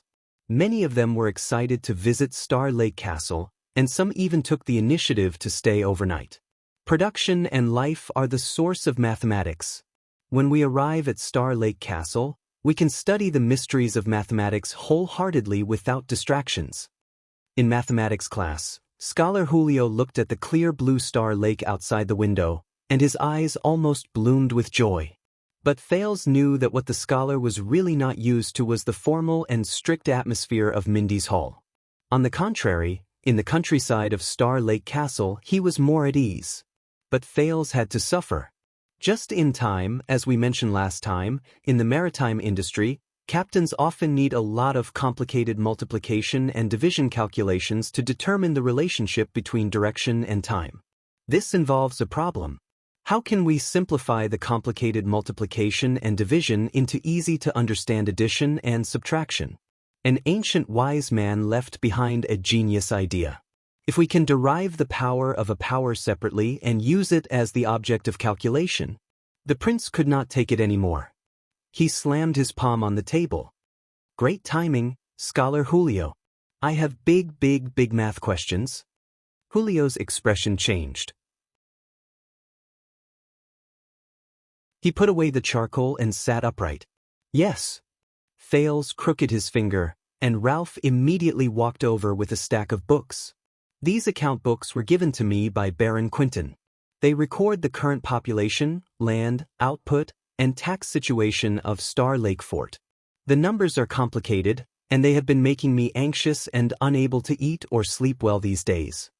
Thales took the stunned Julio's hand and sincerely handed one of the Grange maps to him. And I urgently need a talented person to check, summarize, and answer for me. Julio's eyes widened. No, Your Highness, I'm your teacher. I'm here to teach you, but Thales was incredibly sincere. No, Julio. Not only are you my teacher, you are also the person who understands numbers and calculations the best in my castle right now. You are also the person who is closest to the mysteries and secrets of numbers. I believe that you can help the people of Star Lake Castle. Julio was a little touched. Thank you for your appreciation. I may be able to help, but I cannot reduce the time for your lessons. After all, this concerns the learning and ability development of the heir of the kingdom. These account books and records are related to the happiness and well-being of my people. It is also my proper occupation, Thales said with a sigh. Look at this beautiful land. Are you willing to let the people on this land starve? As the Duke of Star Lake, do you think I should prioritize my own abilities and qualities, or the happiness and well-being of the people of the kingdom? What you said makes sense. I also admire your selfless ambition, Your Highness, but it still won't do. I'll give you an additional raise. Double your salary. Your Highness, you really love the people like your own children. Shall we start now? But you have to pay on credit. What? Your Highness, hey wait. Don't tell me you're skipping classes to reduce the time for your math lessons. How could that be? By the way, this is the book you recommended, Tales of an Alien Star.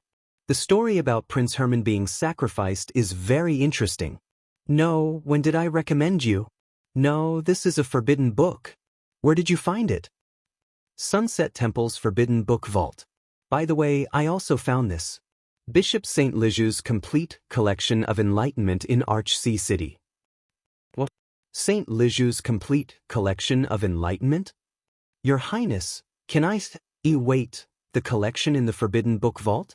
No, how did you borrow it? To be exact, I didn't borrow it. Then can you help me take a look at these farm account books? I can't. It's class time now. You didn't borrow it? Then how did you get it? It's a pity. The little nun who guards the Forbidden Book Vault checks the vault every year. Looking at the time, I'll have to return Collection of Enlightenment next month. TSK, what a pity. Let's continue with the class. Scholar. Scholar? Scholar Julio. What's wrong with you? Sob, Your Highness. Sob, I understand. Please give me the account books, I'll take a look. In comparison, the theology class, which had also been moved to the countryside, showed another side. It's okay. It's nothing. Sunset will not punish you for this. On the contrary, Sunset is tolerant and kind. She will pity your misfortune. Just don't believe in that name anymore. Instead of placing your hopes on external objects, it's better to believe in your own hands. Priestess Meljen gently comforted a trembling farmer who was tied up. The latter was reported by the steward of the farm, saying that he knelt in the fields in the middle of the night while waving a torch. He slit a sheep's neck while he chanted a mysterious name that he did not know, praying for good weather and a fruitful farm. This made Waya rather indignant. You let him go just like that? Even if he believes in heresy and disrespects Sunset? The attendant glared indignantly at the farmer, who was scared out of his wits. He returned home with the help of his wife and son. The temple has already investigated this thoroughly. Meljen made a prayer gesture without turning her head around. That is not heresy. It is just a folk belief that has existed for a long time. It is especially popular in the land of cliffs, and that poor farmer moved here from the land of cliffs when he was young. Waya glanced at Thales. So? Priestess Meljen finished her prayer and turned around. Her tone was both instructive and reproachful. Our history is not fractured, dear Squire Casso. Even Sunset Goddess has to shine after the light of the God of Light and the Holy Sun. Perhaps Dawn will have to take a portion of her glory. Meljen looked at the farmers and craftsmen who were busy coming and going in the farm. Look at them. Their ancestors have been bound to this land for generations. Farming, herding, and weaving have been like this since the era of the God of Light. So in the fields and villages, the ancient gods and old believers, and even superstition and heretical worship are naturally passed down from generation to generation, and it is difficult for them to leave. But this is not their fault. They are not disrespecting us. It is just a habit, ignorance, but it is not a crime. Meljen flashed a smile. This is why we must be compassionate, tolerant, preach endlessly, and persist in educating people. Behind her, Nun Nia's face was filled with agreement and admiration. All right, I am not making things difficult for that farmer, but Waya looked at Thales. A few days ago, His Highness was reprimanded by you because he doubted one of the scriptures. He was punished to copy and memorize his words. You were merciless. But when they practiced magic in the fields, you comforted them with gentle words and forgave them. This doesn't seem fair. Meljen raised her head and looked at the setting sun in the west. What is fairness, Attendant Casso?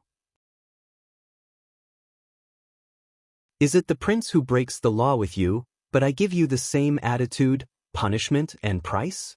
Even if the price you can bear is completely different from his? Waya was stunned. The old priestess looked at Thales and Waya with a stern expression. Remember, my Waya Casso. In the name of God, I will always remember.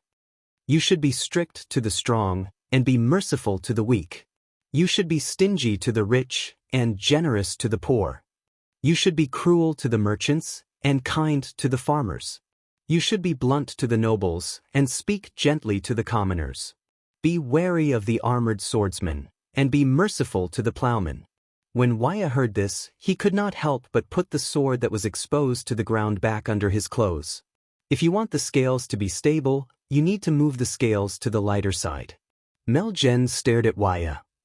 These are the supreme words of praise that the Sunset Goddess gave to the King of Renaissance through the words of the prophet, Mohada, before he died. When Thales finished listening to this, he bowed with a stern expression. Thank you, I will remember this lesson. Waya was silent for a while before he bowed along with the Duke. Priestess Meljen's stern gaze moved away from Waya and turned to Thales. Very good, but I hope that you will not just remember it. The prince paused for a moment. Then what about the believers and the true heretics? Meljen smiled. I do have an answer, but I don't think you will like it. 2 weeks passed. Star Lake Castle became cleaner and tidier, relatively speaking. The problem of food and clothing was solved, and everyone's lives gradually returned to normal. Thales learned his lessons in an orderly manner. He began to master reading, writing, chanting the common language of the elves. He could memorize the passages and allusions in sunset scripture, and perhaps some other forbidden books. He had a clear understanding of the different lands, population, and production in this fief, thanks to scholar Julio. He could accurately locate the city of Longchant in Dragon-Kissed Land, the 3 classical capitals in Thornland, the Hall of Kings Chronicles in Steel City, the 8 main cities in the 3 kingdoms of Mystery Sea, the 4 great forces of power and 16 city-states in Kemu Union, and the locations of the 7 seas in the Western Peninsula.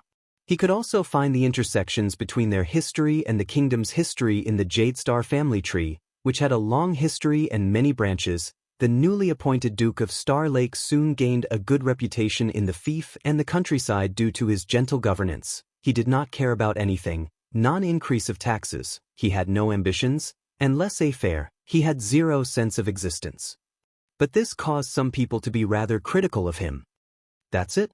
One day, during a martial arts lesson, Mallows was summoned to the capital due to an urgent matter.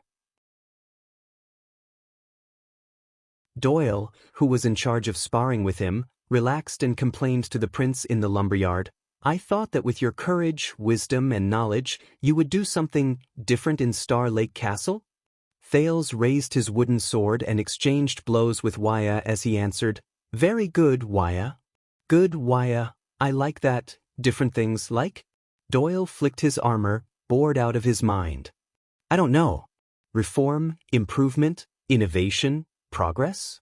Just like how some knight poems describe it, a knight with great vision obtains his own fief, enacts new policies in a grand manner, wipes away all diseases, accumulates land, armies, and food, and finally creates a developed and advanced country, conquers the world, and creates history?" Thales smiled. Reform, improvement, innovation, progress. He turned his hand over and parried Waya's attack. "Very good, Your Highness." The attendant found it hard to describe his surprise. "Compared to when you were in Dragon Cloud City, you have improved a lot. You have even mastered the power of eradication. Practice makes perfect." Thales pressed his left wrist, which was throbbing in pain, and revealed a fake smile. He tossed the wooden sword to Waya and prepared to rest. At the same time, he answered Doyle's question. "It's not that I don't want to bring about change, Doyle, it's just that..." Thales was silent for a while.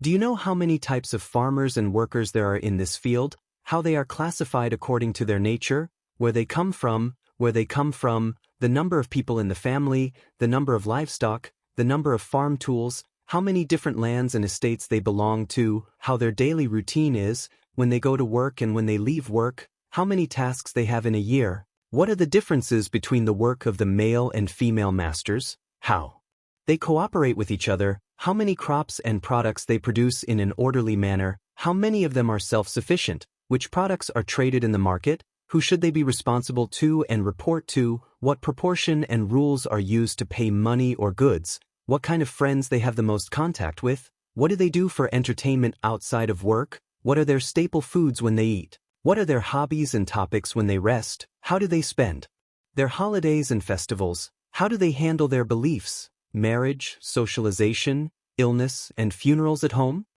His words attracted the attention of many people. Glover, who came up with clothes and towels, and Paul, who was practicing his sword at the side, froze at the same time. Doyle listened to the long list of questions, looked at him dumbly, and shook his head. Thales smiled. "Very good, because I don't know either." The prince turned around and sighed. "But these people, they were born here, live here, and die here for hundreds and thousands of years. They know this land better than anyone else. Why should I think that a so-called Duke of Star Lake who just arrived from the sky and has never touched the mud would have wisdom and knowledge that is more profound, more professional, and more suited to the local ecology to guide them on how to live a better life? I am not Brother Mojado, Doyle. I am not a prophet who descended from the sky. That profession only exists in the sunset scriptures, and I am not that arrogant enough to see through history and point out the direction of the future for the turbid world."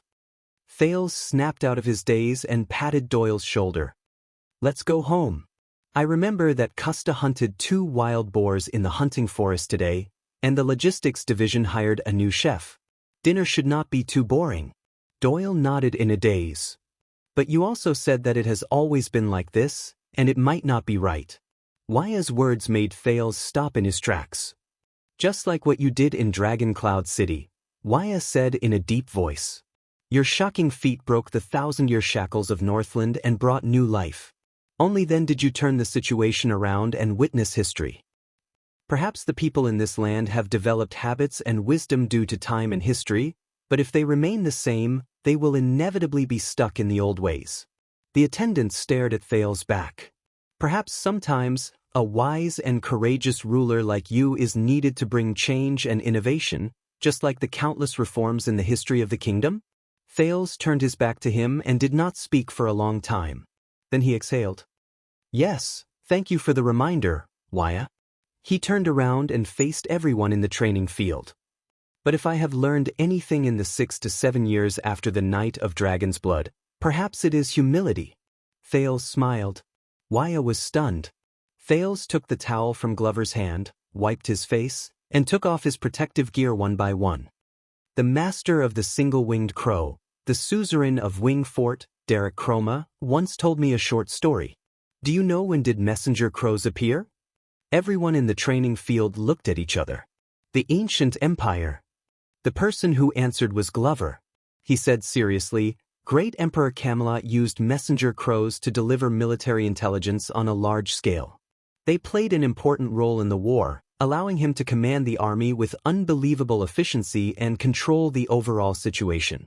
He far surpassed his opponents of the same era and won the first chance to win. Even after the conquest was completed, messenger crows played a big role, Paul continued. No matter how far apart the territories were, the messenger crows would still arrive at any given time. That was how the great emperor who was in charge of the royal territory was able to firmly rule over all the major provinces. His orders came from the same clan, which increased the effectiveness of governance, strengthened the cohesion of the empire, and reduced the possibility of division. It was an important factor in the empire's ability to maintain its rule after the epic conquest. Hearing their answers, Thales nodded one after another. Not bad. But that was not the first time messenger crows appeared, nor was it the first time they appeared on the stage of history. Thales searched for his memories. About the 700th year of the era of kings, which was 200 years before the great emperor was born, a wise man discovered that some special birds would react differently to specific magnets. This might be the reason why they could travel thousands of miles without getting lost. The messenger crow technology originated from there. Soon, a king of West Billowcliff decided to put a batch of meticulously cultivated and trained messenger crows into use. They would replace the communication channels between the cities, replacing all messengers, mails, and beacons. I have captured civilization and the future, he said with great courage and hope. Thales paused for a moment. But the situation was not that simple.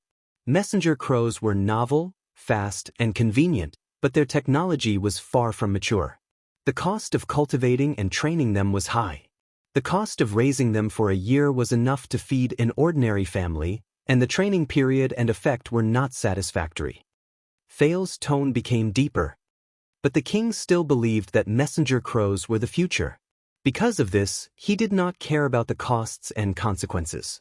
He ignored all advice that went against his beliefs and insisted on using messenger crows. The taxes of the kingdom increased because of this. Soon, messenger crows became the new trend. For a period of time, everyone in the kingdom fought to gather bird species, build bird houses, plant bird food, and mine magnetic ores. There was a story about a poor family struggling to survive. They managed to keep their food and feed their messenger crows, but their children starved to death. Hearing this, Waya sighed softly. Ralph's arms tightened.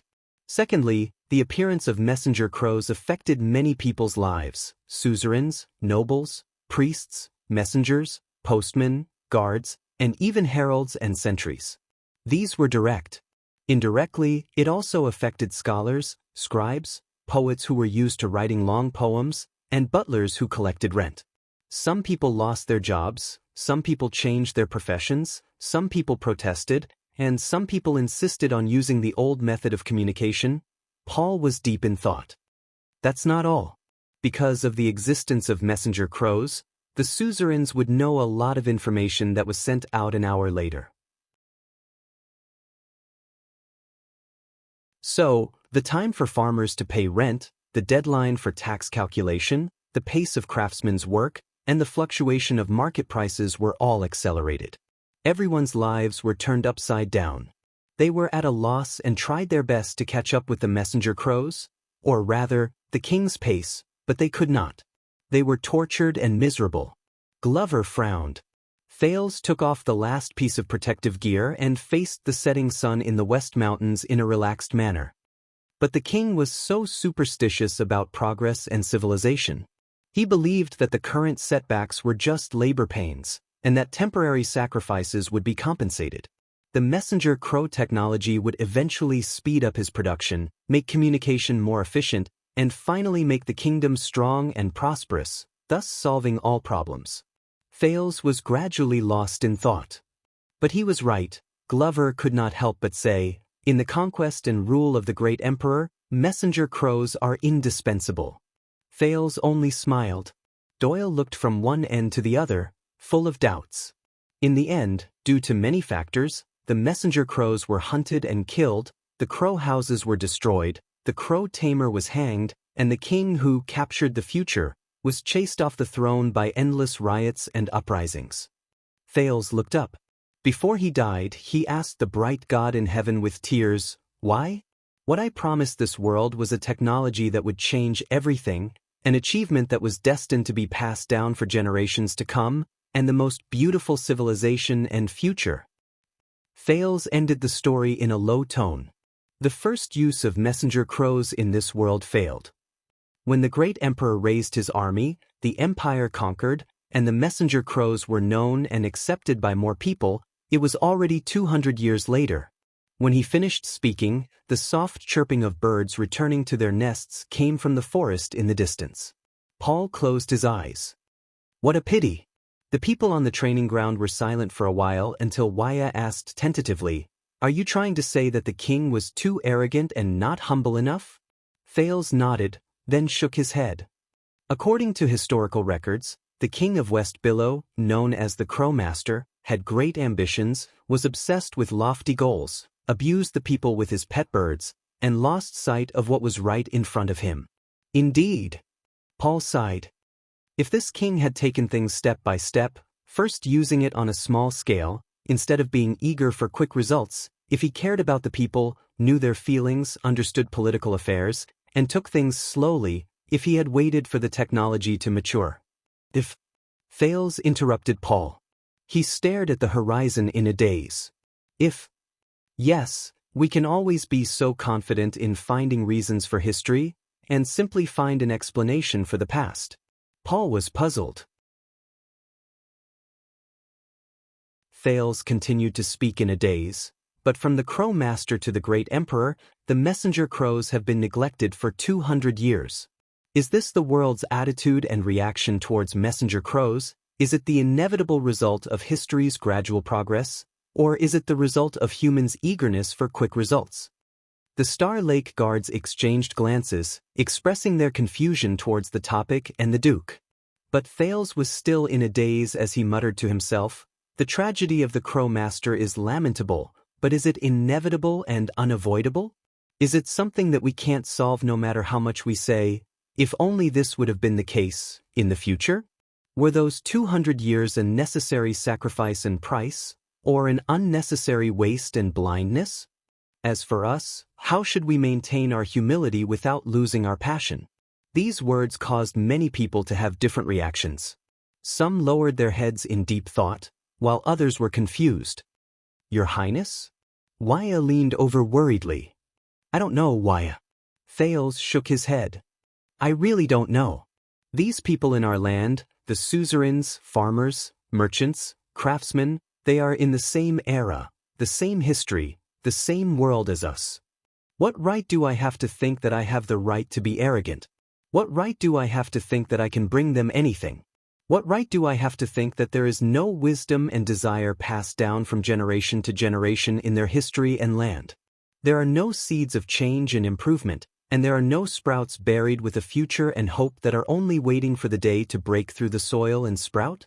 A few seconds later, Thales snapped out of his daze and smiled apologetically at everyone, signaling that the martial arts lesson was over. He then asked everyone, who had mixed feelings, to pack up and prepare to return to the castle. Only Waya remained silent for a long time. He took a deep breath, mustered up his courage, and moved forward. "Your Highness," Waya lowered his voice, "what is bothering you is not Star Lake Castle, nor is it the messenger crow, but something else, right?" Thales paused and looked at Waya.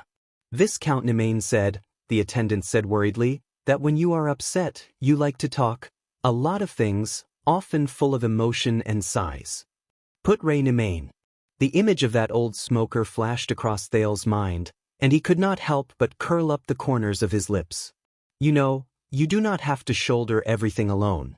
You can trust me, or anyone else you think is worthy of trust, Waya said sincerely. Thales stared at Waya for a long time. He could not help but recall the first time he met Waya. This old-fashioned and stiff young man had sworn loyalty to Thales in a very serious manner. The prince put his hand into his pocket and tightened his grip on the covenant again. It's time to eat. Let's go back. A few seconds later, Thales put his hand out of his pocket and flashed a warm smile at Waya. Whether you are hungry or not, you still have to eat. Waya's expression became gloomy. Thales patted his shoulder and walked towards the castle on his own. But the Crow Lord is also respectable, isn't he? Waya's voice rang behind him. Thales' footsteps slowed down. Regarding the messenger crow, he failed, but the world succeeded in the end. After 200 years of pain, it succeeded in the emperor. Waya's voice was rather anxious. Whether it was inevitable or unnecessary, no matter what the outside world said, the Crow Lord made the choice he believed in. For him, this might be enough. Thales was silent for a long time. After that, he strode forward and walked into the castle. That night, after Thales finished his meal, he went to Jakalta's study room as usual. But this time, after he greeted Glover and Ralph, who were standing guard outside the door, and asked them to close the door, Thales' expression changed. He turned around and looked at the figure standing behind the study table. It had appeared in the room at some point in time. From the last letter until now, you've made me wait for too long. The prince said coldly. Too long? Believe me, Thales. For existences like us, who live forever and sleep in the blink of an eye. Behind the study table, his most unconventional teacher, the Heir mystic, Asda Sakern, smiled faintly. He twirled his slender fingers and elegantly and calmly placed a blue invitation card on the table. There is no such thing as long waiting.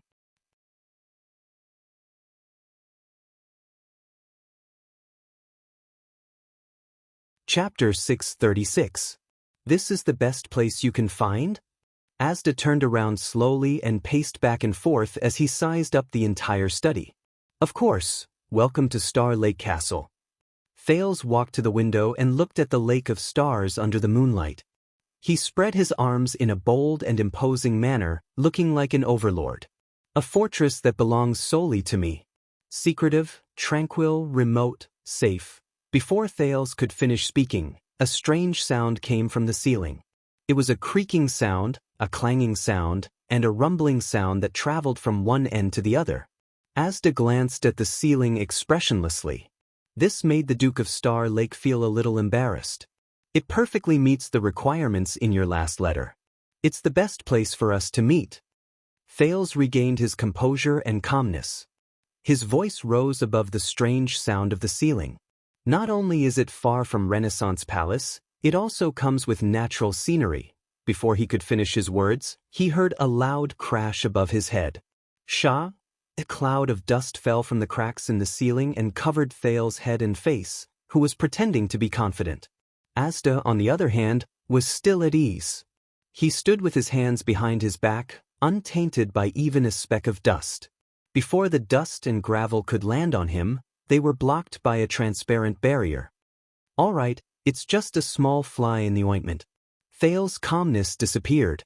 Covered in dirt, he coughed and patted off the dust in a disheveled manner. But don't worry, we've already sent people to the nearby villages and towns to buy cat and rat poison. Plan B is to go to Eternal Star City and hire a professional rat catcher. Without tearing down the roof, the Heir mystic ignored him and turned to look at his surroundings. The furnishings in the study were old and faded. Occasionally, there were cobwebs and moths in the corners. A wooden window that was open to the outside was faintly moaning in the wind, as if it was about to fall. Thales patted the top of his head until it returned to its original color. He walked to the desk and sat down calmly. Everything is in order, everything is under control. Crack! Before he could finish, The chair he was sitting on made a crisp sound. Thales became shorter and slanted to the side. The teenager had no choice but to grab onto the table in a flustered yet skillful manner to prevent himself from slipping. Damn it, the carpenters in the field just came to fix it the day before yesterday. The prince swore angrily. Asda squinted at him and said nothing. Thales gave up on defending himself and sighed heavily. The Star Lake Castle has just started, and the conditions are limited, but don't worry. He reached out and grabbed the sky blue invitation on the table. He folded it back and forth in a practiced manner.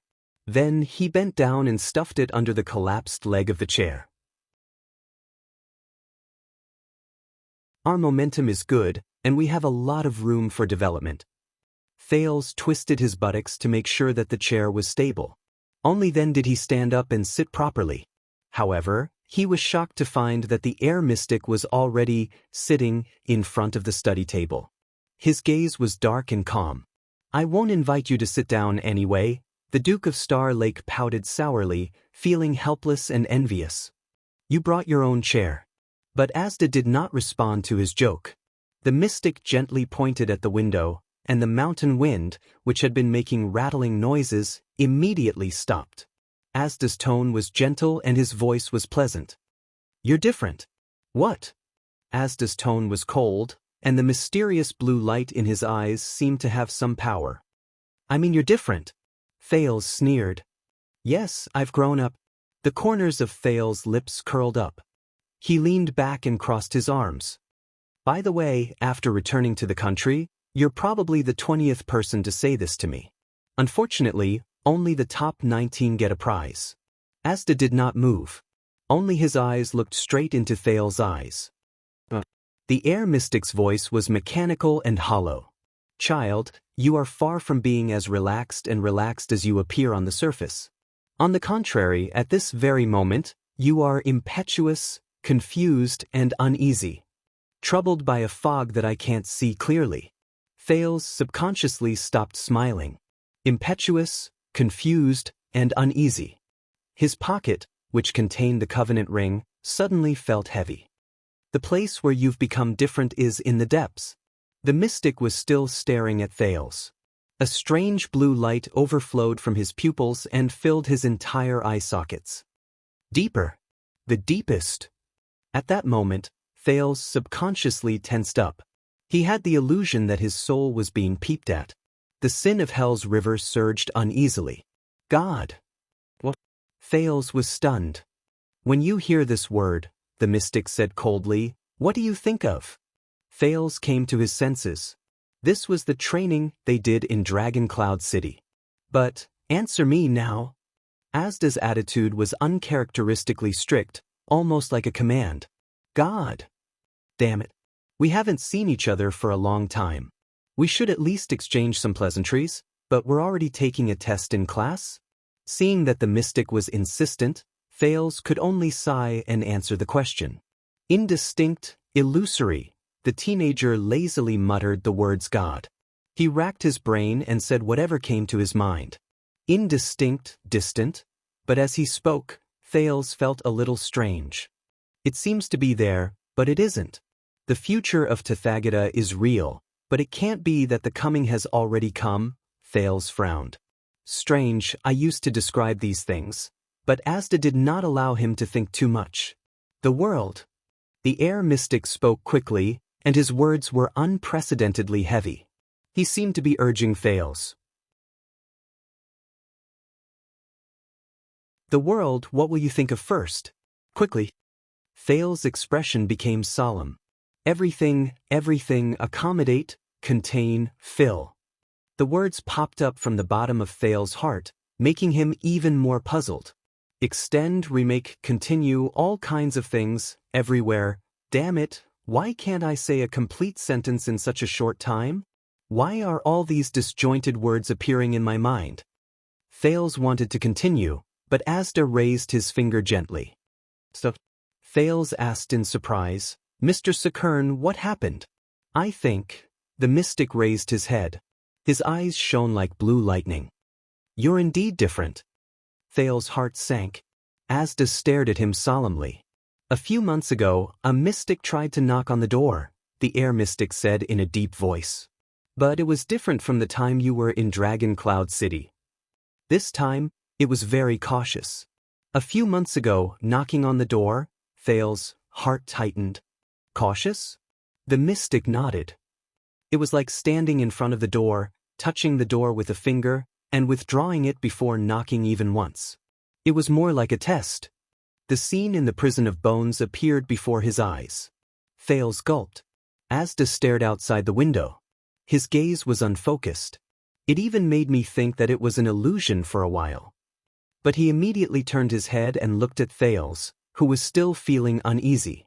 At first, I didn't think it was you, because only a complete mystic can have that kind of control. But now, after I saw you again, Asda repeated his conclusion solemnly.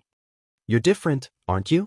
Thales could only sigh deeply, feeling as if he was exposed for doing something bad. Asda was expressionless. I warned you before, it's very dangerous to show mystic energy in front of others. Thales nodded helplessly. I ran into trouble. I had no choice, so I tried, but I found that I kept evolving and could not stop. Reckless. Thales was a little unhappy, but he persisted. At first, I was close to knocking on the door, but thanks to, he stopped talking and thought of the mystic at the critical realm. I am your earliest senior. The worst role model. The worst future. Asda's words seemed to come from afar. Thanks to what? Thales returned to his sight, but what appeared in his mind was another mystic's reminder. Be careful of Asda. Thales gulped and forced a smile. It's all thanks to you, Mr. Sakern. A blue light flashed in Asda's eyes. Those questions of yours, gods, the world, they suddenly appeared, Thales said cautiously. With each question, I became a little more clear-headed, and in the end, I came back. The mystic was silent for a while. That's it? Nothing else? Maybe. Thales recalled the technique he used when facing the Black Prophet and tried not to lie. But, like a dream, everything is vague and hazy. After I wake up, I don't remember. Asda was silent for a long time. Matter, observation, chaos, purity, the mystic said faintly. Your progress is much faster than I expected. Matter, observation, mind saying more? But Asda only raised his finger slightly. The air around him became fresh and cold. It went straight into his lungs, causing Thales to shiver and become much more clear-headed. What's going on? Get rid of all distracting thoughts. Asda said solemnly. Now, every time I say a word, you have to answer with another word, the one you think of first. Do not hesitate, answer with your instincts. Thales could only nod while shivering.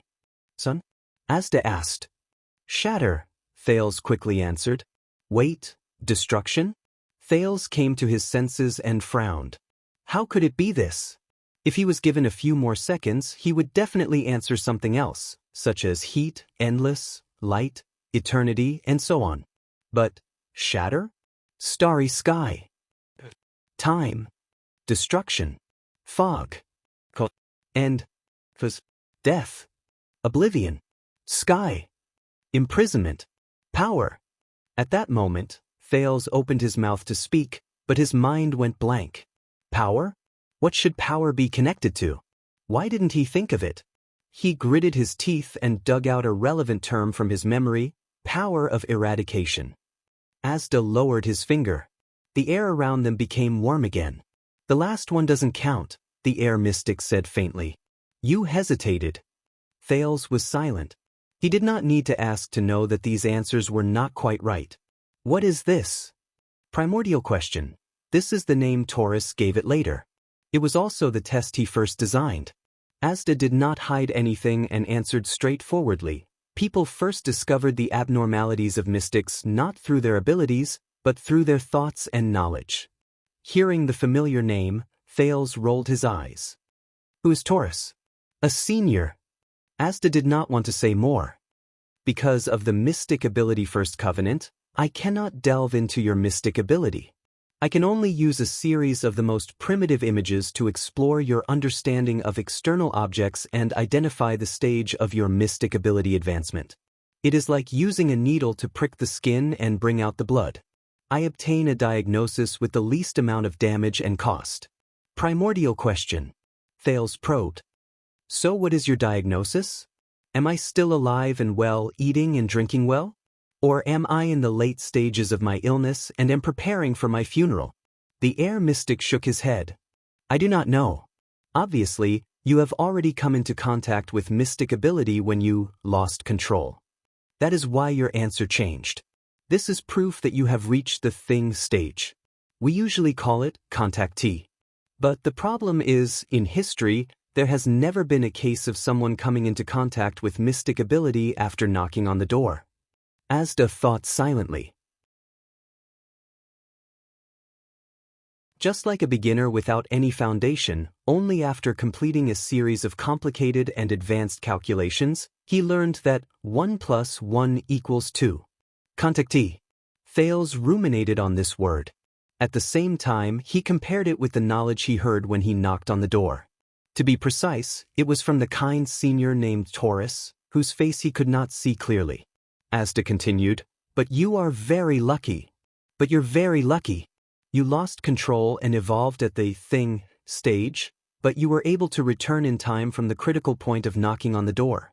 In history, half of those who came into contact with the door intentionally or unintentionally became idiots, lunatics, or even monsters. Thales frowned. Idiots, lunatics, monsters? What about the other half? Asda shook his head. I do not know.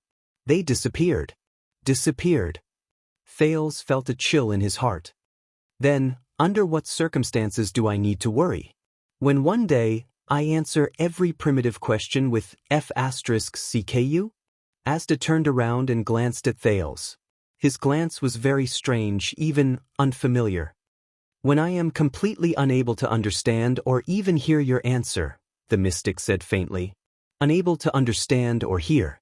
Thales was puzzled. I don't understand? Asda nodded. That's it. Thales became even more puzzled. What? But in the next second, the mystic changed the topic. His tone was cold. And that's right. If someone really dares to answer me with vulgarities, you should really be worried about my temper. Thales shrank his head. Then I am already a so-called contactee. What should I do next? I do not know. Oh, you do not know what? Thales widened his eyes. Asda shook his head. Based on the examples I know, from this step onwards, the contactee of mystic energy must learn to observe step by step while he meticulously prepares to lose control of mystic energy. He must resist the temptation and impulse of blindly evolving.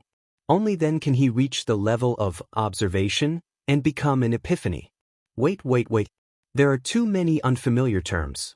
I need to find a notebook, but just as Thales reached for the pen, a breeze blew the pen and paper off the table. Thales raised his head gloomily and looked at the indifferent Asda. All right, I can't leave a record. As for the epiphany, they must carefully and restrain themselves from trying to evolve. During the evolution, they will see themselves clearly, search for a specific threshold, and enter the state of chaos. We call them fused. The fused will take the last dangerous step. They will reach out and knock on the door for the first time, break through the threshold, and completely integrate into their original state, which is the level of purity, the Heir mystic said softly. If they succeed, they can find and define their own name of origin, which is the mystic. At this point, Asda paused for a moment. But Thales came to his senses and said in a daze, But I have already lost control, evolved, and even knocked on the door. So, what does this count as? Exactly. Asda nodded. So, normal standards cannot define your stage and level. They are not applicable. Then what should we do? It doesn't matter, the mystic said faintly. Although mystics who do not take the normal path are rare, there are still a few. 1 or 2? When he heard that he could still be saved, Thales' spirits rose. Is that so? Can we refer to them? No. What is the first pact of mystic energy? Learn from each other? Say it again. The air around them froze, making it difficult to breathe. And not delving into each other's affairs. Very well. The airflow returned to normal. So, if you don't know what to do next, then what use do I have for you? Say it again? I mean, respected Mr. Sakern, may I know how you intend to explore the unknown and guide me step by step? Asda was silent. He looked at the moonlight outside the window. I don't know. But we can explore together. So, Thales, let me ask you again. Are you willing to let go of worldly restraints and come with me?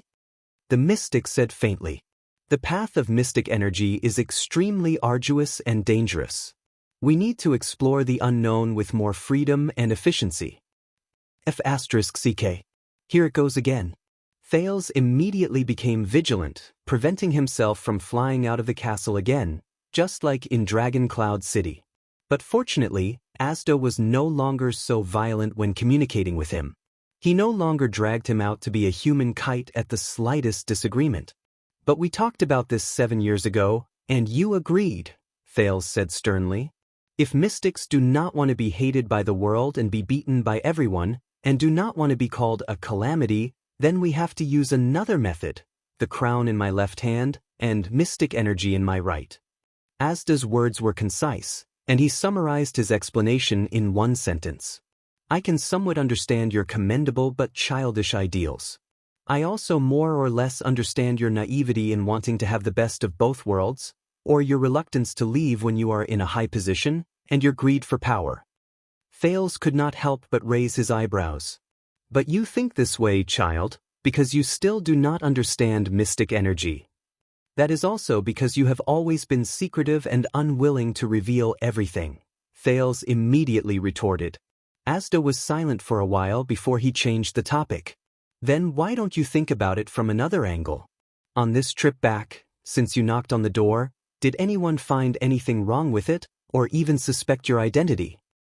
If anyone found anything wrong with it, and suspected my identity, Thales shuddered.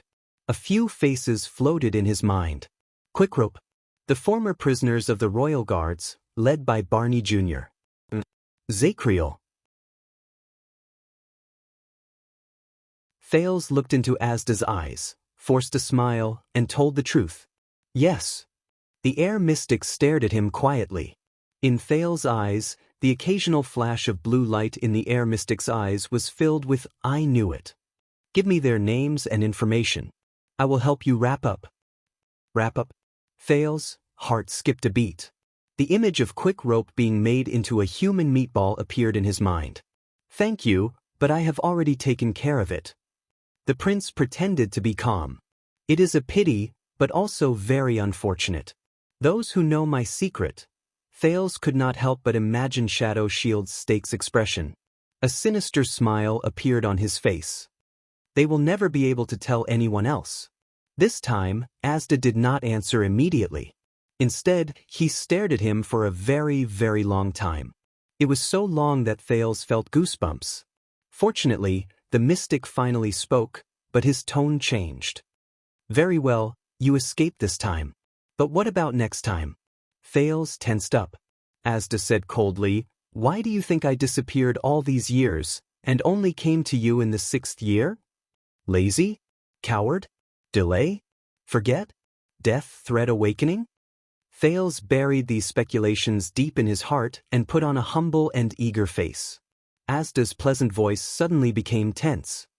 7 years ago, an unfamiliar rookie mystic knocked on the door blindly in the middle of the night. Also 7 years ago, Giza appeared in Dragon Cloud City and fought against the great dragon who descended from the sky. Do you really think that no one will connect the dots? Thales frowned. Such as the 2 empresses? They are just one of them. Asda's tone was worrisome.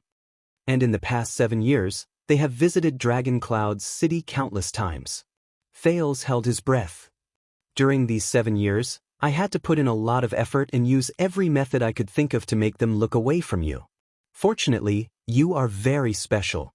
Fortunately, all the mystics believe that the person who knocks on the door definitely has a name of origin, and a brat definitely doesn't have this ability. Thael's heart sank.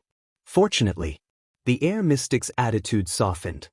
That was not the only thing that happened in the world that night. Thales looked up. What do you mean? The mystic shook his head. Swampy land, the sea of eradication, the great desert, Sunset Forest, Rayardon, Chelan City. That night, many places were not peaceful. Dragon Cloud City and Giza were just two of the suspected targets. Thales was puzzled. What? Asda nodded. That's right. So sometimes I even suspect that you were not the only mystic who appeared that day. Not the only one, Thales was deep in thought. Asda snorted coldly. Of course, if there really is one, I hope he is not like you, stubborn and reckless. Thales could only show a polite smile. But you are now back in Eternal Star City. Asda spoke faster and faster, making people's hearts race. This is the center of politics that attracts the attention of the world, and you are the heir to the kingdom. Every move you make will attract attention. If you have another accident here, whether it is evolving or knocking on the door, if you attract unnecessary attention. Thales recalled the scene at the royal banquet and could not help but clench his fists. Asda warned, don't worry. For the sake of your safety, reconsider my suggestion. When that time comes, it will be too late for you to leave with me. Thales was silent for a long time. For the sake of my safety. Safety, but. Thales remembered the covenant he made with the king in Ballard Room and could not help but clench his teeth. Asda quietly waited for his response. After a few seconds, Thales took a deep breath and looked up at his guide. Thank you for the reminder. I admit that it may be safer and more convenient for a beginner to go with you. Thales paused. But I still have a question. Asda nodded. Very well, at least we have a pretty good consensus. Who is Fruland? The Heir mystic's words came to a halt. Fruland. Thales stared at him. But Asda did not react. He was expressionless and did not move. But Thales knew that a mystic's reaction could not be measured with common sense. Or I should change the question. Thales leaned against the desk and narrowed his eyes. You and the sensory mystic, or should I say the former Queen Fiosa, why and how did you work together? The silence lasted for a long time. The blue light in Asda's eyes flickered back and forth. Thales was unmoved. He gradually increased the stakes. And how did the former Three Disasters Alliance infiltrate Constellation's court and bewitch the former king? Asda still did not say a word. Until the next question. Just for a legendary anti-mystic equipment that could threaten the two empresses? At that moment, Asda's eyes shone with a dazzling blue light. Thales had to raise his hand to block it. A few seconds later, the blue light dimmed. Like a statue, Asda regained his vitality. Where did you hear that name? Damn it. Thales put down his arm and exhaled. Don't forget, I'm not just your student. I'm also a Jade Star. I have the crown in my left hand and mystic energy in my right. The prince shrugged and spread his arms. I'm in such a high position, but it's not just because I'm reluctant to leave and greedy for power. Thales' smile froze. Mr. Sakern? The blue light in Asda's eyes flowed rapidly. It's been a while. You've learned a lot of new things. Thales curled his lips. Not as much as you've hidden from me, Mr. Sakern. The atmosphere in Jackal's study room suddenly became tense. The Duke of Star Lake and the mystic looked at each other in silence. But Thales was not afraid. In Ballard Room, after experiencing the difficult game with the Iron Hand King, Thales felt that he had grown. At least, he was getting better at seizing the initiative and leading the situation. Even when facing a mystic. This was the true meaning of having the crown in his left hand and mystic energy in his right hand. The sin of hell's river surged and flowed through his body in agreement. But the teenager's gratification only lasted for 3 seconds. No. Asda snorted coldly. If you really learned of this name from someone in a high position, Thales, why do you need to ask me? It's precisely because you know nothing that you're here to sound me out and try to learn more. Thales' expression froze. The Heir mystic curled his lips and mocked. From this, it can be seen that you can't touch the crown with your left hand, And you can't use mystic energy with your right hand? You can't do anything with either hand. He said bluntly. A prince who has lost his power without mystic energy. In the old and dilapidated study room, Thales sat on a broken chair with a corner missing. He was silent. Actually, he did not have to be so harsh. A few seconds later, Thales sighed. All right, you're right. But the teenager's expression changed. But at least, you should know why I'm not willing to go with you, right? The mystic fell silent again. You're rebelling. I'm not telling you precisely because you're not willing to go with me. Asda opened his mouth again. There was a hint of difficulty in his words. I can teach you all these things from the past. Thales smiled. He shook his head and leaned back. The wobbling chair let out a painful groan. So, you won't tell me the answer, will you? Can I ask why? No. But, no. At least, no. Asda rejected Thales' questions one after another. He raised his head and did not waver. No matter what the reason is, if you're not willing to give up your worldly ties, I won't tell you more about mystics. Thales immediately felt bored. But at least he achieved his goal. Furlan's news had diverted his attention. The mystic no longer insisted on taking him with him. But you know, child, you always have that choice. The mystic leaned forward. His words were bewitching. I'll always be here, with an open embrace. Forever. As he listened to this familiar tone, Thales snickered. He suddenly thought of Quick Rope and Asda. Could they be a pair of golden salesmen? The former would deliver a carrot with flowery words, while the latter would wield a stick with a ferocious expression.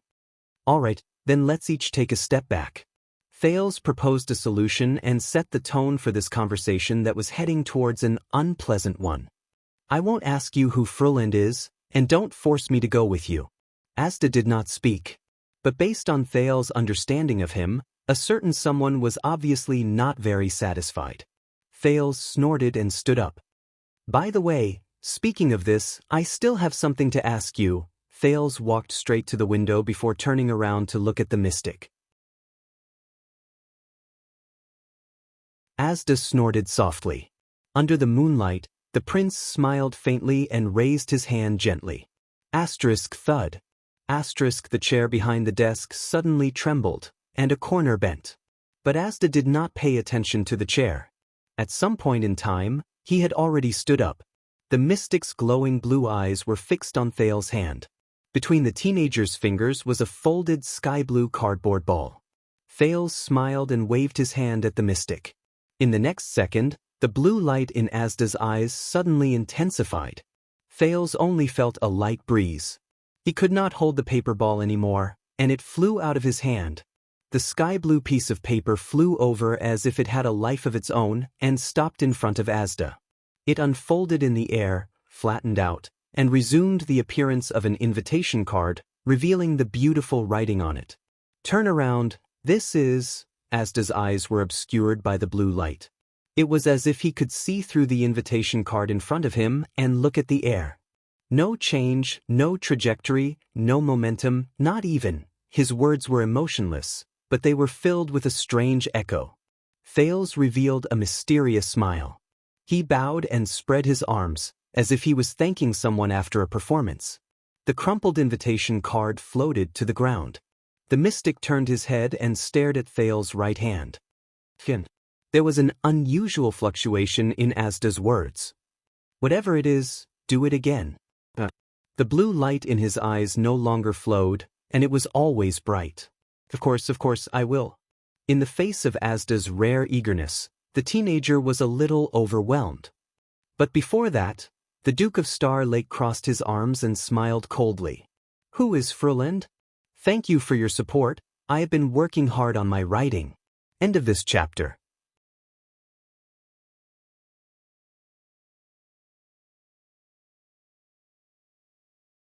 Chapter 637. The candlelight was bright. The silence in the study lasted for a few seconds. Asda stared at Thales expressionlessly. Is this question so important that you are so eager to know? Thales smiled. Not necessarily. It depends on how much you want to see my trick. Asda lowered his head and looked at the wrinkled sky-blue invitation card on the floor. This is not a deal. His tone became cold. Not to mention using your mystic energy as a bargaining chip. Then this is not a deal. Thal's smile did not change. He reacted quickly and readily accepted the mystic's advice. It is a student helping each other and learning from each other. The moment he finished speaking, Thales immediately felt that something was wrong. The air around him slowly froze. And this is not a joke either. The mystic was expressionless and spoke very slowly. Your mystic energy is strange and unpredictable. The consequences are unknown. If you are not careful, your life will be in danger. Thales raised his left hand gently. Asda's words came to an abrupt halt. The sky-blue invitation card on the floor had disappeared. At that very moment, it was held between Thales' fingers. Not bad. Asda's eyes sparkled with blue light. It left a deep impression. A few months ago, when I was forced to knock on the door and learn this trick, Thales put down the invitation card in his hand, and his smile gradually disappeared. I was in the dungeon, being chased by an unreasonable lunatic with a knife. I played hide-and-seek for an entire night. The mystic did not say anything. Thales continued softly.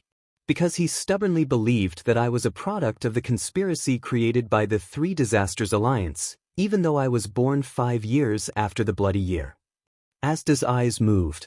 He spoke slowly, his tone was cold. He discovered your secret? My secret? Thales stared at Asda gloomily. Damned secret. Don't worry, he's dead, Thales said nonchalantly as he shook off the weathered and lonely figure in his mind. He died a long time ago. The teenager's tone changed. But before that, he is not a possibility, but a definite threat to my life. The reason why I can still sit here and listen to you lecture me from above instead of becoming a prince.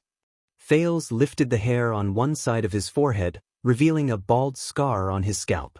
It's all because I lowered my head fast enough. Asda looked at him in silence. No one knew what he was thinking. So, this is indeed not a deal, and it's not a bargaining chip. Thales snorted coldly. He raised the invitation and waved it. It's proof that I was harmed by your glorious past, implicated by the sins you once committed, forced to a corner by an old grudge of which I know nothing, and almost lost my life. Thales' voice seemed to have alerted the occupants on the ceiling. The sound of rats scurrying around could be heard, but both of them ignored it. This unfortunate incident made me realize that mystic energy is not only about itself, but also about mystics. Asda did not speak, but the lines on his face grew sharper and more serious. Thales sucked in a deep breath.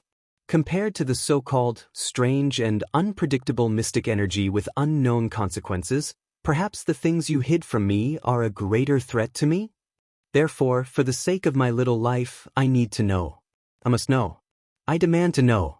Thales raised the invitation high and, with an elegant movement, sent it flying to the other end of the room. Now, who is Froland? As soon as he finished speaking, the study fell silent. The two of them faced each other in silence. The Duke stood in front of the window, letting the moonlight cover his shoulders, leaving only a shadow on his face. The mystic stood in the room. The candlelight was bright, but it could not overshadow the blue in his eyes. Only the sporadic noises from the ceiling proved that the place was not dead silent. After a few minutes, Asda moved slightly and said, "You're really different." Thales snorted softly. "No matter how many times you repeat yourself, you're still the 20th. The Duke shook his head. "There's no prize." Ugh. The increasingly tense atmosphere was suffocating. The noises from the ceiling also became more uneasy. "If I refuse?" The mystic said faintly. His voice was still elegant and pleasant. Thales put on an "I knew it" expression and shrugged helplessly. "Then I have no other choice. After all, you're the powerful mystic. I can't force you." The next second, the Duke of Star Lake stopped smiling. His eyes focused. "But for the sake of my life, to not be harmed by your old debts, I can only try to save myself. I use all sorts of methods and channels to spy on that part of history." Asda did not say a word. The only response to the Duke was the increasingly anxious noises from the ceiling. Thales curled his lips. And did you know that there's an ancient book vault in Sunset Temple in the capital? The royal guards in Renaissance Palace left all sorts of records. Of course, don't forget the secrets of the kingdom. Before Thales could finish speaking, the air mystic's eyes moved. Blue light shone brightly. But, damn it. The glaring light forced Thales to turn his head to avoid it. He cursed and raised his hand to block it. Fortunately, the glare from Asda's eyes only lasted for a moment before it immediately weakened. Thales raised his head in a flustered manner. He blinked continuously, waiting for the afterimage to disappear from his sight. What are you doing? The moment Thales said those words, he froze. Asda just stood there elegantly and calmly as usual, staring at him quietly. But Thales realized something and slowly raised his head. Silence. No, it's dead silence. At some point in time, there was no more noise in the study, only a terrifying silence. Thales stared at the ceiling in a daze. Cleared. Asda's eyes slowly returned to normal. His tone was ethereal. Including those in the nest and those who passed by, there were a total of 14 rats. No need to thank me. Cleared? Thales took a few seconds to understand this sentence. He could not help but gulp. Damn it. How am I going to explain this to everyone? A new stray cat in Star Lake Castle? The one that catches rats? If you want to be more thorough, then the rat nests around the castle and in the fields, I can. The considerate Asda continued. Wow, thanks. Thales quickly stopped him. That you don't have to be so thorough. I have to let my subordinates have something to do, Asda nodded cheerfully. Please forgive me. I was distracted by this matter. And what were you talking about just now? Thales clapped his hands. Oh, that just now. Anyway, what I meant was, Honorable Sir Sakern. The Duke, who had a high status and power, was all smiles. His attitude was amiable. We are teacher and student, guide and apprentice. We are companions on the long journey of mystic energy. Hence, there is a need for us to strengthen our communication and trust each other. Thales looked at his guide whom he respected and admired from the bottom of his heart. His eyes were filled with anticipation. What do you think? The room fell into dead silence again. A few minutes later, the mystic spoke softly. Your Highness, are you saying that you wanted to use yourself to threaten me just now in exchange for my compromise? Thales coughed and his smile faded. I'm sorry. I only realized it recently. Thales exhaled and tried his best to be as sincere as possible. Using yourself as a bargaining chip is quite effective. Thales weighed the covenant in his pocket and thought sarcastically. After all, everyone loved Thales. Asda's gaze shifted and he stared at Thales. But a few seconds later he suddenly laughed. You should really look in the mirror and look at yourself right now. The mystic smile, which felt like a puppet whose mouth had been carved into an arc, made Thales panic. The mirror in the bedroom is broken. I don't know when I'll replace it. Thales forced a smile to match the mystic smile. It depended on Scholar Julio's account book. Wait, apart from killing rats, don't tell me that you also know how to repair mirrors? In the next second, before Thales' smile faded, Asda's eyes flashed with blue light again. Thales felt a great force surge towards him. Caught off guard, he was lifted into the air and fell heavily. Damn it. Looking at the rapidly approaching ground, Thales raised his hands to protect his head and face in exasperation. I knew this grandson was petty, thud. There was a muffled sound. Thales opened his eyes and snapped out of his daze. He landed on his feet and hung in the air with his face up. He was sitting in the air in a pathetic manner. Asda had already sat beside him and was leisurely admiring the night outside the window. Then let's talk, the mystic said calmly. As usual, no notes. Thales came back to his senses. He frowned and touched their chair under his butt. He calmed his pounding heart and stared in disbelief at Asda, who had suddenly become easy to talk to. All right, looks like he's not that petty? Very well. Thinking of this, the teenager's lips twitched.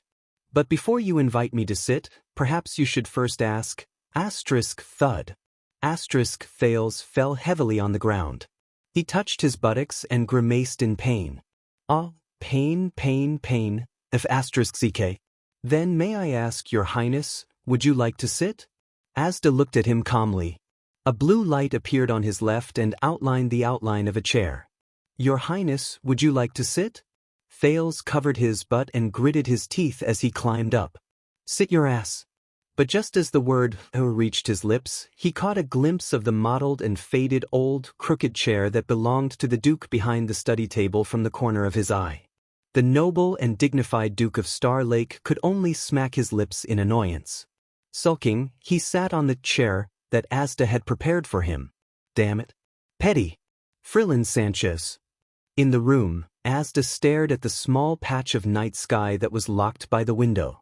His gaze was unfocused. This is her name, at least the part that I know. Frillin Sanchez. Thales muttered the name in his heart. She was born very early. It is said that she witnessed the empire during its heyday. I guess even among fellow mystics, there are very few who can surpass her in terms of experience.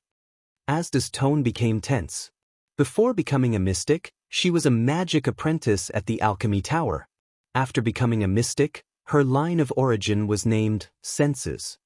Alchemy Tower, I know. Thales raised his hand excitedly. Towards omniscience, right? But Asda did not give him a positive answer.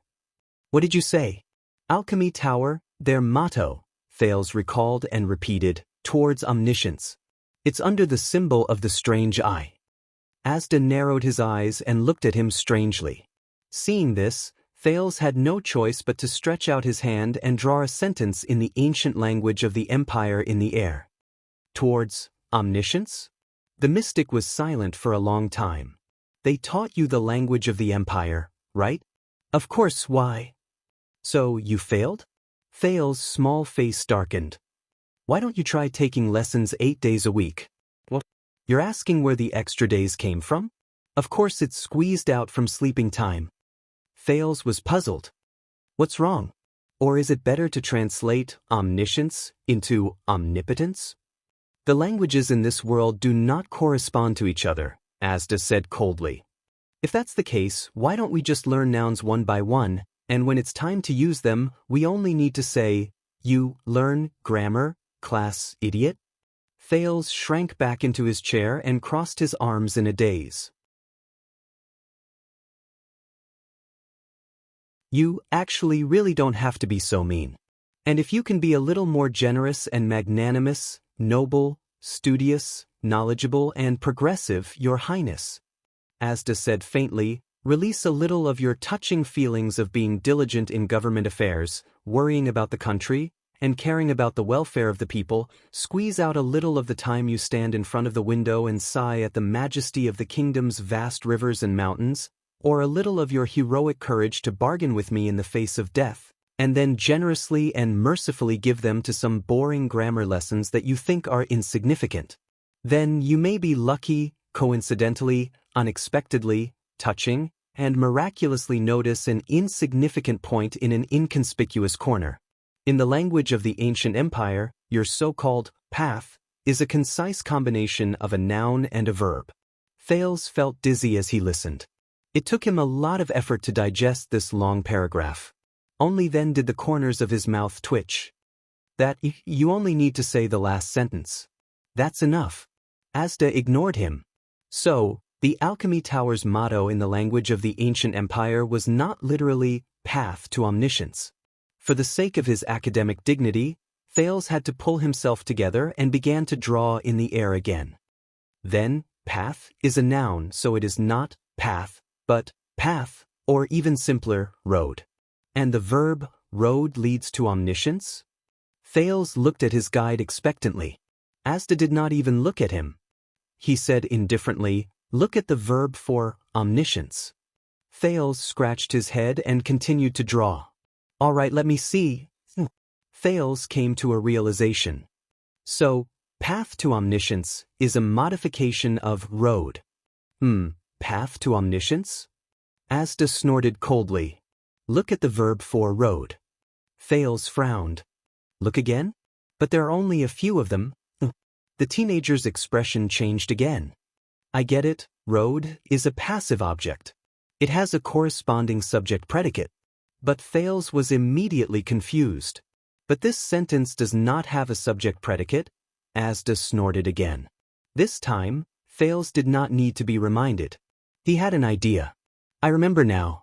In the poems and proverbs of the ancient empire, according to the context and logic, certain elements would be omitted, such as I and I am. Thales slapped his thigh and said excitedly, so, the alchemy tower said, I am on the road, and the road leads to omniscience? Asda was expressionless. Do you usually speak like this? Thales coughed and adjusted his words. I am on the road to omniscience, not simply heading to omniscience, right? This time, Asda did not say anything. Towards omniscience. I am on the road to omniscience. Thales silently recited these two sentences. He remembered the symbol of the strange eye on the alchemy tower and felt something in his heart. They are different. A very big difference, Asda suddenly said. Thales thought for a moment and nodded. I get it. Towards omniscience, it is like the door plate on a door. You just have to open it. Behind the door is omniscience. Asda did not comment. But, I am on the road to omniscience. This is more like a signpost on a long road. Thales' eyes brightened. You walk past it, you know you are not there yet, but you know the direction is right, and then you continue forward. The former was a complacent master who guarded the door. The latter was a traveler who carried a heavy burden and had a long journey. They are different. Thales was a little lost in thought. Mussulmen may be rigid and stubborn. Asda looked at the moonlight outside the window and said faintly, but they are also wizards. Thales came back to his senses. Mussulmen? The mystic tilted his head. Soul Tower uses a derogatory term to mock them. I understand. What do they call you? Thinkers. Thinkers? Thales raised his eyebrows. Why not bookworms? Because it is ironic. Thales narrowed his eyes. Asda snorted coldly. We use the most direct and simplest derogatory term that they will not misunderstand no matter what. And what they use to insult us is an ironic term that can only be understood by connecting the context, history, and reality. Thales was in high spirits. Interesting. Even though they used derogatory terms against each other, the logic used by Soul Tower and Alchemy Tower is completely different. Am I right, thinkers? Once he finished speaking, Asda looked at him expressionlessly. The air around him became heavy. Thales reacted and had to cough vigorously. Ahem, back to the topic at hand. The Duke's expression became stern.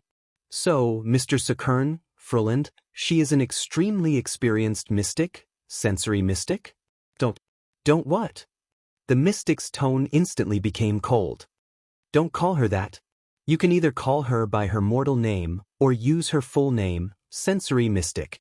You can even inadvertently mention sensory mystic in a sentence. The blue light in Asda's eyes was extremely sharp.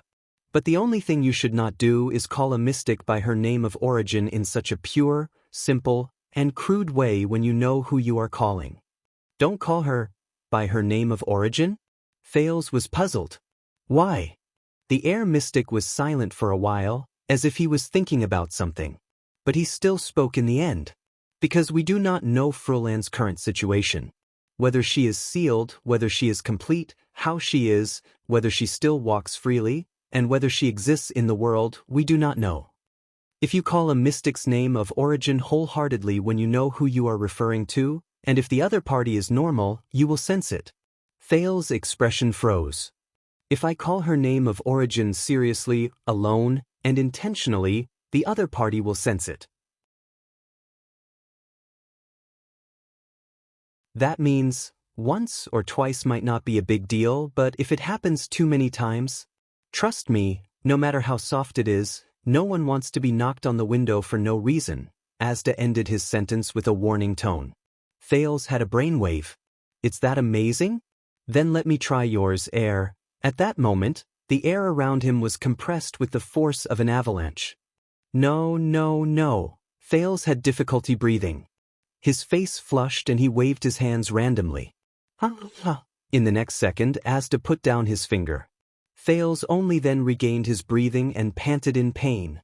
F***CK. He's definitely doing it on purpose.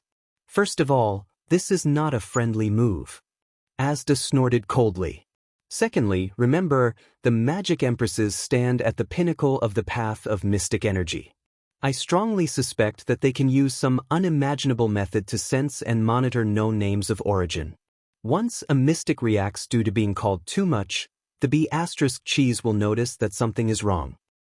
Magic Empress. Monitoring names of origin? Thales tugged at his collar and said unhappily, "So strange?" The mystic did not answer. He only stared at him coldly. Thales could only continue asking. So, a name of origin is like a website, an address? Once you call it, it's like throwing a stone at someone's window? And the two empresses live in the tallest villa. They're hunters with sniper rifles and crossbows who stand at the highest point. If someone's window rings, they pull the trigger and kill them in one shot? Hearing this, Asda heaved a long, deep sigh. He seemed dissatisfied. Metaphors, analogies, and analogies are always like this. But he only paused for a few seconds before his eyes glowed with blue light. No. In a sense, a name of origin is more like a gate with a sign hanging on it. It's used to distinguish our territory and boundaries, and to warn others. The air mystic's eyes were bright and piercing. He stared at an unknown place. To prevent us from clashing, fighting, and killing each other. Distinguishing territory and boundaries. Gate. Thales furrowed his brows and asked further. But, if the other party can sense it by directly calling a name of origin, then it's like a gate deliberately erected to attract people to knock on it? Asda turned his head. Isn't this the reason why a gate is stronger than a wall? The mystic's voice sounded as if it was thousands of miles away, indistinct and indistinct. It also leaves space for others to visit. Thales blinked in pain. It's a little complicated? You'll understand. The blue light in Asda's eyes slowly disappeared. When you understand. Thales nodded and forced a fake smile. Thank you for your nonsense. However, he suddenly realized that after he displayed his mystic ability and resolutely expressed his opinion that, "I don't want to be implicated by your old debts," this time, Asda seemed to be willing to teach him more, deeper, and more difficult to understand. In the study room illuminated by candlelight, two people, one big and one small, were suspended side by side in the air. One was quietly contemplating, and the other was gritting his teeth with his arms crossed. It was an extremely strange sight.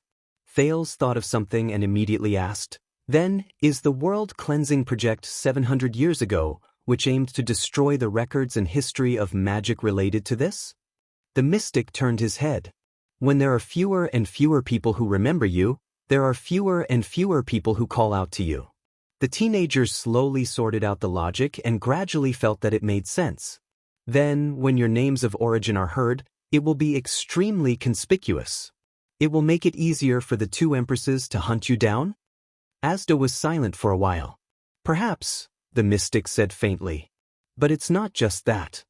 Thales was about to ask, but Asda had already spoken. Whether it's when demons bewitch people, asking the victims to call out their taboo names loudly, or when religions spread their beliefs, asking the believers to repeat the admonition of the gods, or when the emperor rules over the world, asking millions of people to shout, "Long live the empire," over and over again. The mystic seemed to be immersed in his own world again.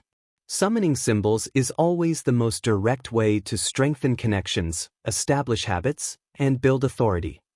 Mystic abilities are the same, and even more so. Thales was puzzled by what he heard. I actually, don't quite understand. Asda raised his head and was extremely certain. You will understand. Sooner or later. Thales could only hug his arms tightly and chuckle. Thank you. Another nonsense. And this is why, Mr. Sakern, You have been unwilling to tell me the names of the two empresses and the unsealed mystics? This is one of the reasons, Asda said solemnly. And you have to be careful, especially since you have already started to come into contact with mystic abilities and even knocked on the door. A mortal calling out their names of origin and a mystic calling out their names of origin are on a completely different level. Thales snorted softly, turned around on the air chair, and turned to his guide. You know, you could have told me earlier. You could have just told me what I could do and what I couldn't, and that would have been it. The prince pursed his lips. This has nothing to do with mystic abilities. The mystic was silent for a while. Trust me, Thales. Asda spoke faintly, but it made Thales a little nervous. Everything that happens in this world, everything, is all related to mystic abilities. Strange, he's been talking so much today. Thales frowned, but still decided to turn around again and look at the ceiling. No, when he thought of the 14 rat corpses on the ceiling, Thales had to flip to the other side and face the door. So, even mystics themselves usually don't call each other by their names of origin? 1. Thales frowned. What? The mystic's ethereal voice rang again. This time, his tone was mechanical and indifferent. As far as I know, since the birth of mystic abilities, there has only been one and only mystic. From the beginning to the end, he did not have any scruples. He was used to calling his peers by their names of origin, and he even believed in it. As if that was our only name. As if that was his creed in this world. For some reason, when he heard this sentence, Thales shuddered. He subconsciously turned around and looked at Asda. And every time he called out my name of origin, the air mystic was lying in the air. His blue eyes flickered as he stared at the ceiling. But it did not seem like he was staring at the ceiling. Instead, it was something above and beyond it. Thales had rarely seen Asda like this. Who is he? The teenager could not help but ask. Asda did not move. But in the next moment, there was a flash of blue light. The air mystic's gaze, which was filled with blue light, locked onto Thales. This gave Thales a shock. It was like a comic strip flipping on a book. In the blink of an eye, it changed to the next page. Fortunately, he and his brother have been confirmed to be sealed. The blue light in the mystic's eyes flowed out of his eye sockets and climbed up his face like cracks. Before they destroyed the world. The two rays of blue light made Thales extremely uncomfortable. He subconsciously turned his head to avoid them. In the next moment, the air mystic instantly turned towards the sky and called out a word coldly and numbly. Exist. Exist. Exist. Exist, exist, exist. This word seemed to have some kind of power. Under Asda's call, it seemed to echo faintly. In the next moment, Thales felt as if he was hallucinating. All the sounds and colors in the world disappeared at the same time. Even his thoughts had come to a halt. Everything was over. After an unknown amount of time, he felt a movement somewhere. Soon the ceiling, the ground, the walls, the door.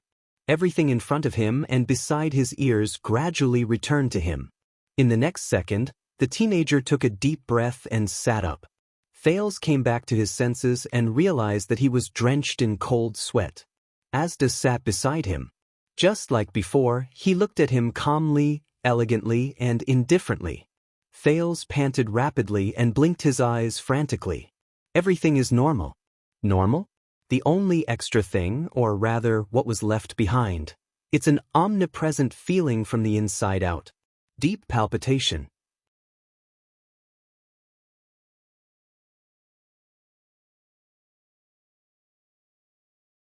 Chapter 638. Looks like you felt the weight of that name of origin. Asda stared at Thales, who was panting heavily. He seemed to be deep in thought. Especially when the person who summoned it is a mystic and he's close at hand. Thales wiped away the sweat on his forehead and gritted his teeth. What was that feeling just now? Asda snorted softly and regained his usual elegance. Don't worry, he's sealed and can't respond with dignity. Otherwise, they wouldn't be sitting here safely. Thales exhaled and stared outside the window. The moonlight was blocked by dark clouds. It was dark outside the castle. Only the sporadic cries of birds and beasts could be heard in the distance. The atmosphere became a little cold. The teenager's mood was also dragged down.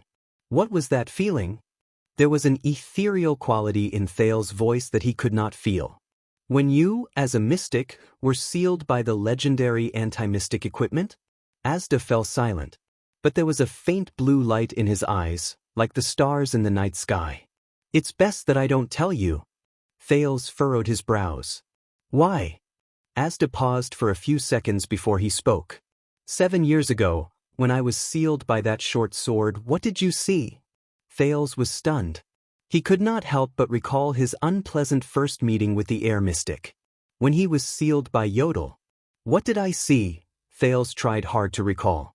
His tone was uncertain. You turned into many rays of light of indistinguishable color and scattered.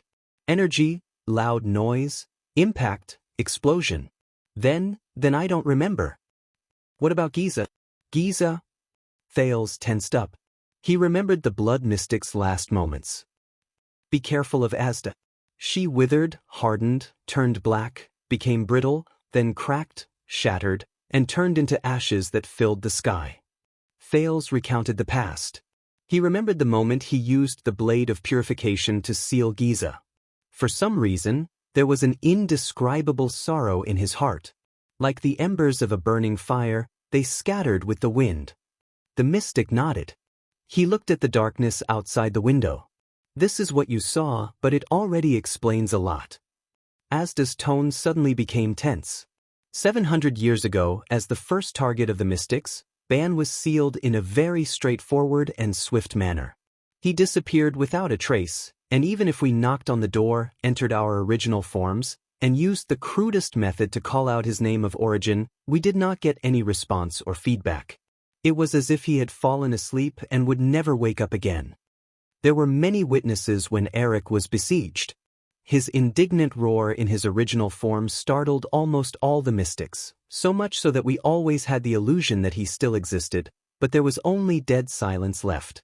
He was ignorant, unconscious, thoughtless, and emotionless. As time passed, we gradually realized that he was not coming back. We don't know how many times Solovsky was hunted, but after he knocked on the door abruptly and awkwardly, his state was permanently abnormal.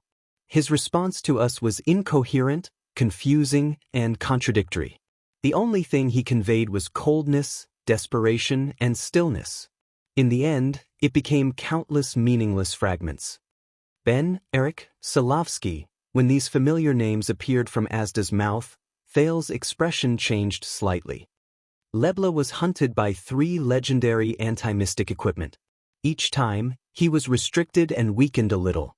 In the end, he fell to the 4th one. But after he was sealed, he did not disappear immediately. Instead, he lingered in our senses for 3 months before gradually weakening, becoming silent, and returning to stillness. Thanks to him, we knew that the seal was not death and destruction, but another incomprehensible state. We also knew that Helen and Bloodspike were already existences of another level, the supreme empress of all magic. El's seal was the strangest and most mysterious. As the scariest mystic aside from B, even though we don't have any news about him, we all know and feel that he still exists in the world. But at a certain moment, you turned around and realized in shock that he had disappeared a long, long time ago. You just inexplicably forgot about him. And Kirai, a mystic as valiant and iron-blooded as he was, who was so proud and sharp that he dared to fight against 2 mystic brothers at the same time, the last time he knocked on the door, he conveyed a bottomless pain, anger, disgust, and even despair. As for Giza, in 700 years she encountered no less than 2 calamity hunters and no less than 6 legendary anti-mystic equipment one after another. She fought back and forth. Although it was inevitable that she would end up in a pathetic state, most of her life was spared until you placed the last straw on her, and she turned into innumerable dead things and ashes. When he said this, Asda's tone changed. And finally, Thales's expression tensed.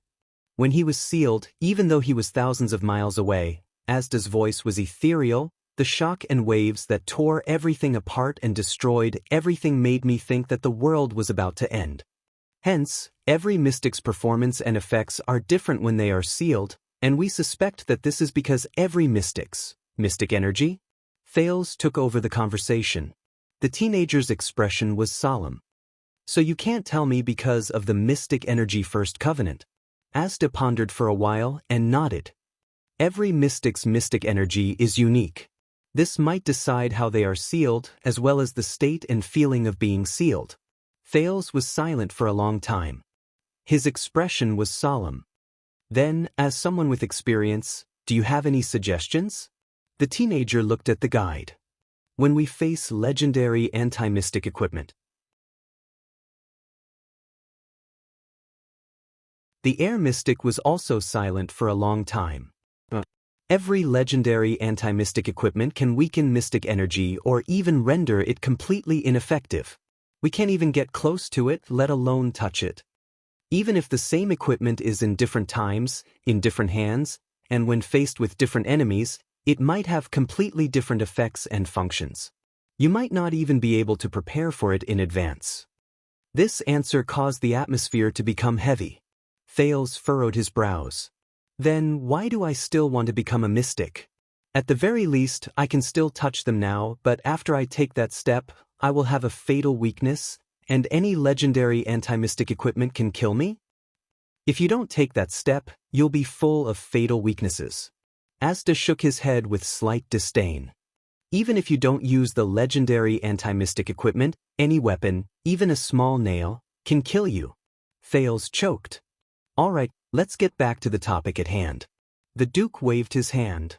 So you're wondering, Fruland's current situation is unknown? Which camp does she belong to? How did you guys end up together? Fruland. This name made the blue light in Asta's eyes flash. It branched out and seeped into his face. But he did not answer. Instead, he looked at Thales coldly. Tonight, I have already told you a lot of things. And what is your reward? Reward. Thales paused for a moment before he realized what the man was talking about. But you just said that this is not a deal. That's right. Asta tidied up his clothes, which were actually not messed up at all, in a calm and composed manner. So, I call this teacher and student helping each other and learning from each other. Thales immediately choked. A few seconds later, the teenager gave him the middle finger gloomily. F***CKU. What does this mean? The middle finger? The Northlanders' new trend of swearing on the street. Then, Asta's expression was indifferent. I can only tell you about Fruland next time. All right. Thales had no choice but to raise his hands in surrender. He stood up in annoyance and pointed at the blue invitation card on the ground. Then, don't blink. The next second, the invitation card reappeared in Thales' hands. The teenager narrowed his eyes, sneered, and waved the invitation card at the mystic. But Asta did not have time to pay attention to Thales' expression. So beautiful. The guide stared at Thales' fingers. His words were profound. Charming, beautiful, and indescribable. Hearing the string of adjectives, Thales felt a little embarrassed. He coughed. All right, this ability, how should I put it, is a little awkward. Asta's attention returned to Thales' words. Awkward? Thales sighed and stuffed the invitation card into his pocket. Let me put it this way. If I were a charlatan who could perform magic tricks, my performances would definitely be full of people, and there would be loud cheers. If I were a thief who lived on the streets, my business would also be easy, and I would never leave empty-handed. Even if I were a mercenary who lived on the edge of a knife, I would still be able to catch my opponent by surprise during a battle, and it would still be very effective. The teenager's tone sank. But you are a prince, Asta calmly finished his sentence. The Honorable Duke of Star Lake. Thales' smile disappeared in an instant. Exactly. The teenager was a little dejected. If I wanted to watch a magic show, I could hire the best circus in the entire Western Peninsula. They could perform better than me without mystic energy. If I wanted to get something from afar, why don't I ask the guards and servants to get it directly instead of using mystic energy? It would save me a lot of effort. Thales mocked. And if I really ran into an enemy, instead of using all my strength to use mystic energy, I might as well just wave my hand, and there would be big men who would rush forward like wolves and beat them up for me. Asda listened to him in silence and did not express his opinion. Also, for an outstanding street beggar, if you want to steal something from someone's pocket without anyone noticing, you really don't need any mystic energy. Thales snapped his fingers, and the invitation card from his pocket magically appeared in his other hand. You really don't need any mystic energy. So, for now, its greatest use is to steal 2 forbidden tomes when I visit Sunset Temple to ask for advice and pray. Thales sighed and ended his lamentation. Fortunately, you are a prince. Asda looked at him quietly. Your identity is set in stone. You can't go out and embarrass yourself with these petty tricks and bring trouble upon yourself. Thales raised his eyebrows. Very good. Asda nodded. Keep it. Keep a low profile and maintain this habit, the mystic said coldly. Don't use it easily, and don't expose it on your own. Sometimes, you'd rather go through more trouble and take a few extra steps to get a cup than let others find out about it. Otherwise, you'll be in big trouble sooner or later. Thinking of Watchman Zacriel in the dungeon, Thales said gloomily, Thank you for the reminder. I understand. At this moment, a blue light flashed in Asda's eyes. You're bleeding. Thales was shocked and reached out to wipe his wound. *T. Oh, you know, the weather has been hot recently. Thales rubbed his nose in a natural manner and chuckled. He put his left hand, which was covered in blood, behind his back and raised the invitation card with his right hand again. So, do you still want it? He skillfully took out a handkerchief and sat back on the chair, revealing an evil and bewitching smile. Do you want more? Asda stared at him with interest, which made Thales a little uneasy. A few seconds later, the mystic snorted softly and returned to the topic that Thales was most concerned about. Fruland did not participate in the Battle of Eradication, so she was classified as a moderate by the extremists.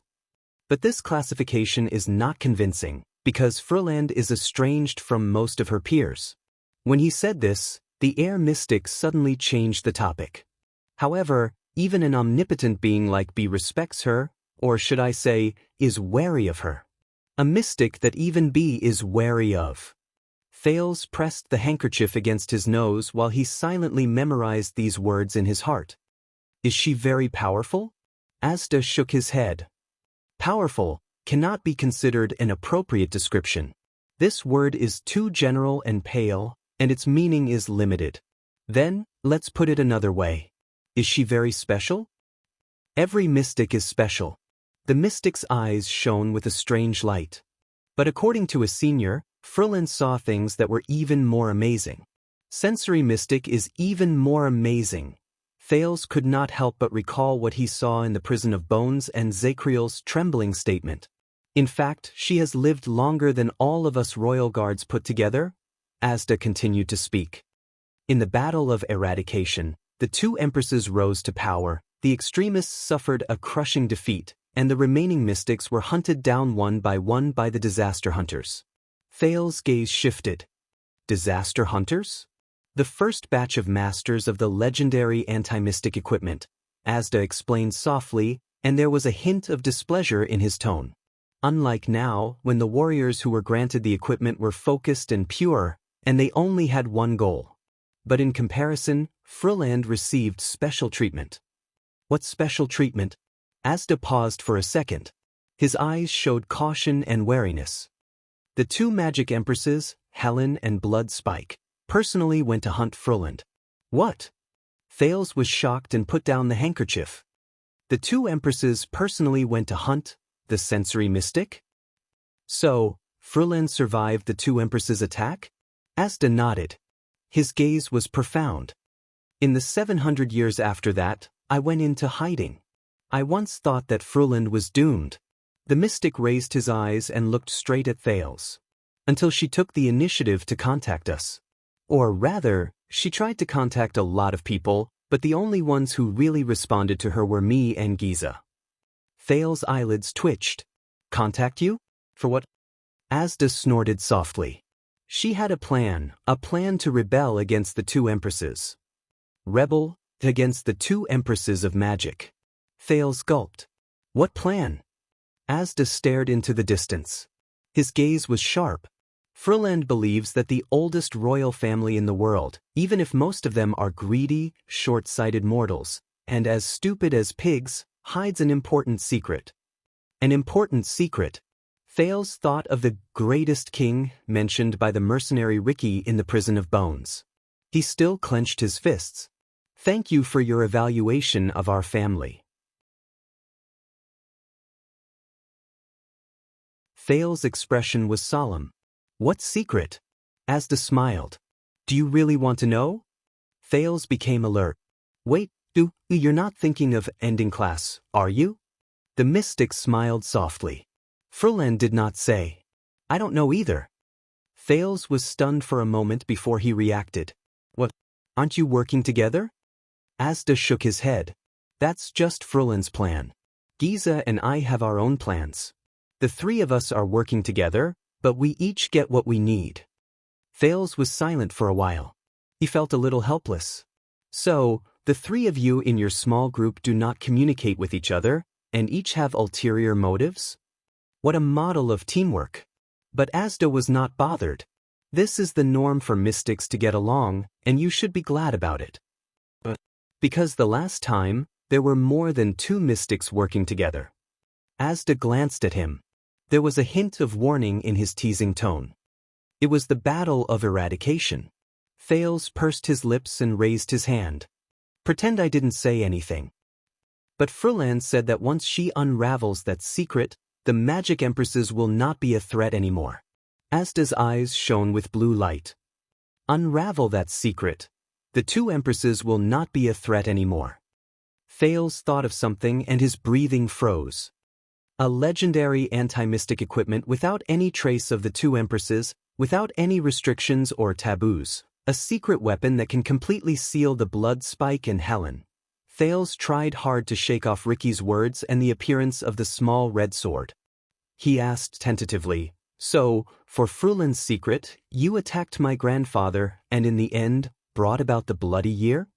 Asda snorted coldly. First of all, we did not bring about that disaster. Secondly, I said that we each get what we need. And Frühland is fully responsible for all the matters of the palace, including the king. Giza and I have no right and no intention to interfere. Thales narrowed his eyes. No intention to interfere. This doesn't sound like your style, does it? The mystic shook his head. Eternal Star City is not a fun place. As the political center of the Western Peninsula, more than one legendary anti-mystic equipment is stored here. Not only can mystic energy not work around it. When he said this, Asda paused for a moment. You've also seen what happened the last time I entered Eternal Star City. Thales pursed his lips. Don't worry, Yodel is not here. Asda glanced at him. I know. I probed, or else I would not have shown up. Thales glanced at him with complicated feelings. Then, since Renaissance Palace is so dangerous, and there is a legendary anti-mystic equipment, how did Frühland succeed? The air mystic was silent for a while, as if he was reminiscing about the past. A mortal's method. Asda said faintly, she lurked in the secular world. For several generations, she carefully and persistently observed, waited, and probed to find a way to infiltrate Constellation's court. And it was not easy. Thales nodded and was immediately shocked. Several generations. Wait, how long ago was this? Asda was silent for a while before he slowly said, When Frühland came to us, John the Red King had just ousted his own sister from the throne. John the Red King. John II and his sister, Queen Erica the Conqueror of the North. Thales' expression changed. That was 200 years ago? The mystic snorted coldly. As I've said, to us, there's no such thing as a long wait. 200 years of planning. After the shock, Thales sighed. So, she succeeded in the end, patient Frühland, or should I say Queen Fiosa. When he said this, Thales could not help but remember the watchman's words. His Majesty has been bewitched, coerced, and controlled by the most evil existence in the world. She could not defeat the legendary anti-mystic equipment, Thales said absent-mindedly. But she defeated those who had the right to control them. The study room was quiet for a while. Frulend's name of origin is Sensus. Asda seemed to be sentimental. When it comes to bewitching people and deceiving them, no one in the same profession can surpass her. Thales did not speak. Zakriel's words were still lingering in his mind. As early as 1,000 years ago, before the empire collapsed, she was already famous for manipulating people's minds and creating illusions. Frulend infiltrated the court. What about you? Thales snapped out of his memories and asked, What did you and Giza do? Asda's misty gaze moved, and the blue light gathered again. He was silent for a few seconds before he said, Frulend knew that she was not here to lurk, but to take action. Whether it was the legendary anti-mystic equipment in the court, the calamity stories passed down from generation to generation in the great families, the kingdom's secret intelligence department, or the Jadestar royal family's top-secret methods, as the plan progressed and the goal became clearer, the closer she got to the secret of mystic energy, the more flaws she revealed, and the more suspicion she aroused. This was inevitable. Yes, Thales agreed wholeheartedly. For example, a certain former watchman in the prison of Bones who liked to hack the prince with a knife. To make matters worse, after the Battle of Eradication, the history of mystics disappeared from the world because of Project World Cleansing. This left us with nowhere to hide. In the secular world, which was like a pool of stagnant water, any unusual movement would be extremely conspicuous. Based on experience, once a rumor such as the appearance of a suspected mystic spreads in a certain place, Helen and Bloodspike's minions, or even themselves, will follow the rumor and come over to kill it. Asda's gaze became fierce. For this, she needs cover and divert attention. And we cannot only rely on the channels in the palace. Thales pondered for a moment before he said, Blood Bottle Gang? The mystic nodded. It was originally a smuggling gang formed by a few desperate winemakers at the border of the kingdom. But as the Blood Bottle Gang expanded, the rumor that there were two mystics behind it began to spread on the streets. In addition, Giza showed up a few times to cause trouble. This was enough to arouse the vigilance of the higher-ups of the kingdom and the church. It even attracted the attention of the Magic Empress who was lurking behind the scenes, Asda said flatly. Thales thought for a moment and came to a realization. You used yourselves as bait to divert attention? He said in surprise, This is a very big risk. Asda glanced at him. If the Blood Bottle Gang wanted to plot a rebellion or a coup, or even reveal the truth about the calamity and start the second battle of eradication, yes. The mystic changed the topic. But what if the biggest goal of this so-called mystic gang is just to control the smuggled alcohol in the underground black market? Those with ulterior motives would suspect, probe, and investigate, but they would only find that this gang, which originated from the streets and was formed by peddlers and servants, had the biggest goal of dominating the market, seizing territory, smuggling contraband goods, and fighting for fame and profit. And the story of the so-called mystics behind the scenes, which they used to threaten and bewitch the outside world, was even more absurd. It was full of mistakes and had nothing to do with the calamity of the world's destruction. Perhaps it was learned from an ancient book by a fellow who smuggled alcohol? Asda said coldly, Hence, for more than 100 years, through generations of agents, we continued to repeat the boring, small-scale fights between gangs, which were akin to playing house. At the same time, we spread the false and inaccurate rumors of mystics to the lower classes until it became a legend in the streets and alleys. Hearing this, Thales understood a little. He sighed. Then you succeeded.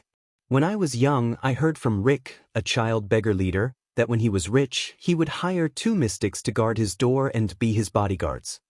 There was a rare teasing tone in Asda's words. Then he had to be very rich. In the next second, the mystic's tone became cold. Just like that, Although we could not reveal the truth about the calamity, we foiled the world-cleansing plan and awakened the people's fear and opposition towards the two empresses. But starting from the borders of the kingdom, in the quagmire of the lower classes far away from the nobles, we spread a layer of fog throughout the entire Western Peninsula. When mystics were mentioned time and time again in a teasing or exaggerated tone, they became commonplace, and it was difficult to distinguish the truth from the lies. Then, we hid in the sea of countless people at the bottom of the hierarchy and successfully relaxed their vigilance and attention. This way, when Fruland truly infiltrated the upper class of the palace and even took control of the kingdom, questions like mystics plotting to steal the country would be drowned in the rumors of mystics ambitious to unify Red Street Market, blood calamity dominating Black Gold Casino, and apocalyptic calamity dominating the three major commercial streets. Thales understood the process and frowned. Alright, I have to say, this idea is quite interesting. And he could even imagine the following scene. A spy came to report to the Magic Empress.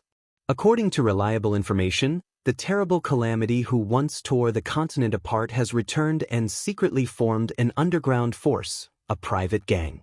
The two empresses were murderous as they drew their weapons and prepared for battle. What are they doing? Answer: a gang fight on the street. The two empresses were speechless.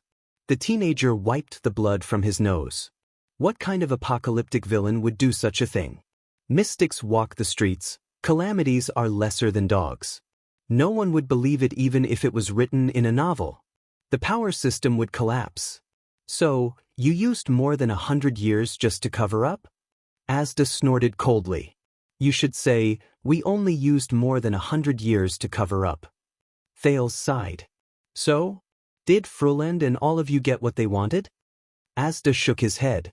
What happened? The mystic was silent for a while. His gaze was profound. I don't know. But I guess we were still discovered. Discovered? Thales' gaze shifted. In one night, Giza was ambushed by the legendary anti-mystic equipment in Steel City. She was at her last gasp and lost contact. Constellation, on the other hand, exceeded expectations. It escaped control. The royal family bled, and the crown fell to the ground. The royal family bled, and the crown fell to the ground. Of course, it was also the fairy bell that the Jade Star royal family used to travel to Hell's River during the Bloody Year. Thales thought of the guards and prisoners in the Prison of Bones, and he felt complicated for a moment. Fruland was forced to leave Eternal Star City and even the kingdom before all the legendary anti-mystic equipment turned to target her. Asda's gaze was sharp, and when I rushed to Renaissance Palace, I only saw corpses on the ground. Corpses on the ground. Both of them were silent for a while. That's it. The prince took a deep breath and recalled what he saw in Lower City District a few months ago. He asked cautiously, then why did Black Sword say that you once started a massacre at the palace gate? At the palace gate. Started a massacre. The mystic glanced at Thales and seemed to be deep in thought. That glance made the prince nervous for no reason. 18 years ago, in this very city, the Heir mystic, that undying monster, stood in front of Renaissance Palace, killed Constance Morris of the Brotherhood. His words were faintly discernible in Thales' ears. They saw me as an enemy and attacked me brazenly. Asda did not care. Naturally, I responded with straightforwardness and returned the favor. Thales sucked in a deep breath. Responded with straightforwardness. All right. Then, how did you expose yourselves? Thales suppressed the sensitive question and asked another question. What exactly did Fruland do? What happened to the Jade Star royal family? Why did they escape from your control? I'm not sure. Asda shook his head. He looked disinterested. I've said it before. Fruland was in charge of all matters in the palace. All we know is that the plan failed. The mystic looked out of the window gloomily. After toiling for 100 years, we have nothing. The two empresses are still here. More powerful than before. The two empresses. Thales mulled over these two words and felt a little depressed. But he quickly looked up again. You said that the Three Disasters Alliance has its own agenda. What about you and Giza? Why did you join them? The teenager sniffled and narrowed his eyes. It can't be to unify Red Street Market, can it? Asda chuckled. I don't know Giza's goal, but based on my understanding of her, the mystic paused for a moment. Blue light flowed in his eyes. What she wants is definitely much more than we, Froland and I can imagine. He said gloomily. Much more greedy, much more crazy, much more terrifying. Much more unbelievable. The study room fell into silence again. What about you? A few seconds later, Thales spoke again. He stared at his guide. Air Mystic, why did you cooperate with them and extend your hand to Constellation? I recently made a chart of the Jade Star royal family's lineage and posted it in the usual place. End of this chapter. That you're tuning in to the Passion Pages YouTube channel. We're so grateful for your support, and don't forget to subscribe to join us on this incredible journey through captivating stories. Your generosity through donations truly makes a world of difference, as it's the primary source of revenue that allows me to expand and enhance this channel for you. Thank you from the bottom of my heart for being a part of this adventure.